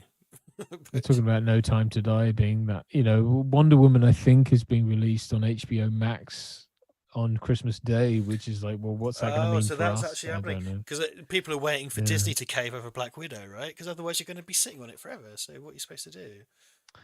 Yeah, I mean, I know. So No Time to Die has been the canary in the coal mine, because it came about. I think, I bet they're kicking themselves because the whole thing was supposed to come out in the end of 2018. Then it got kicked into the long grass, and then it was like 2019, and then anyway, we are where we are. But I think they've kind of gone. They're the ones right at the vanguard, because it's like for every. I mean, someone who was it? There was some YouTuber who put a thing out saying like, for every month that MGM sits on No Time to Die, they're losing $1 million, and it's like, yeah, but that's chump change compared to basically based on the interest on the money they borrowed to make it. And I'm like, firstly, that's not how compound interest works. It's like, it's not going to be a clean $1 million every month, because it's compound interest. So it adds, there's $1 million added each month. So that's not how that works. But even still, the Mars is like, if a Bond film, if you're looking at something like Skyfall made over $1 billion, Spectre, the last one, made nearly $1 billion. If you're a streaming platform and you're offering money, you've got to offer basically $1 billion. And there's no model on streaming that goes, it's a closed shop film. Yeah, no, Yeah. no one film is worth $1 billion because They you're don't not going to release get their $1 billion ratings. extra worth. It's a closed shop. Like they don't Yeah. say. So yeah, this is the thing where people are saying like, well, you know, Netflix offered 600 million for Sky Bond. It's like, did they or did you make that up? Because no one said that. And like It doesn't Netflix matter, don't though. like because they It would doesn't have to matter. lay out this insane amount of money, and we have no metrics to measure that against. And again, like most people, you know, this isn't statistically correct in the way that you know most people are dead, but like most people have Netflix, you know, like most people have, like you know, so the assumption is like, let's just say I don't know how many people are on Netflix. I've got a clue.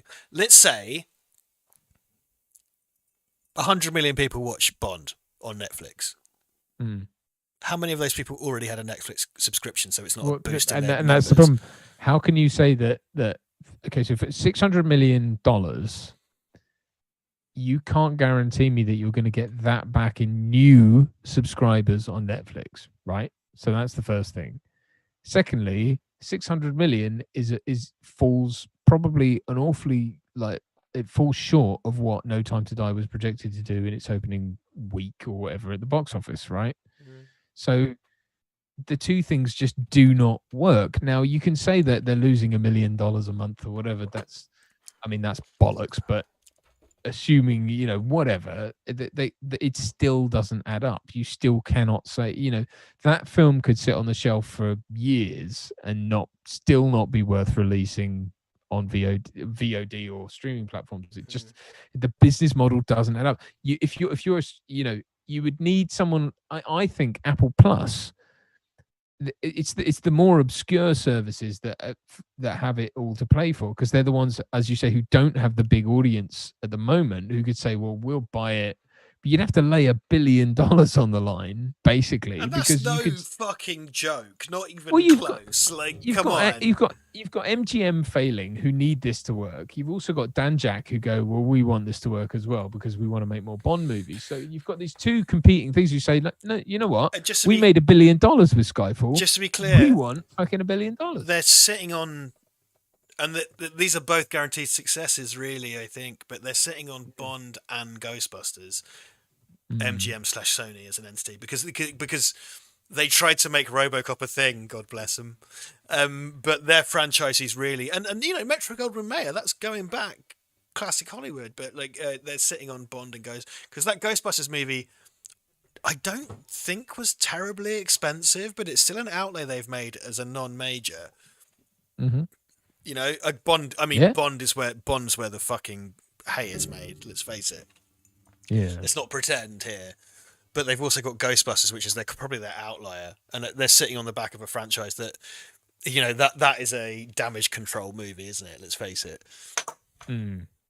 I think, I mean, the problem with Bond, obviously, is that you have all the product placement as well, and it's not just the fact that, look, all right, the film costs whatever it costs. If it's 300 million, it's 300 million, and it's like if a proportion of that's made up with Omega watches and Aston Martin or whatever, that's neither here nor there. But I don't know, the deal is that they put that money into that film because the film was going to net X amount of money, and now it ain't, or potentially ain't. And if you hand it off to a streaming service, it's like, well, bully for the streaming service, but it ain't like, what, and it's like, I think something like Bond, it's like, the problem is, as soon as you put it out anywhere, it's done. Yeah. Right. So you don't get a second bite of the cherry. You can't go, all right, we'll release it on Netflix for a month and then we'll put it out in the cinema. Well, you don't get the that. 1-2 punch of things you've just mentioned. Mr. HEC says, Mr. HEC, I'm sure, as Duncan did, I'm shortening your name because there's too many numbers. We love you. Thanks for coming, man. We see you every week. Mr. HEC, what's frustrating is that already a handful of people have already seen these movies and they're waiting to release. Ian McGar. Hey, Ian. Love you, man. Good to see you. 2 hours after Bill and Ted came out, it was all over the internet for free. And then Ian follows up with, could you imagine if somehow these movies leaked, they'd be fucked? Because as soon as those hit a torrent. And I think that's worth discussing, actually, so I've not really thought about that. But, one person, there's a small group of people on each of these films, and it's unlikely they would because they've all got such a vested interest, but if one person leaked any of those, as soon as a torrent went up, Like, it's the classic piracy whack-a-mole, but something that big, that's crazy. It would ruin those movies. Like, normally a torrent coming out, as that's happened before when cinemas exist, but when cinemas essentially are taken off the board, which has never happened, by the way, like, we call this art form cinema for a reason. Like, I don't think outside of wartime, and even during wartime for morale, cinema still existed because that was pre-television. So people still had, like, this is the first time cinema has been taken off the board, really, which is bananas. We're getting into around 120 years of cinema. Like, this art form that we're discussing existed for around 120 years. And the main thing, the thing after which it is named, has never been taken away from it until now. Well, isn't that the irony? It's funny that wars between governments didn't take cinema off the board, but a disease did. The disease did, yeah. In peacetime. That's weird. But it did. No, I mean, absolutely, and that's what's and this is what I've come back to time and time again. It's like the model on which these films were predicated upon, the model.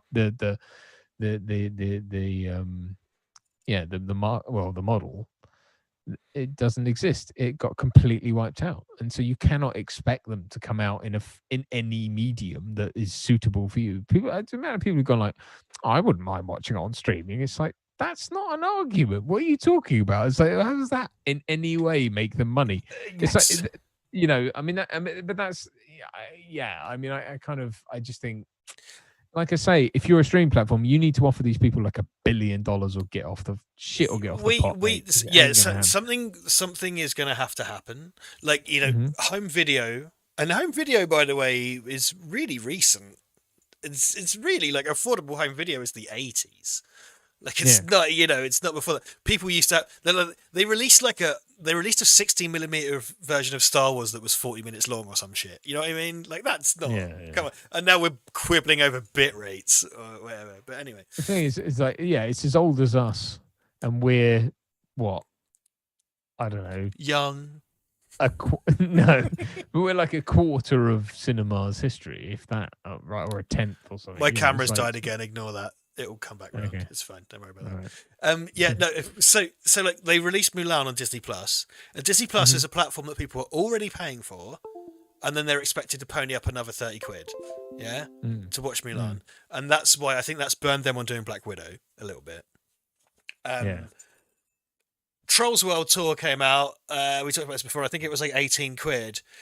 Here's the thing: Mulan came out. It was 30 quid on top of your £6 a month subscription.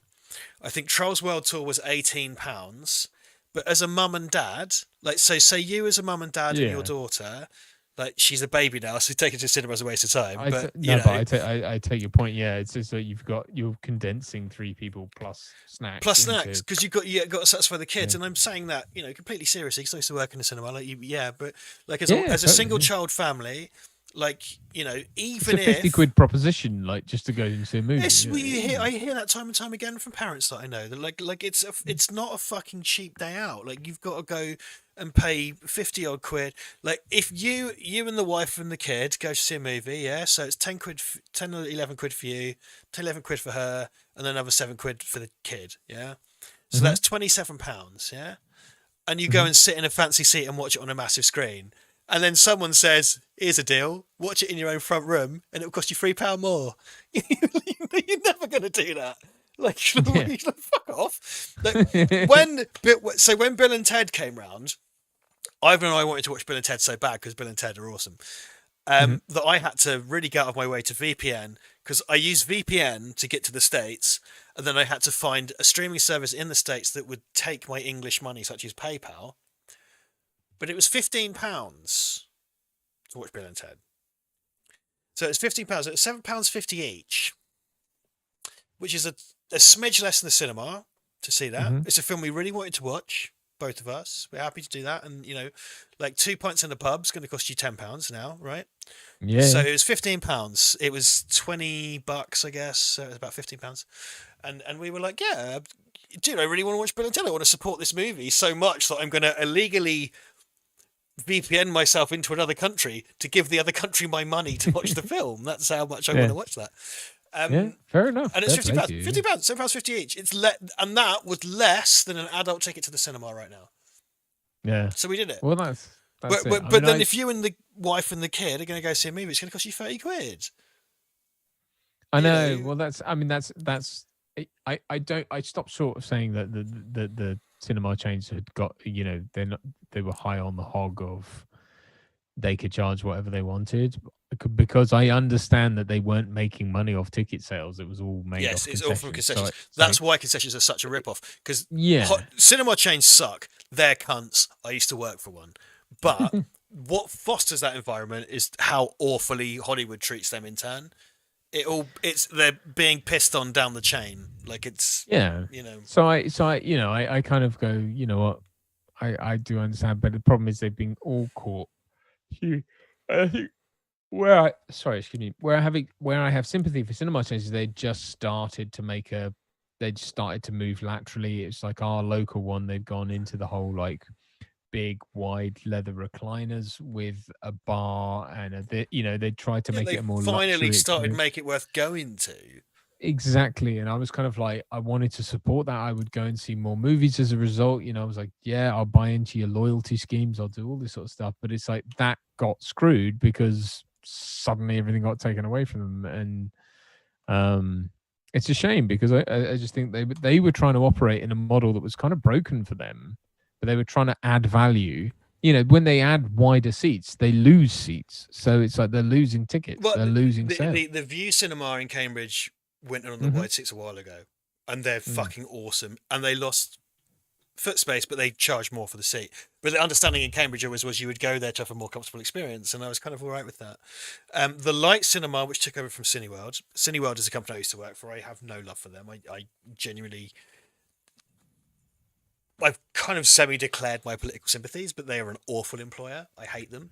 And I don't think I can get sued for saying that, and my opinions are my own and not those of Duncan Casey, if any lawyers are watching. But they're an awful company to work for. They treat us awfully. Because of the monopoly laws that came in, they took over... No, the monopoly laws didn't change. They came into Cambridge because they took over Picture House. They had a choice to close down Picture House or close down Cineworld. They closed down the Cineworld, and we kept the Picture House, which was a victory. And then a chain called The Light came in, and The Light is a really lovely small chain. Really great small chain cinema, and they have classic movies. They have a nice bar. They have better snacks, and they stream things from the NFT. They stream things from the BFI. It's a really cool chain. I went to see 1917 in the Lux in Wisbech. There's a guy called Nathan who we follow each other on Twitter. He's a GM of the Lux in Wisbech. Lovely cinema, beautiful cinema, in fact. And there's also a Light in Wisbech as well. Again, small chain. And I'm more worried about those chains suffering than the big ones. Because sympathy, the anti-worker behaviour of the large cinema chains. I can't speak for The View. I know someone through my trade union affiliations. Yeah, that's right. Worked for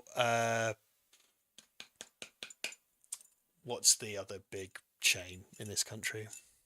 Odeon Empire. Yeah, Odeon. Yeah, someone who had mad beef with Odeon from the trade union side of things. Okay. Sorry. No, I mean, they're an industry, and the thing is, the atmosphere has been created by Hollywood. They squeeze them out of that money, which is why they're so awful. That's why they have this horribly bottom lineist kind of. Well, yeah. I mean, again, it's like we need to make sure that everyone can make money from this. Otherwise, what's the fucking point? That's just saying, well, you can make money off popcorn. It's like, yeah, but no, people are wise to the idea that popcorn doesn't cost £5. They'll pay it begrudgingly because it gives them something to munch on for an hour or whatever. Popcorn is the food. Popcorn exists for the same reason pizza exists as a delivery food. It's not because there's nothing about pizza that makes it inherently easy to deliver. Pizza, you can train a non-chef to cook pizza and the ingredients have the lowest possible overhead.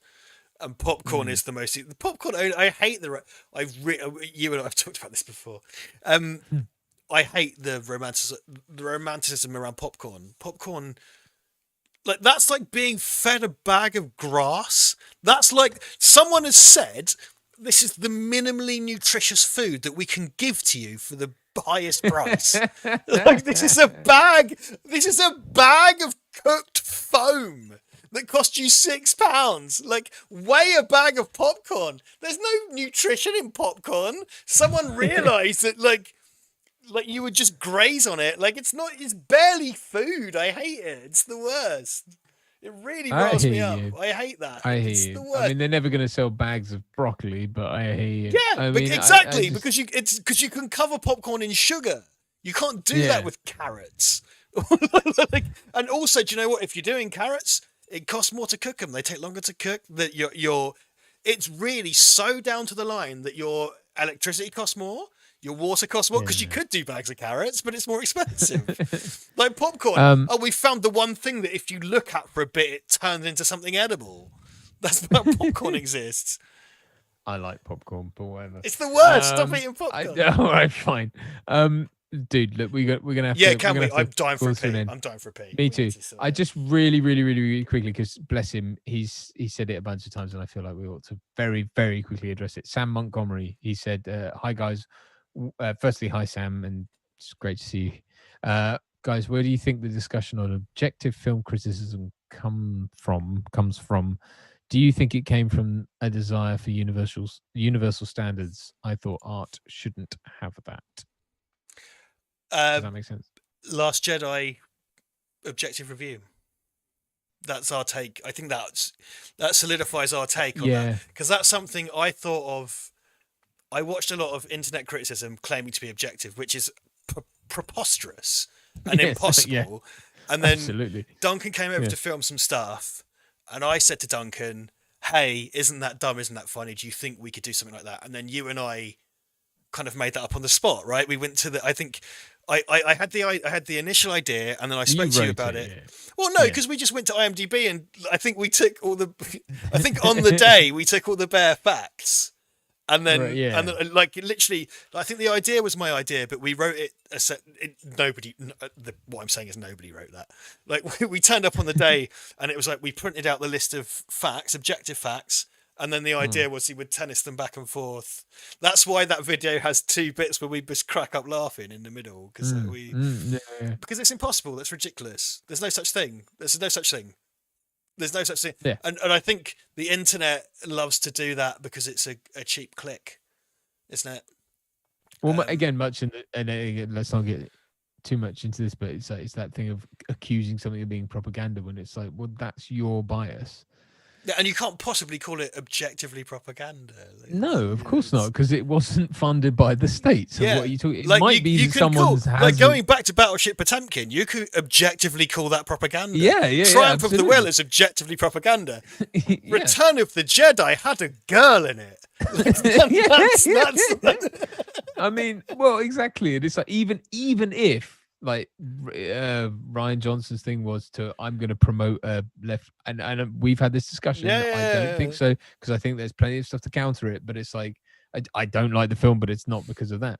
It's like even if his whole thing was I'm going to promote some sort of left wing, I'm going to sneak in a bunch of left. It doesn't matter, because guess what? It's just a subjective. It's his opinion. It doesn't matter. We are the ones who, you have to take responsibility for what you're projecting into something. And it's like, you have to acknowledge the fact that, like, it's a fucking Star Wars film. And if you're going in going, I don't like that because that's left-wing content, or I don't like it because that's right-wing content, then that's on you. And it's all right. It might be there, but it's not state controlled. It ain't in fucking dude. It's not in Disney. Like, come on. No, come on, man. If someone could come out and make a sort of like, okay, this is a pro-trade union, anti-conservative horror film, or someone could say this is an anti-trade union. What did I just say? Sorry, the opposite. The opposite. Of that. This is my pro-market, anti-trade union horror film, and then someone else could say like, well, this is my pro-trade union, pro-government, whatever. Opposite. Fine. They're doing a low budget thing and they're declaring that. Yeah, absolutely. It's not Star Wars. Star Wars is there to make money, you mad cunt. Like, what are you talking about? Like, absolutely not. Like, do you know what I think is really interesting? Like, the Joel Schumacher's Batman films deliberately insert loads of objectivist imagery, right? And I think and we talked about that, it's all those Randian kind of statues and stuff. And I think it's kind of like a little sly dig at Bruce Wayne being a billionaire. I wouldn't call it propaganda. Like, get the fuck out of here. It's just so Happy Meals, you mad cunts. Like, don't. Well, yeah, and even Zack Snyder talking about wanting to make Randian, overtly Randian stuff. It's like it's still not propaganda. None of it is. And like you say, unless it's trying. I think I think Phil Robb in the comments has nailed this. It's a highly vocal minority howling into the wind. I've never met anyone in real life who actually complained about it in that manner. And it's true. How often do you meet someone in the pub who says that? In 2020, never, because we don't go to the pub. But like, it's internet twats. Yeah. Hello, internet twat here. But it's internet twats. Like, that's who, Absolutely. Well, like, we've gone an hour and 10 over. Yeah, I don't want to be. No, of course, and I'm dying for a piss. So, guys, it's been lovely. It's been. I've had a little bit of a break. We've had a bit. Us guys have had a break to chill out. It's so nice to be back with you. Speed was such a good film to come back onto, I think.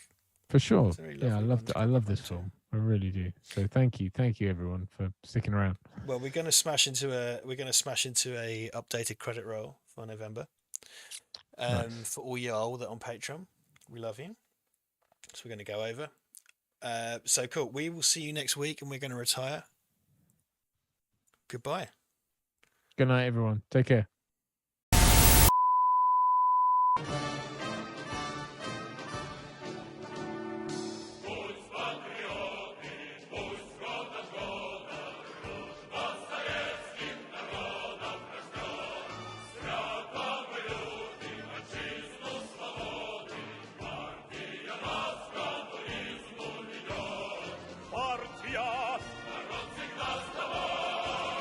Partia, linea streccia